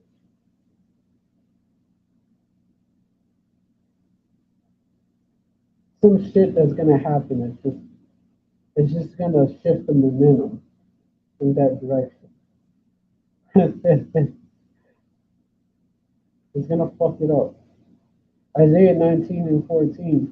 Yahweh hath mingled a perverse spirit in the midst thereof, and they have caused Egypt to err in every work thereof, as a drunken man staggereth in his vomit. Like a drunken man is drunk. When you're drunk, you don't got no balance. You stagger, tripping on shit, all over the place.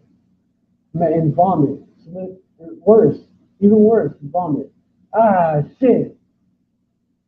In his vomit, in your own vomit. Slipping, falling, busting your ass over and over. Trying to get up and busting your ass even worse. And being pissed because of that shit. Fuck! And throwing up more, too. It's a complete mess. And that's what. Hey, Babylon is already a complete mess. Babylon is already a complete mess. And it's getting worse. Getting way worse. And the Babylon is going to get Babylon is through. And they're about to, Babylon is through. Babylon is through, man. And so Esau knows this. Esau knows it. He knows he's finished. So he's trying to beat the timer, reset it. He's in a mad rush to do it. So he's gonna be just like that, And that drunken man, he's more frustrated each time. Like, fuck, bro. He's more frustrated each time. Picture it. So he's gonna come down with great wrath, Esau. Esau is gonna come down with great wrath.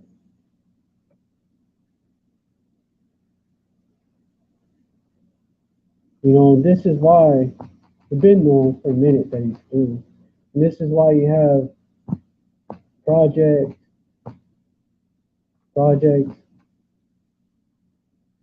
Pogo,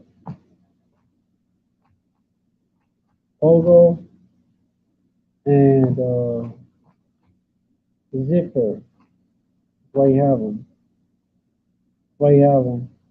And basically, these Edomites go.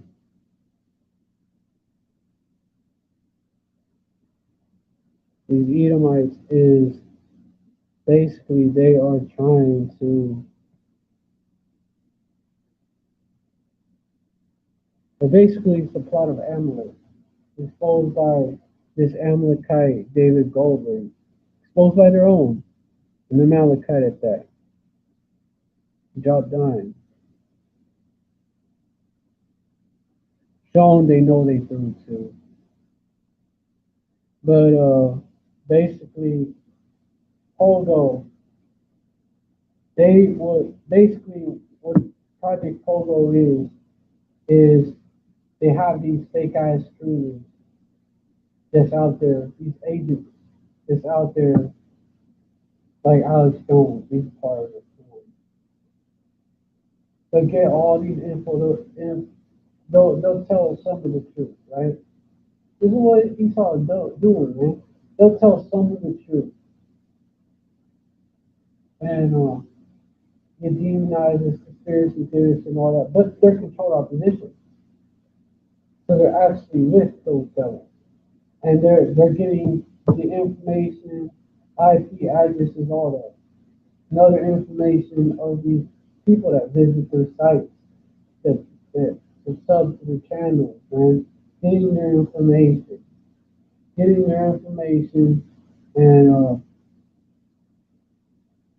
giving it to the government, man.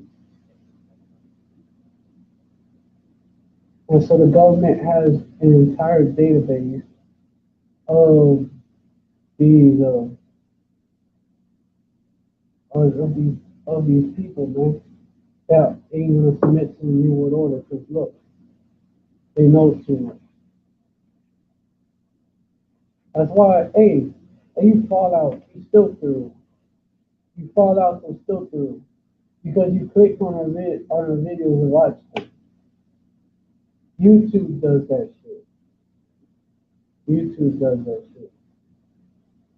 You know, you have fake ass tutors, and then you have YouTube that does that shit. And you also clicked on videos by these control opposition. And it's not just them, it's like it's these fake camps. So these Israelite camps that's not that's not in it for Yahweh Shemi outside. That's sold out. They're giving your info. They got 501c3 charters. They're giving your info to Esau. They're giving your info to Esau. And you're a part of that list. They're a bunch of fucking Judas goats for Esau, basically. And they're a bunch of Judas goats for Esau. That's what they're doing. That's what they are. Judas goat, Judas goat, and Judas goat like this, right? Judas goats are wolves in sheep's clothing. The wolves, the actual wolves, and then you have the wolves in sheep's clothing, the Judas goats.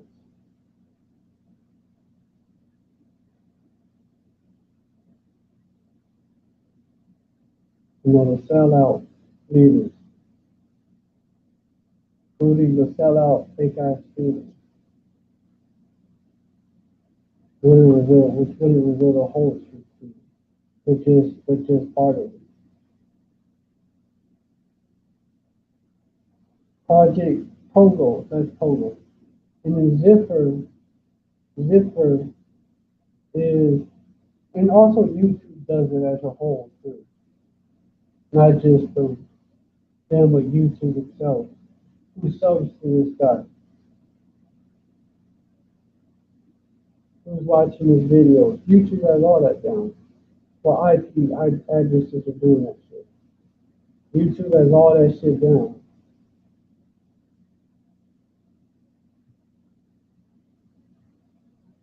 Project Pogo, all part of it. You have that. Even these alternative YouTube sites. Come on. You know. A Telegram is owned by a WEF member, World Economic Forum member. Come on, man. And a lot of these tutors is on there. Come on, man. It's all controlled opposition to basically trap up those who won't bow to the beast, who won't bow to that image. That idol means image. You know?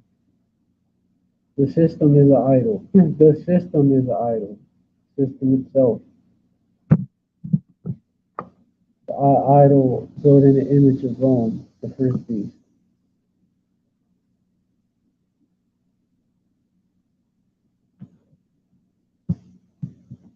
Beast from the sea.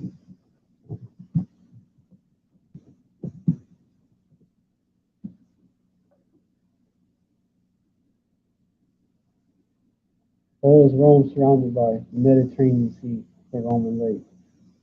Beast from the land, beast from the earth. When you look at America, spanning from the Atlantic Ocean to the Pacific Ocean. Come on. So America compared to Rome, you can see. So America is just like Rome, but it's like at the same time, it's come on. It's just like Rome. It's just like Rome, but it's the beast from the earth with the two horns, Republicans and Democrats.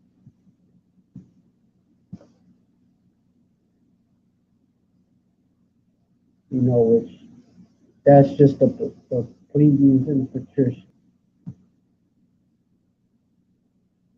all over again. But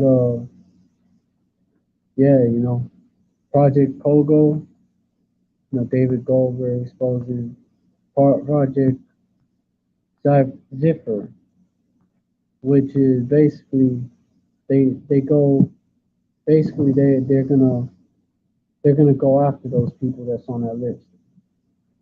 And basically it goes into it. If I can get those videos, it goes into. Hold on, maybe I should get the video. But it's also another video that I gotta get of here's true of Dr. Oz, man.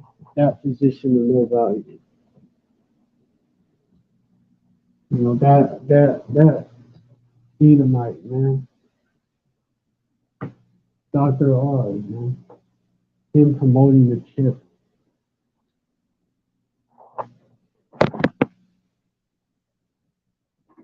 Him, man. Got that video.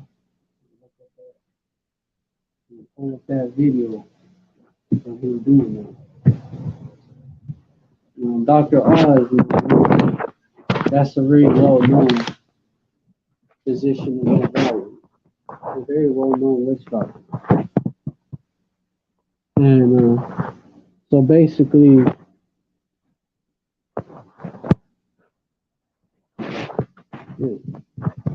and it's interesting how they call themselves doctors and not physicians.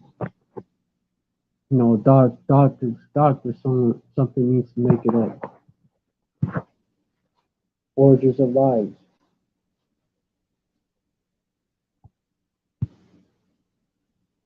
But basically, that's when they basically they would stage blackouts. That's what it goes into, and they would go after the dissidents and go after those that ain't gonna bow to the image of the beast.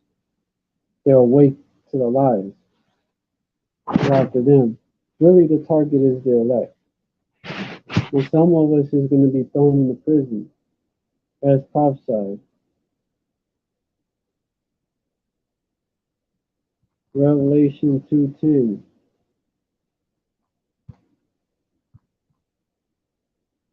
Fear none of these things which thou shalt suffer. Behold, the devil shall cast some of you into prison, that ye may be tried. And you shall have tribulation 10 days. Be thou faithful unto death, and I will give thee a crown of life. Yeah, fear none of these things which thou shalt suffer, man. That's why scriptures tell us that. And because the devil's going to cast some of us into prison. Expect it. Esau, you're going to throw you in the FEMA camps, man. Going to round you up and throw you in the FEMA camp. And, you're going to be there as long as the Most High Yahweh, once you're there, to test you. Are you going to endure? Are you built for it? Are you built to endure? If you're the elect, you're going to endure you're going to be faithful in the death. You're going to endure to the end. Okay, some of us may get put to death. Some of us may actually get put to death, but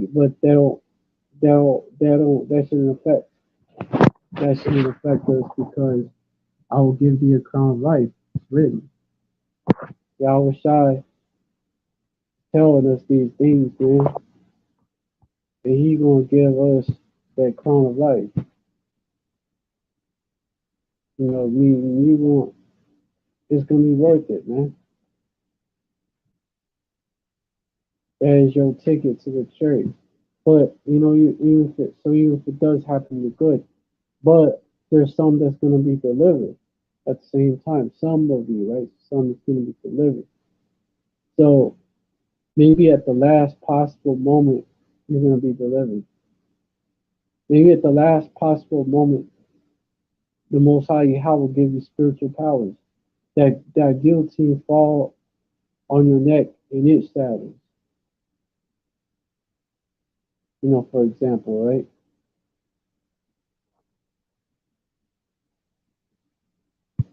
And that shit breaks. You break free, man. And you help your brothers out. Maybe that's why you was caught up. Because there's brothers that you need help. It's not gonna be given that. Not everybody gonna be given spiritual powers. Them brothers that maybe you will sit there to deliver them, or to deliver these sisters,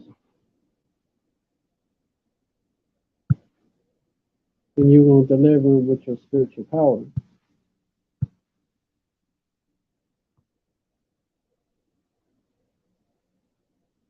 Like you just gotta have faith.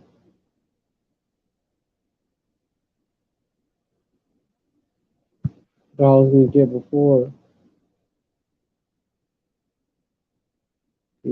Hold up.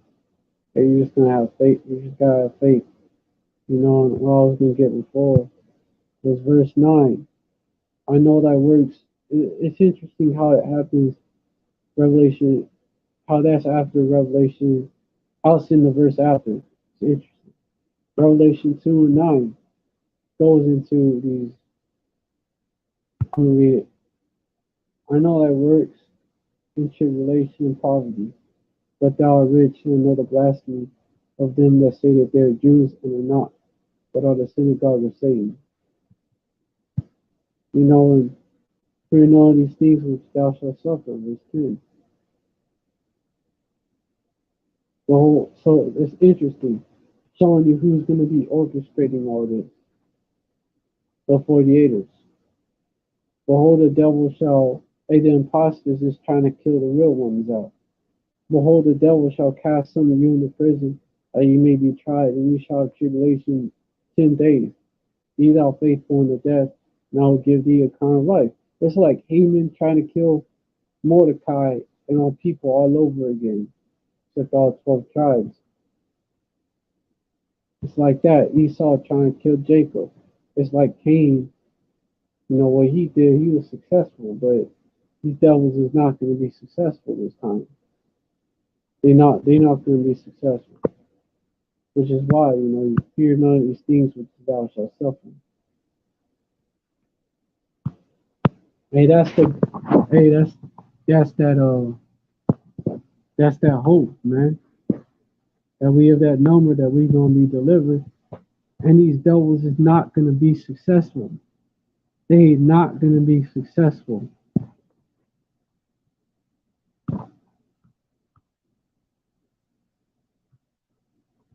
They're gonna take the L, man, and a fat one.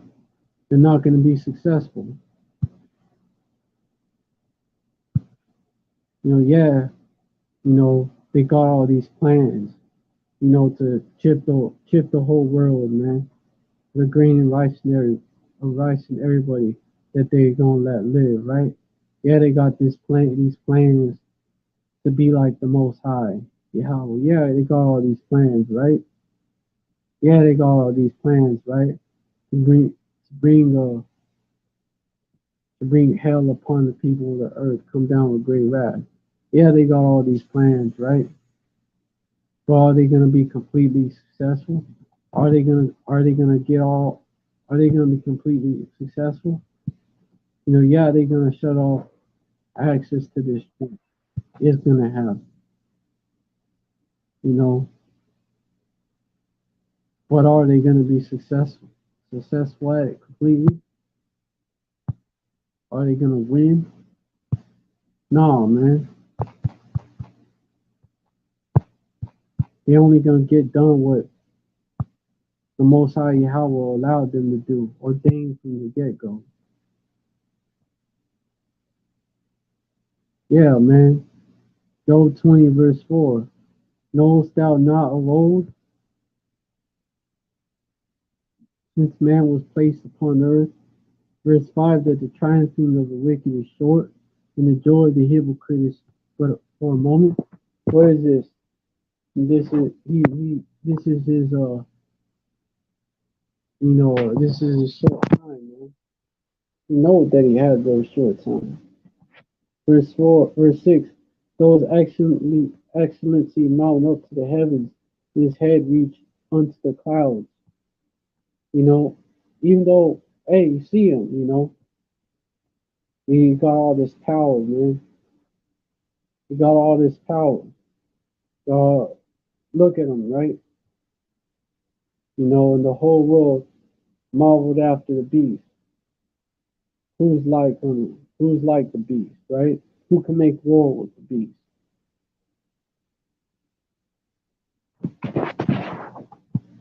Verse 7, yet, oh, I've seen the wicked spreading himself like a green bay tree. You get that?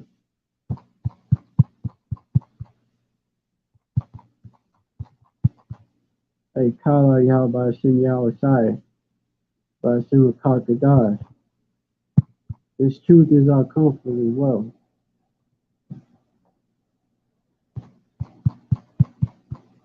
I have seen the wicked in great power.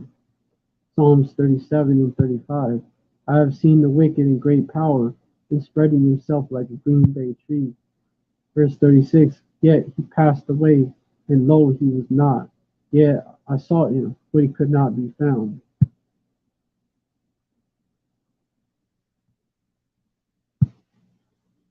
He's through.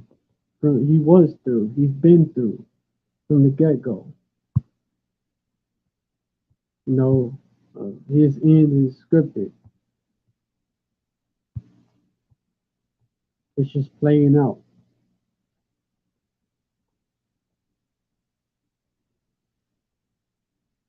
Verse 37, mark the perfect man, behold, the upright, for the end of that man is peace. Verse 38, but the transgressors shall be destroyed together, the end of the wicked shall be cut off. Verse 39, but the salvation of the righteous is of Yahweh. He is their strength in the time of trouble. Verse 40, and Yahweh shall help them and deliver them. We see the word Lord in all caps. Yahweh is named there. He is, he exists. And Yahweh shall help them and deliver them. He shall deliver them from the wicked and save them because they trust in him. And he is a conjugation of I am from Burning Bush. He speaks, he said, it says I am because he was speaking of himself. When you speak of yourself, you're like, I am. When someone speaks of you, be like, he is. Yahweh, that's what that means. He is. But also, hey, he is, Trust him, he is. He is. He is the Most High, man.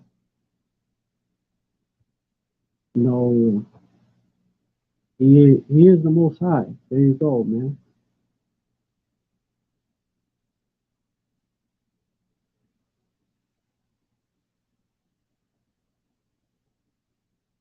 Verse 8, he shall fly away as a dream, and shall not be found. Yea, he shall be chased away as a vision of the night. Like a bad dream that you had, man, when you wake up. Verse 9, the eye also, that's how Babylon is going to be, like a bad dream. Verse 9, the eye also which saw him shall see him no more. Neither shall his place any more behold him. Yeah. He ain't gonna, it's gonna be a moment in time when this devil ain't even gonna exist. Esau ain't even gonna fucking exist. Verse 10, like he's the only nation that's not promised basically like some sort of mercy like they're going to get their land back. Like the other nations is going to get their land back. Still being under us, but still existing and still getting their land back. And actually being way better off. But Esau is going to be done away with. Verse 10, his children. Wait. I'm going to get to it. Verse 10, this is what he's doing right now, some of his people. His children shall seek to please the poor, and his hands shall restore their goods. But this is what they're going to do also during the kingdom. They're going to restore. Well, they're going to cough it up, man. They're going to cough it up. All that gold that they stole, man. All the riches that they stole from us, they're going to cough it up. Yahweh Shai and the elect is going to make them cough it up. Verse 11, his bones are full of the sin of his youth, which shall lie down with him in the dust. Verse 12, though wickedness be sweet in his mouth, though he hide it under his tongue. Verse 13, though he spare it and forsake it not, but keep it still within his mouth. And his bones are full of the sin of his youth. You know, those are the same devils that did that shit, and they still benefit. They still benefit from it, man. They still benefit from that hardcore slavery. They still benefit from all that. It's the companies that was around back then, you know,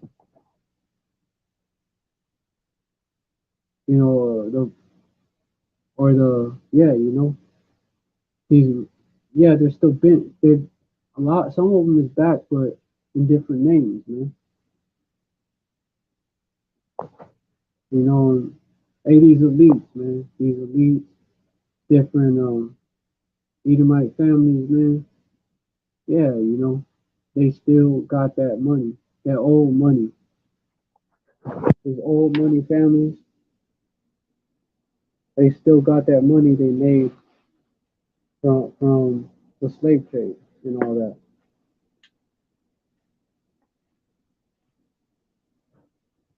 Still got the money they made from that, lynchings and all that, the stealing of the land. Still got the money that they made from it. They still got the land.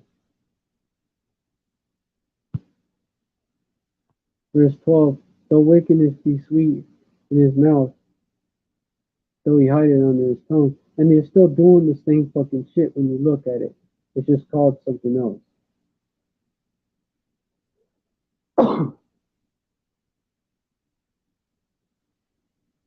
When eight of them cops is still gunning our people down in the street. Still doing it.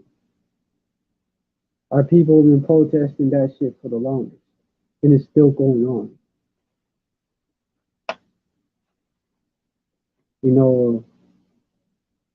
Still throwing us under the jail, man.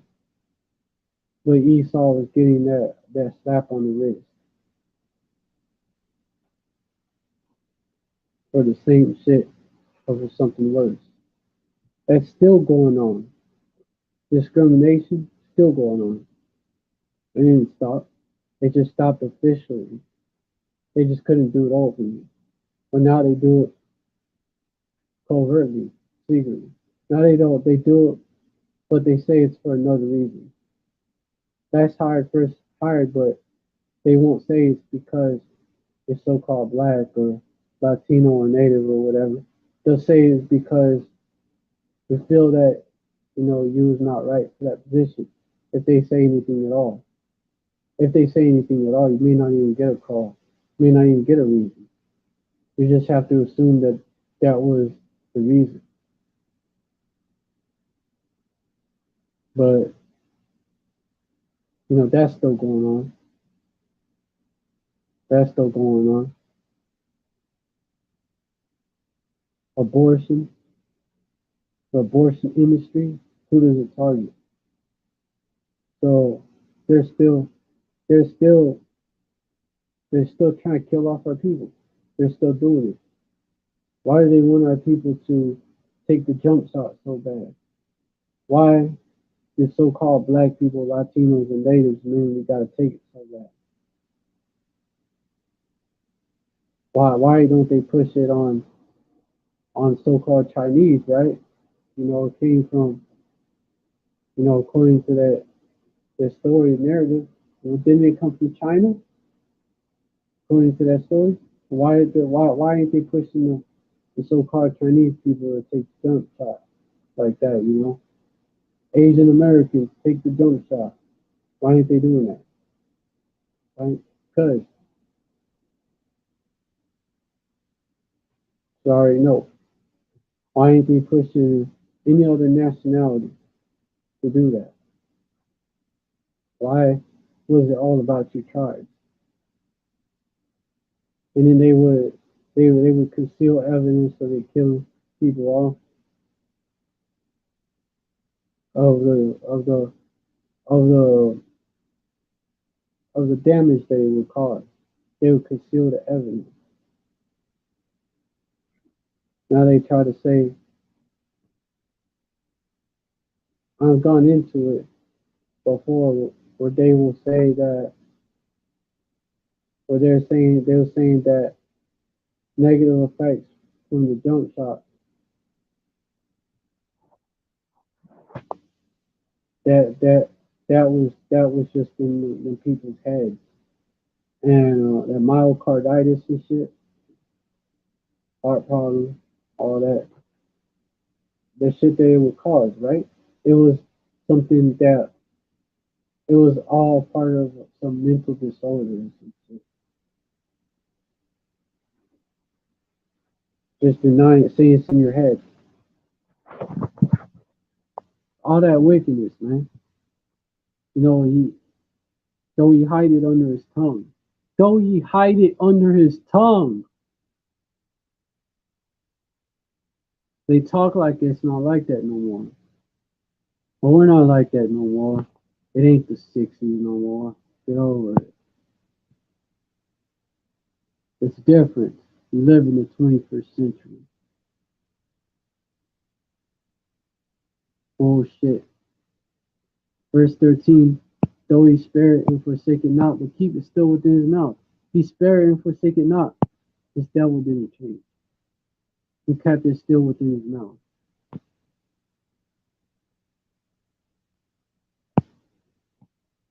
Verse 14, yet his meat and his gall is turned. It is the gall of asps within him. Verse 15, he had swallowed down riches, which is asp is a type of snake. Verse 15, he had swallowed down riches and shall vomit them up again. Power Yahweh shall cast them out of his belly. Yeah, all that shit they have, all that shit they have, man. Hey, reparations would be only be scratching the surface and barely making a dent.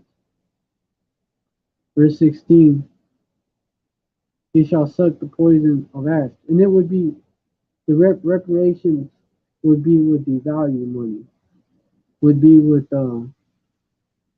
basically monopoly money. That's what it would be with.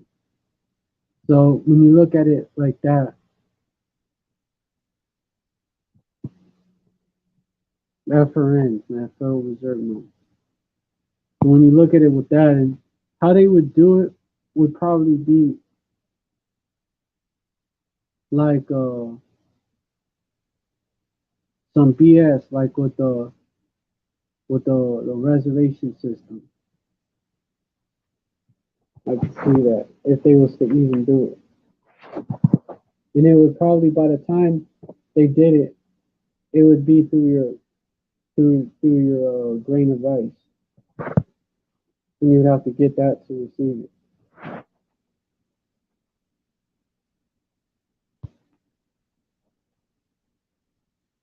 But yeah, verse 16, he shall suck the poison of asps, the viper's tongue shall slay him. Verse 17, he shall not see the rivers, the floods, the brooks of honey and butter. Verse 18, that which Basically, this devil is not gonna get the kingdom. He's not gonna reset his time, his rulership on earth, and just rule, just right into the sunset ruling. Verse 18, that which he labored for shall he restore, and shall not swallow it down. According to his substance shall the restitution be, and he shall not rejoice therein. Verse 19, because he hath oppressed and hath forsaken the poor, because he hath violently taken away an house which he builded not.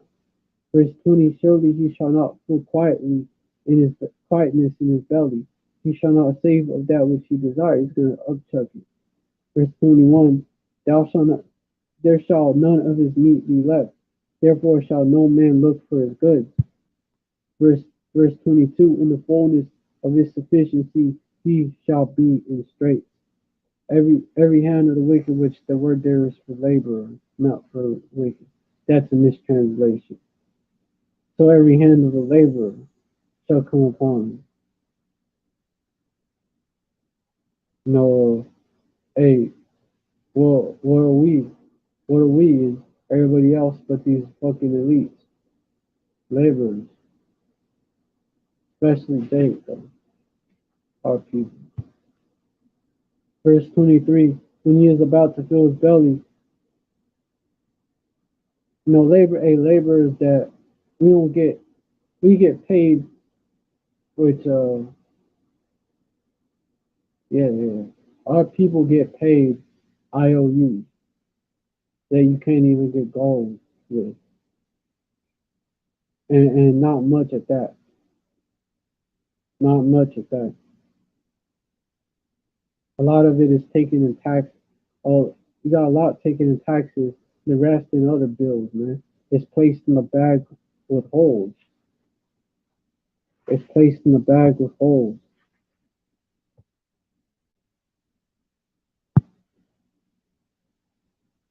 And the wages in the bag with holes.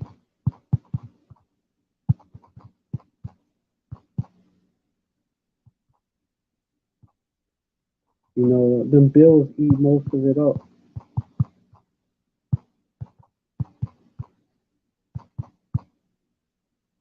Now say this, even if you're not able to work and you get a government check, man, that them bills eat it up too. So they eat up that check. But let me get this right here. I got 1 and 6. Ye have so much and bring in little. Ye eat, but ye have not enough. Ye drink, but ye are not filled with drink. Ye clothe you, but there is no warm. And he that earneth wages to put it into a bag with holes. So much and bring in little. Eat, but have not enough. Right? Drink, but you're not filled.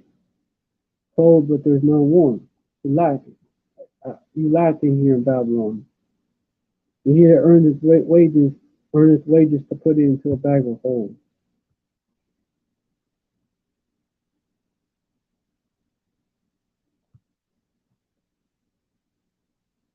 And you gotta pay income tax. Well, first off, income tax. You're a worker. You're working there. You're not the owner of the company. You're working there, and you gotta pay taxes on that shit. When you buy shit, you gotta pay sales tax. When you buy shit, you gotta pay sales tax. On top of that, income tax. You own property, you gotta pay property taxes. So even if you own the land, you gotta pay that shit. For Jakes who own like a small piece of land, we don't own that much land. We don't even own that much.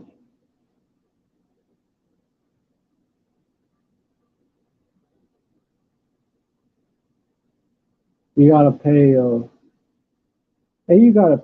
It's so much of them. Besides, the electric bill, the water bill, all that. Rent, rent. If you don't own, you rent. But you never truly own anything. You never truly own anything in Babylon. What's that? What's that property tax for? You paying rent to the USA corporation, the U.S. corporation, paying rent to the Rothschild. So we don't own shit. We don't own shit, and we don't own shit. But our people built this motherfucker. Our people is the reason why America, Israelites made America great. Israelites made America great.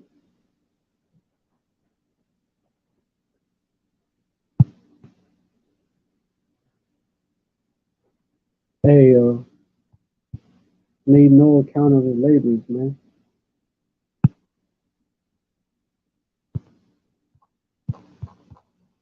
You know, Israelites made America great, but what are we called in this country? Lazy. What are we called? Criminals. Ain't shit.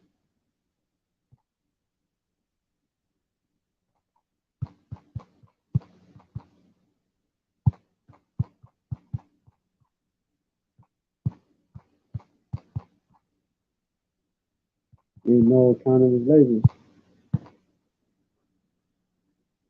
You know, Esau will say some shit. Oh, oh, they'll say, man, they call the so-called Mexicans lazy. Nah, man, they call the so-called Mexicans lazy. Esau even do that, man. They're just, well, at the same time saying they're stealing our jobs. At the same time, they're so lazy, but they're stealing our jobs.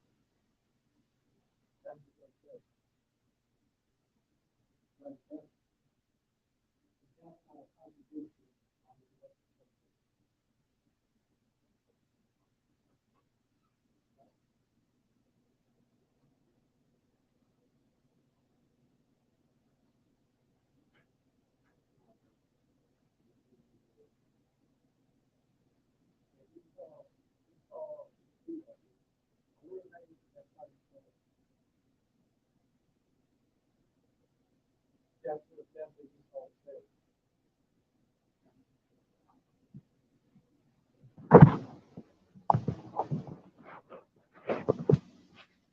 They're lazy. That's why they protest.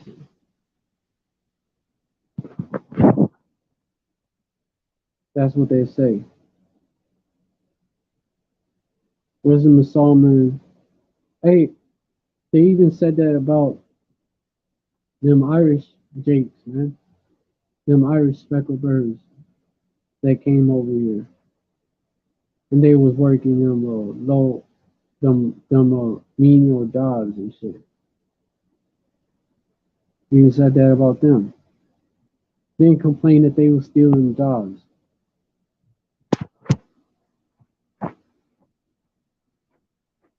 The Irish was looked at like the so-called Mexicans is looked at today.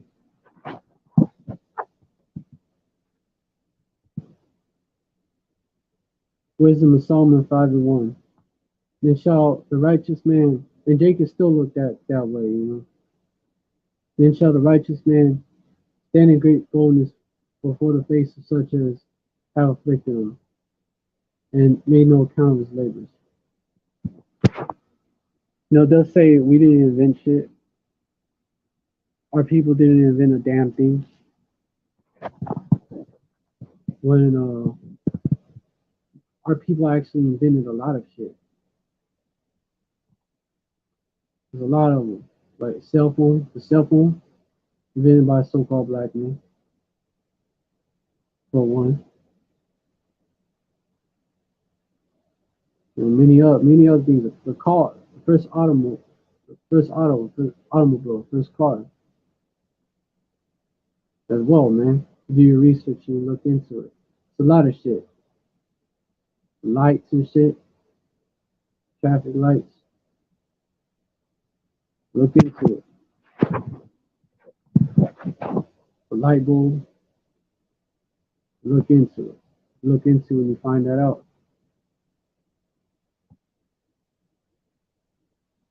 There's a lot of shit that was invented by Jakes. And that's just speaking of the tribe of Judah. One tribe. The other tribes, the northern kingdom, it was certain shit that they came up with as well.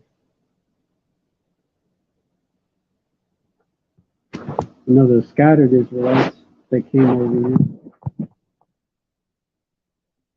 here. Nikola Tesla, man, that dude definitely was no Edomite. When you look at his life story, that was no Edomite. It was a Jake.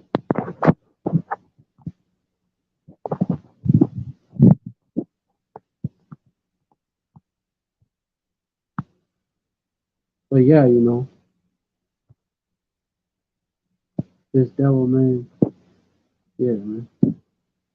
He got rich off of people, but don't wanna give our people credit.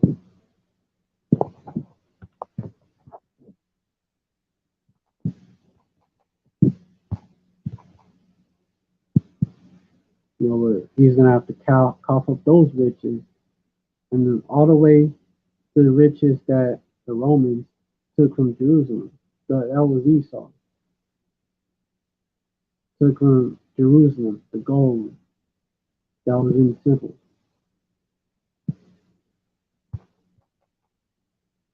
All the way from them.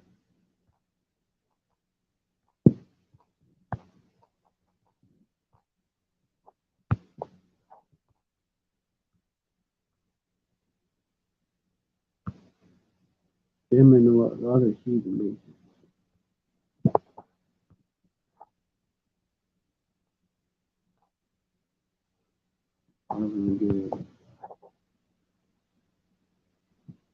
They're gonna have to. No, this is good. This is a good one as well. You have fattened yourselves for the slaughter.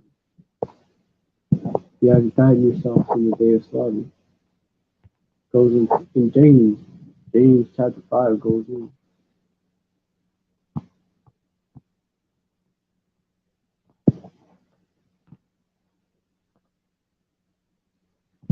Okay, JV.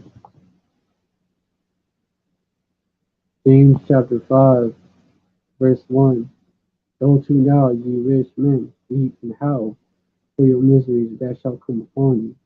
Verse 2. Your riches are corrupted, and your garments are moth eaten. Verse 3. Your gold and silver is cankered, and the rust of them shall be a witness against you, and shall eat your flesh as is filled with fire. These Edomites, for all these material riches they took from us, you have heaped treasure together for the last days. Verse 4. Behold, the hire of the laborers who have reaped down your fields, which is of you kept back by fall, cries, and the cries of them which have reaped are entered into the ears of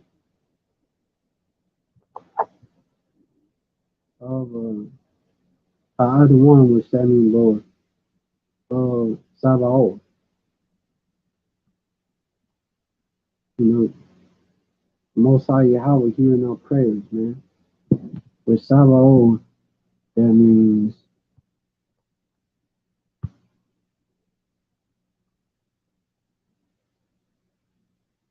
Lord of hosts, man. The one of hosts, Yahweh of hosts.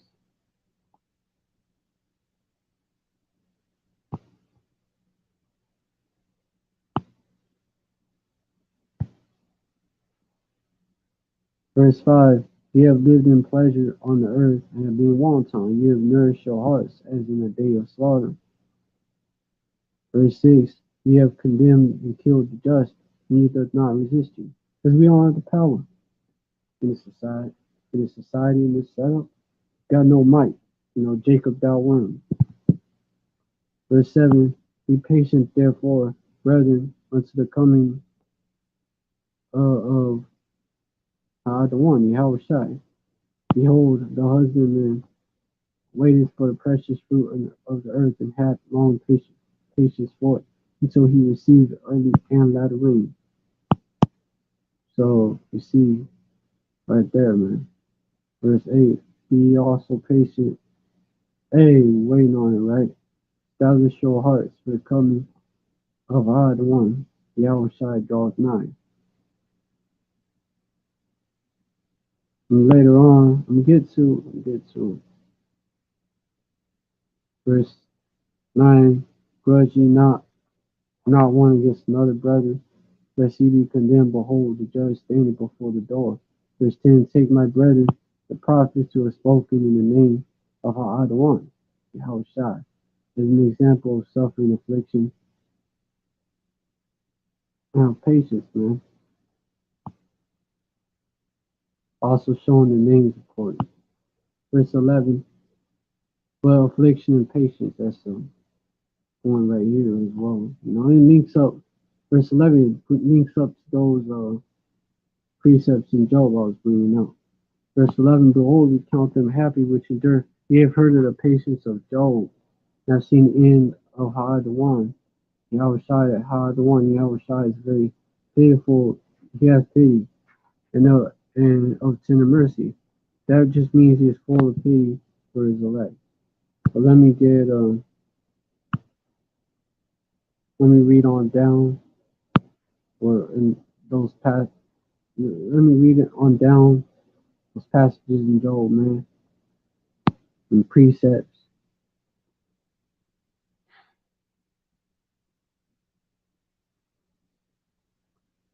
And verse 23, when he is about to fill his belly, power Yahweh shall cast the fury of his wrath upon him, and shall rain upon him while he is eating. While he is eating. So while he's eating of the fruits of that, that labor, right? The shit that he was trying to do, right? The New World Order. While he's eating, yeah, when he's about to fill his belly, when he's about to be done with his New World Order, and eat all of it, it's that whole meal. When he's about to fill his belly, power Yahweh shall cast the fury of his wrath upon him. Right then, it shall rain upon him while he is eating. He's gonna, right then, that's when, yeah, that's when Yahweh Shai, that's when the nuke's gonna fly. That's when the nuke's gonna fly. And that's when Yahweh Shai, he's gonna come back. Get in, he's gonna take his elect out of the picture, being up into the chariots. And then that's how we're gonna meet the one Yahweh Shai. If we be of that number, we're gonna meet him in the air. That's how. And then come back to get those elites, drag them out of their bunkers.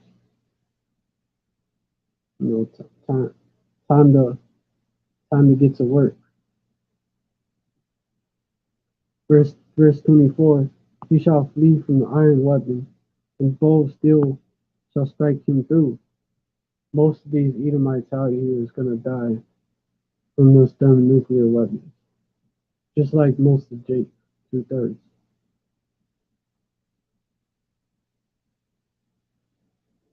These average Edomites, and even some of these richer ones, all the way, even some of these richer ones, you gotta be that one of the top elites. Otherwise you ain't gonna survive it. One of the top elites, top generals, top for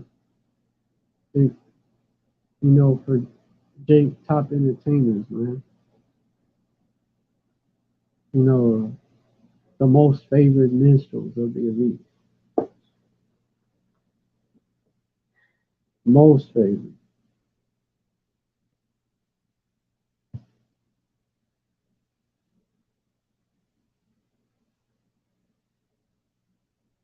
Otherwise, you're gonna be destroyed in the nukes. When you're here in Babylon.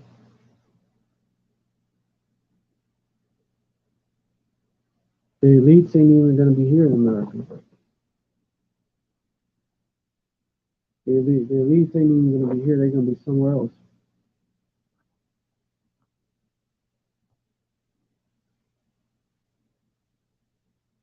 Shit, most of them don't even live here.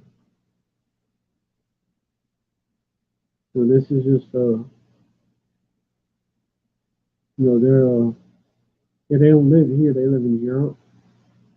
A lot of them don't live here.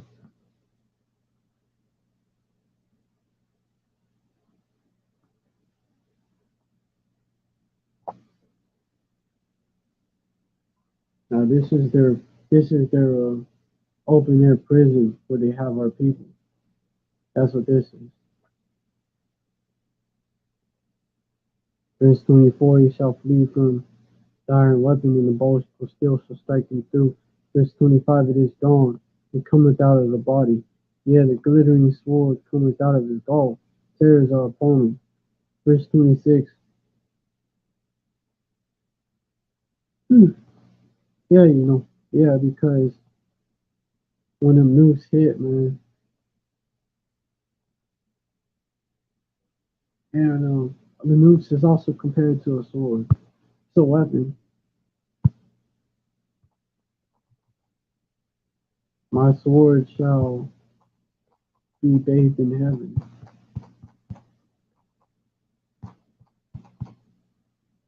Missiles. My sword shall be bathed in heaven, and it shall come down upon Idumea.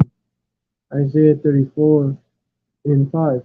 For my sword shall be bathed in heaven. Behold, it shall come down upon Idumea, and upon the people of my curse to judgment. This is Idumea all over again. America is Idumea.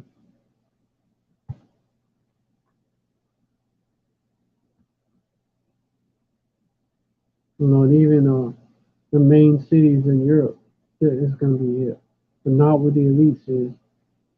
America is going to be completely obliterated. Verse 6, actually, hold on. This is that sword. Verse 4, and all the hosts of heaven shall be dissolved, and the heavens shall roll together as a scroll. That's how you know that's talking about nukes.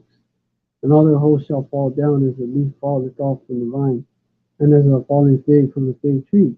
I mean, it looks like that. When you look at a nuke that's in the air, with like a star that's falling, then it falls. Boom.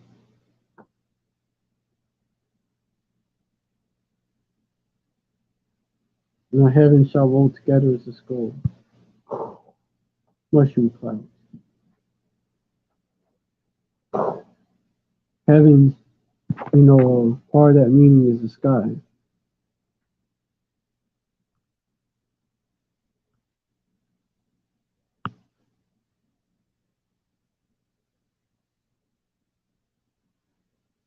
The Shemayim. Shemayim. Firmament. But sky is like the beginning of it, above the heavens. But also, the sky is going to roll together like that. And the nukes it. But also, the people that's running this place, they in their heaven. They in their heaven. They gonna be shook. America is on. America gonna be destroyed. That's the superpower.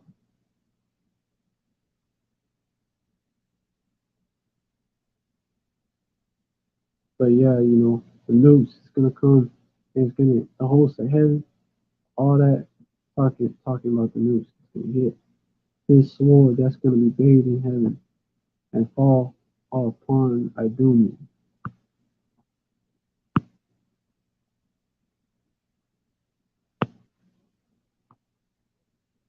Verse 26, all darkness shall be hid in his secret places. A fire not blown shall consume. It shall go ill with them that is left in his tabernacle. A fire not blown shall consume them, those. And also the chariots are going to take part in it. That's deep. The areas that's not being touched by the nuclear fire. Chariots are going to take part in it. It shall go ill with them that is left in his tabernacle. So concentrated heat beams. Verse 27, the heavens shall reveal his iniquity, and the earth shall rise up against him. That's what's going on. Oh, it shall go ill with them that is left in his tabernacle. Slavery. And then that's how the rest of that nation is going to come back. They're going to be born in slavery. Verse 27, the heavens shall reveal his iniquity, and the earth shall rise up against him. Goes into what? Goes into,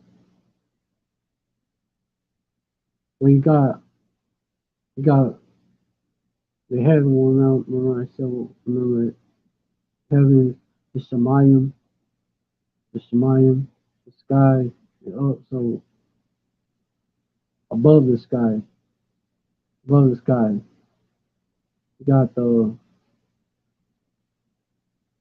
satellites up there, space, right? And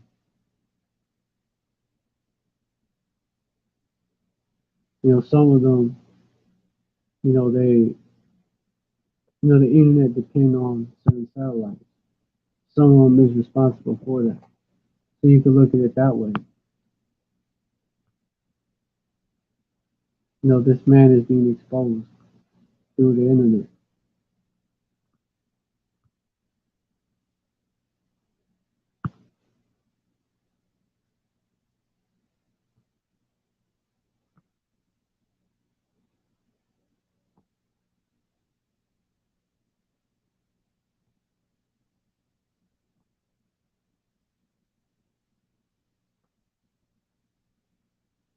Yeah. And the earth shall rise up against them. The people that's on the earth, that's like basically the people that's not in rulership. Well, in the final form of that is all these other countries launching nukes on Babylon, but also this too, the earth.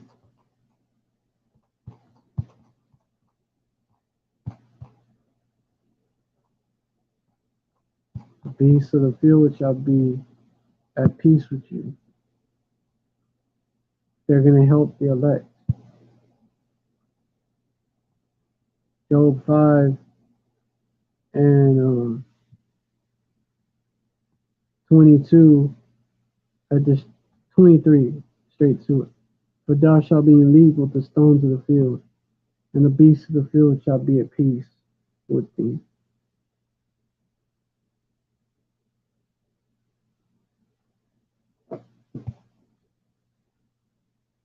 Verse 24, which, let me just get that. And the beasts of the field shall be at peace with thee. Also that, right? Alright, yeah. Verse 24, and thou shalt know that thy tabernacle shall be in peace, and thou shalt visit thy habitation and shall not sin. That's all one way we're going to be preserved.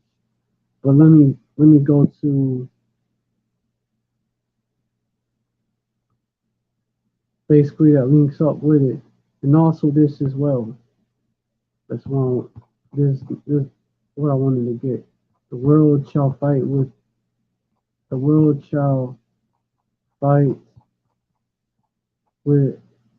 for you. It's speaking of that. Oh wait, against the unwise. Fight with him against the unwise.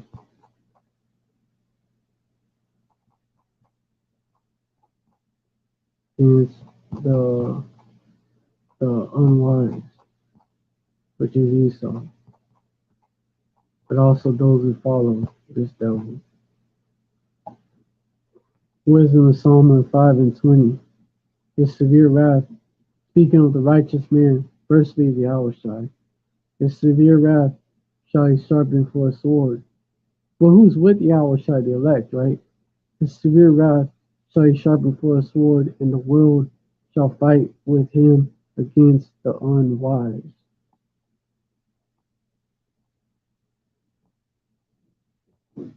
Which this has double meaning to it. Verse 21, then shall the right aiming thunderbolts go abroad, and from the clouds as from a well-drawn bow shall they fly to the mark. This has double meaning to it. Even there's several meanings to it. That's how the scriptures is. Verse 22, the hailstones full of wrath shall be cast out of a stone bowl, as out of a stone bowl. And the water of the sea shall rage against them, and the flood shall cruelly drown them. So let me go back. The right aiming thunderbolts go abroad, and from the clouds as from a well-drawn bow shall they fly to the mark. Talking about the nukes as well, man, not just that, but the nukes that these other countries are going to shoot. The hailstones too. But I will say this, even with the angels and the chariots, they're gonna participate as well, man. They're gonna be shooting at this place as well, concentrated fire beams. And hailstones full of wrath shall be cast as out of a stone bowl, and the water of the sea shall rage against them, and the flood shall cruelly drown them. Verse 23, yeah, a mighty wind shall stand up against them, and like a storm shall blow them away. Thus iniquity shall lay waste the whole world, and ill dealing shall overthrow the stones of the mighty, because you're gonna have these nations. Well, it has two meanings to it. You're gonna have these nations as well, these other countries, turn against Esau, namely, really against America.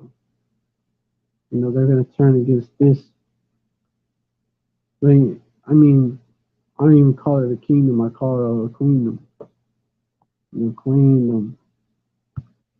They're gonna shoot nukes at this place. Quayon is the word that you get queen from. It means whore, a prostitute. And Babylon is the great whore. And it dominates the world. But hey, for those that ain't heard yet. But hold on.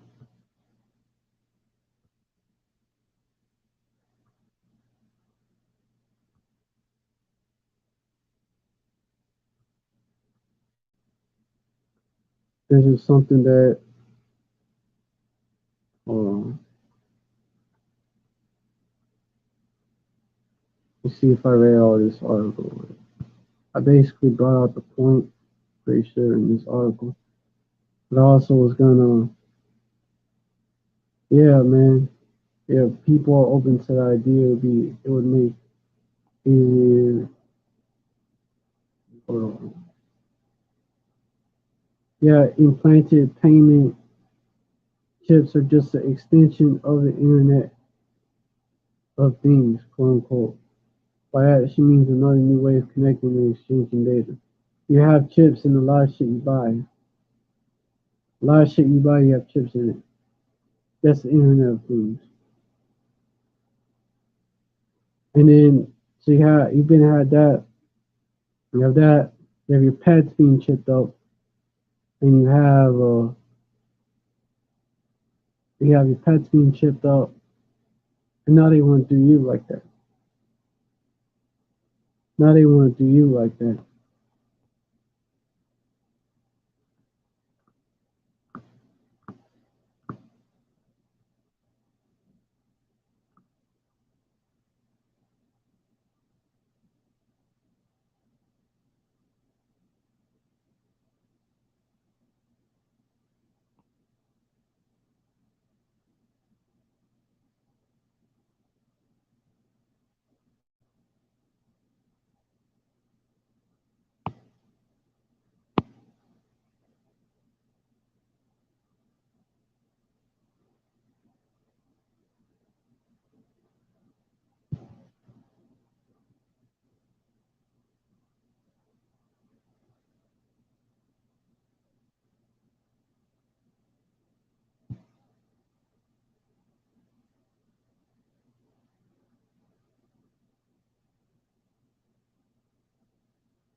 Okay, but yeah, that's why they did that too. That's why they pushed that. That's gonna link up to that chip that they wanna put in you. Hmm. And of course, you have them bringing out some of the negatives, but like as a whole, they promote that shit as a whole. When you look at it,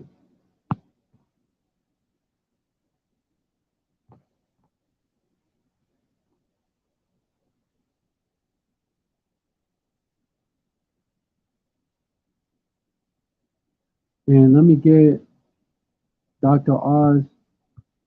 Let me get Dr. Oz and show you they promoting that shit.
Turns out one of the biggest discoveries is actually this tiny.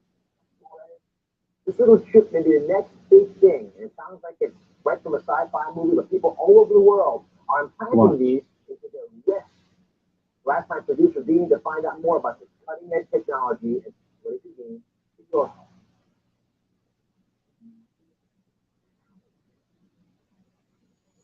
Whether it's our smartphones, our watches, our fitness trackers, or our Bluetooth headphones, it's clear that technology is not just part of our lives, it's running them.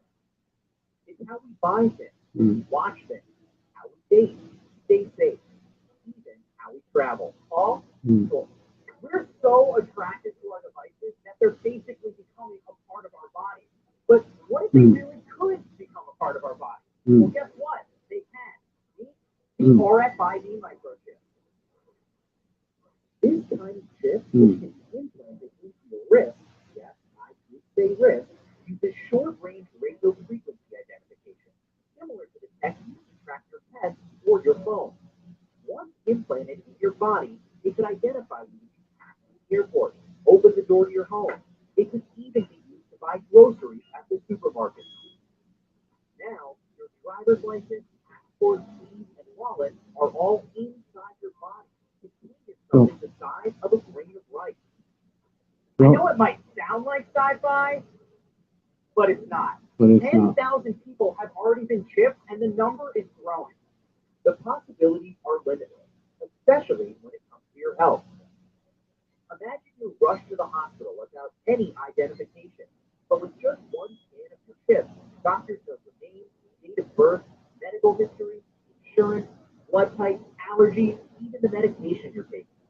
This chip in your wrist won't just change your life. One day, it might just save it. And that's why this little RFID microchip is the next big thing. There you go. There you have it. This vision is speaking right here. Revelation 13, 16, and 7. It causes almost one great rich and powerful bone to receive a mark in the right hand or in the forehead. And no man may buy or sell. Oh yeah, and then no man might buy or sell, save he that had the mark or the name of the beast or the number of his name.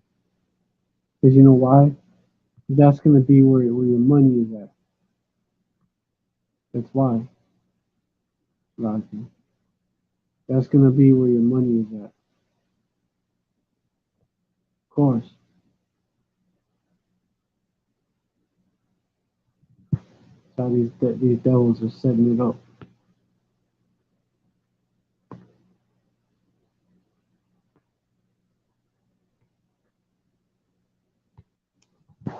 So that you have no choice but to, you have no choice, so that it looks like you have no choice. Looks like.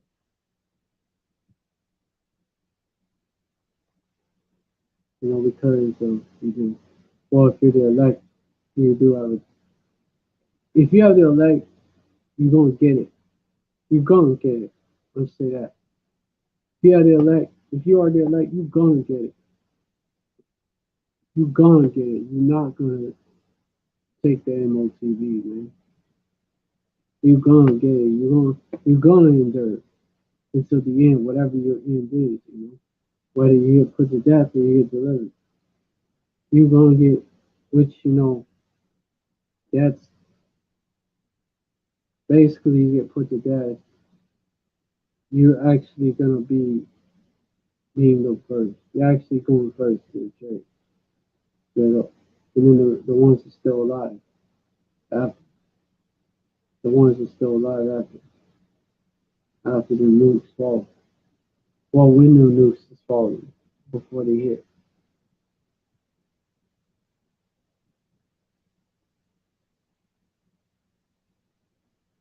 But yeah, you know, yeah, it's about to get it's about to get real. You know, they're gonna implement that digital dollar. When they implement that digital dollar, man, hey, just count the days.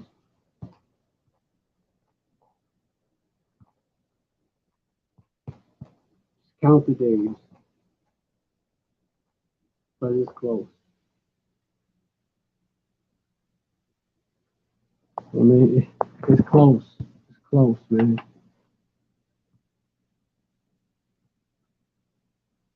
The e-cash was introduced on March 30th.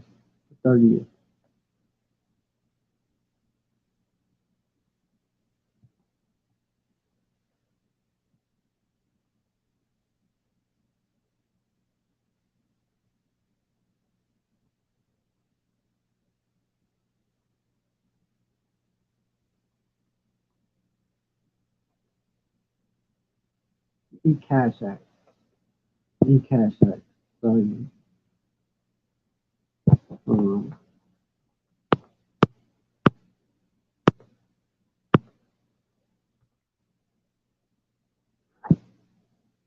e-cash Act.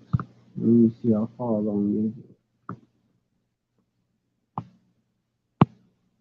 Status. Electronic currency. Yeah, it directs the Secretary of the Treasury. What does the e-cash Act do? I'm gonna check how far along is it too. Directs the Secretary of the Treasury to develop and introduce a form of retail digital dollar called e-cash, which replicates the offline capable peer-to-peer privacy respect. Zero, zero transaction fees and payable to bearer features of physical cash. Yeah. Okay. Which it's gonna do. No, it's not gonna respect your privacy.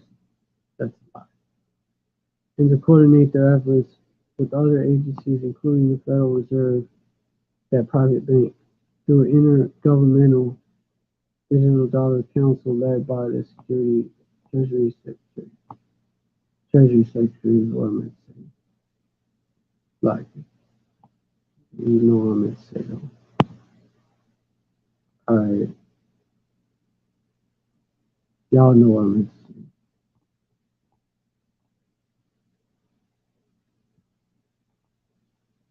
Yeah, it's what is eCash? eCash Act defines eCash as a currency instrument that is legal tender issued by the U.S. Treasury. So a digital dollar, and a general obligation of the U.S., not included in calculations of debt subject public debt subject to limit under the debt ceiling. To a bearer instrument distributed directly to and be able to be owned, held, and used directly by the general public via secure hardware devices.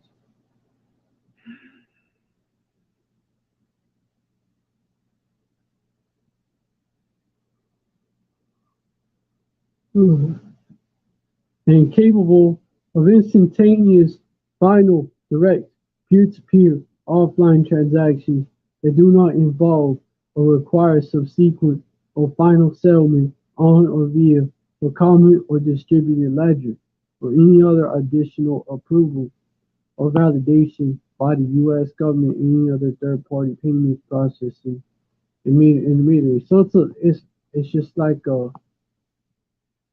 what the fuck? It's the digital dollar.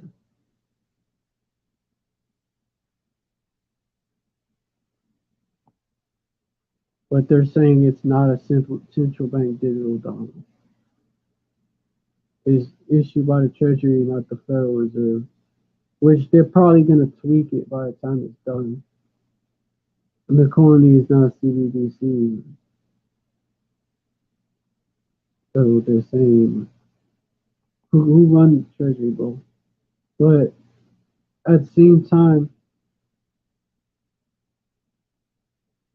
it's probably going to be tweaked.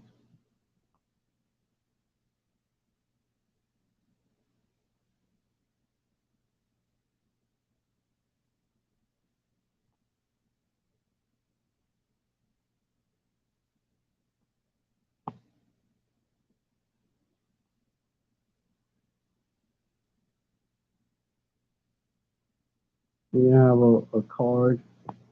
A card. They're going to phase that out. You have a card, and you're going to have an app. It appears that way, right? You have an app. Yeah. No. You can have an app.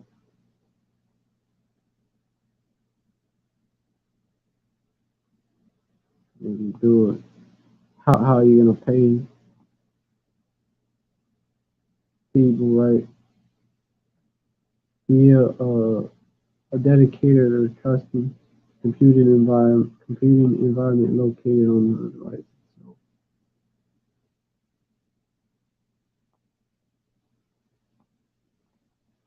and this is how they do it.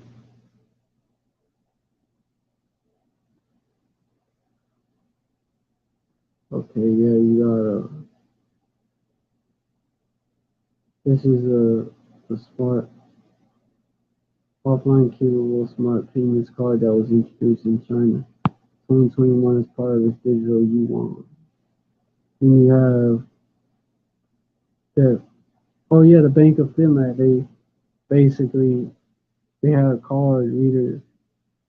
Okay, this is the Avant storage value card, which was capable of anonymous. It's showing you basically what they try and do. You know at first, right? Which is capable of anonymous peer-to-peer payments using a custom-made card reader device. It was issued by the Bank of Finland in '92, making it arguably the world's first digital bank, central bank digital currency. Even back then, even back then, which they start with those countries. Sweden, that's why they have all those people chipped up, is because they started over there, man, pushing that or pushing that grain of rice, man, that that grain of rice, that chip the size of a grain of rice. They started that over there, and now, look where it's at.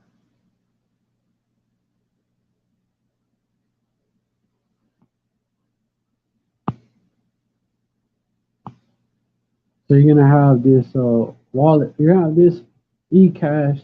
They're probably gonna like just just roll it out first, and then as time progresses, man, they're gonna they're gonna phase out actual cash. They're probably gonna tweak the app so maybe so that it's like linked to the Federal Reserve more and shit. Just like do a central bank digital currency on us, like that. Like just set it up just like that. They're passing it like that because people are like, it's gonna be another fiat currency. Hey, we see these devils, and the Federal Reserve is involved in it. The Zcash involved blockchain and distributed ledger technologies. Technologies already. So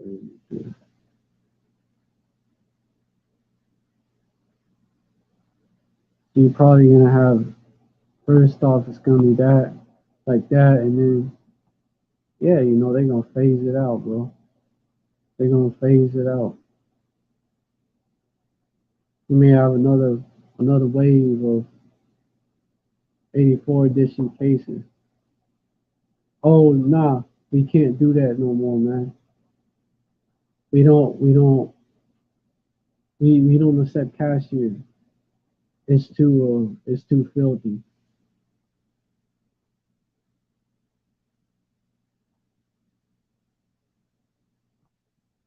But this shit coming soon because they about to take the bottom out of the.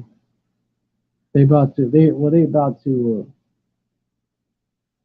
I'm trying to say is they about to collapse the dollar, man. For real. Take the floor out this house of cards, man. Which is that the petrodollar is a house of cards, straight up house of cards. Easy to knock down. Easy. They designed it that way so that they can set up this digital currency.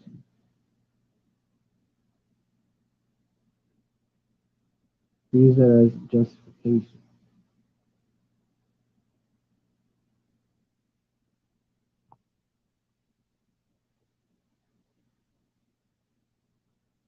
e-cash transaction works by, so they say it's not going to be like Bitcoin. The e-cash transaction works by transferring the e-cash. Well, it's like them apps that you have, like Cash App type shit. All right. Anyways, hold on.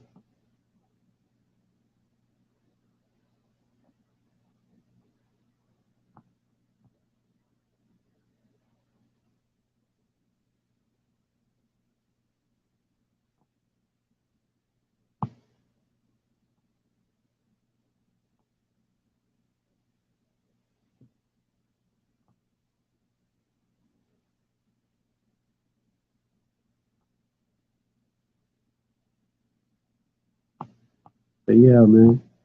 Also these wallet more chips, man. That's I could see them promoting that more and more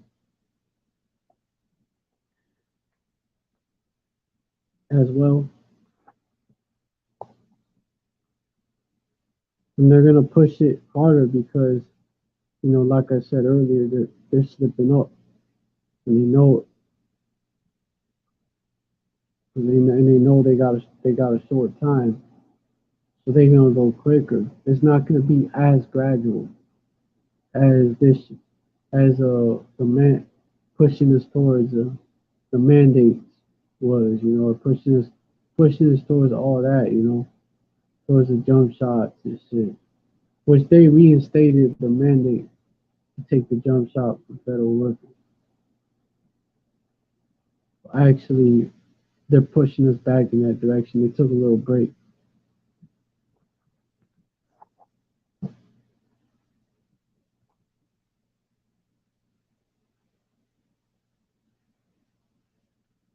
And this goes into verification that you got it as well. And you're gonna have your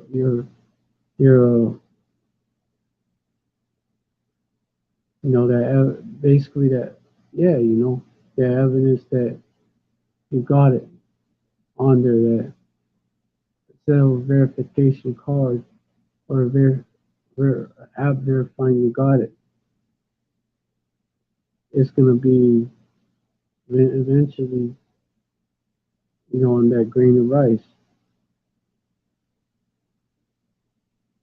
That's what they're playing.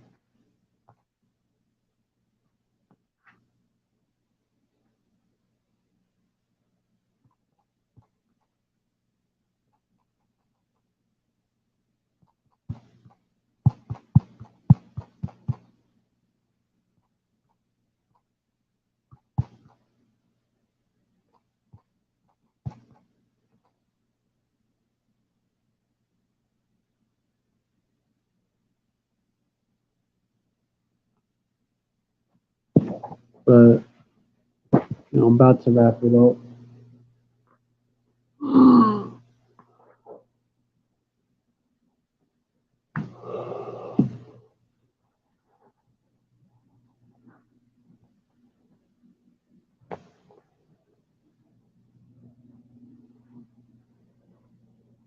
Hold up, hold up.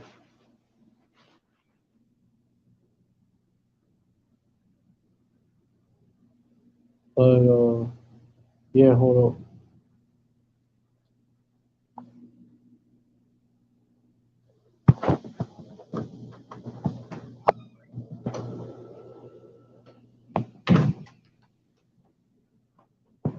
Like, yeah, I was trying not to do that shit. So like, yeah, just don't let it. See, just don't let it distract you from the message. All right, all right, all right. Trying to do that last, but don't let it distract you at the same time. But anyways, with that, I hope this live was edifying. I want to give all praise to Yahweh Bahashim, Yahweh Shai Bahashim Makakadash. Double honors to the apostles and elders of Great Millstone who rule well in all truthfulness and in all sincerity. And shalom to the real Just, well, shalom to the rest of the elect out there. I hope this live, well, you know, hey, hey, this place is through. Babylon is through. You know, you devils, you my devils in your rulership. It's through. It's over. And this is a sign of that. Because when you make that move, you know, your ass is through. You know, it's grass. And you're about to make that move. You know, and then, hey, that's the beginning and the end for y'all. Y'all gonna be, hey, y'all gonna end up, you know, taking the biggest L in the history of L's, being Satan. Isaiah 59 and 19. And y'all gonna take the biggest L of them all. It's gonna start when y'all do this. Isaiah 59 verse 19. So shall they fear the name of Yahweh from the west and glory from the rising of the sun. Hey, Yahweh Hashem Yahushai. The names, you know, Yahweh and the Son Yahushai. Bah Hashem just means in the name. For those that don't know, then are completely, y'all completely new. There you go. That's what it means. But anyways, so shall they fear. I'm just gonna say Yahweh Hashem Yahushai from the west, and his glory from the rising of the sun. When the enemy shall come in like a flood, the spirit of Yahweh Hashem Yahushai shall lift up a standard against them. Right there, man.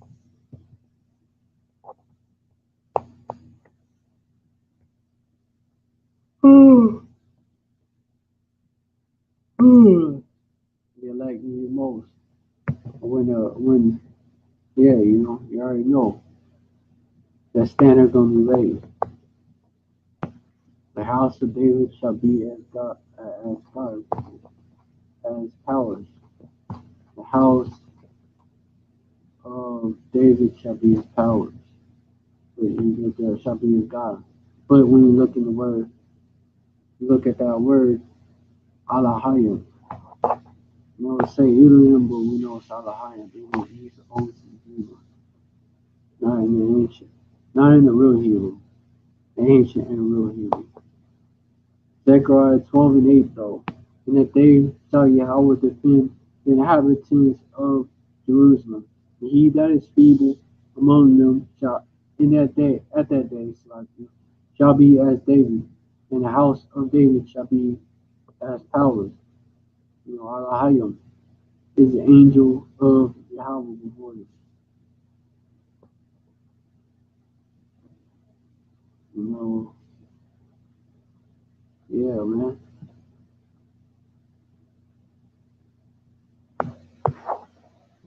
And Yahushai, you know, and hey, the celestial angels, they gonna be behind, they gonna be backing up their legs, man.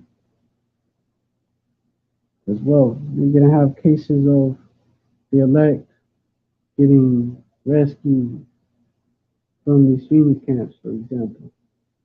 Body of angels getting beamed up out of them, taken somewhere else. You're gonna have cases of angels broke out Paul, right? Celestial angels broke out Peter. You're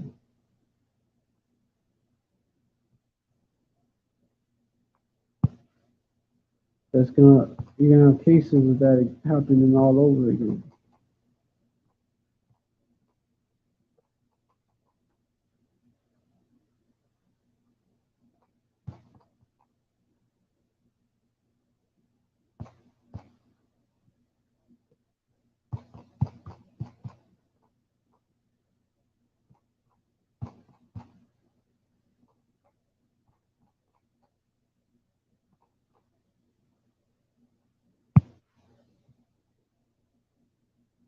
Yeah, Acts 2, 13. Well, 7, just gonna get that. Acts 2 and 7. Gonna get that. Acts 12 and 7.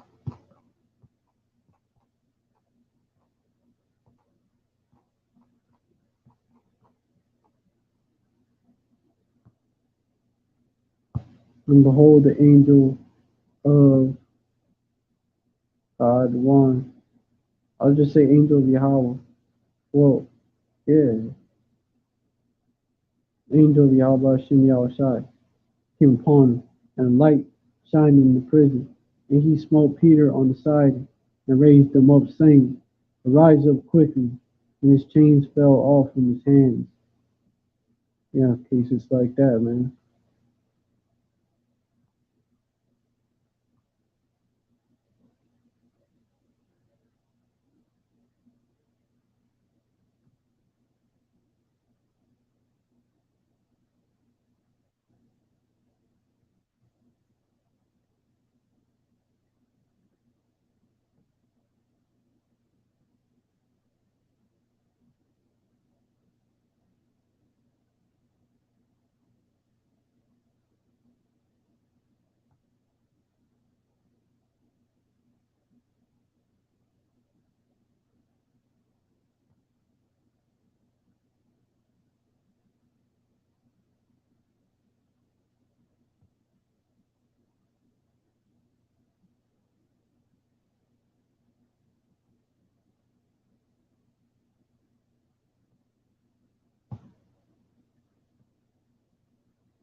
All right, so yeah, and you devils, you're not gonna be successful at trying to take out the elect. All right, these heathens, you was plotting with them, y'all gonna pay it.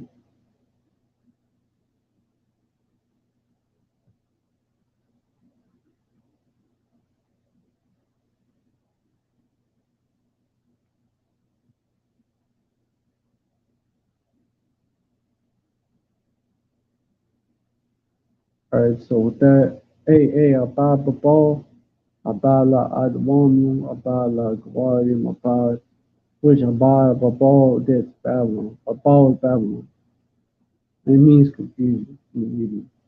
Abad, that's what this place is. It's the city of confusion. Abad La Adwanium, dead to these Edomites. Abad La Gawanium, dead to these other nations. Abad La dead to the 2/3, man. By the 2/3. It's coming soon.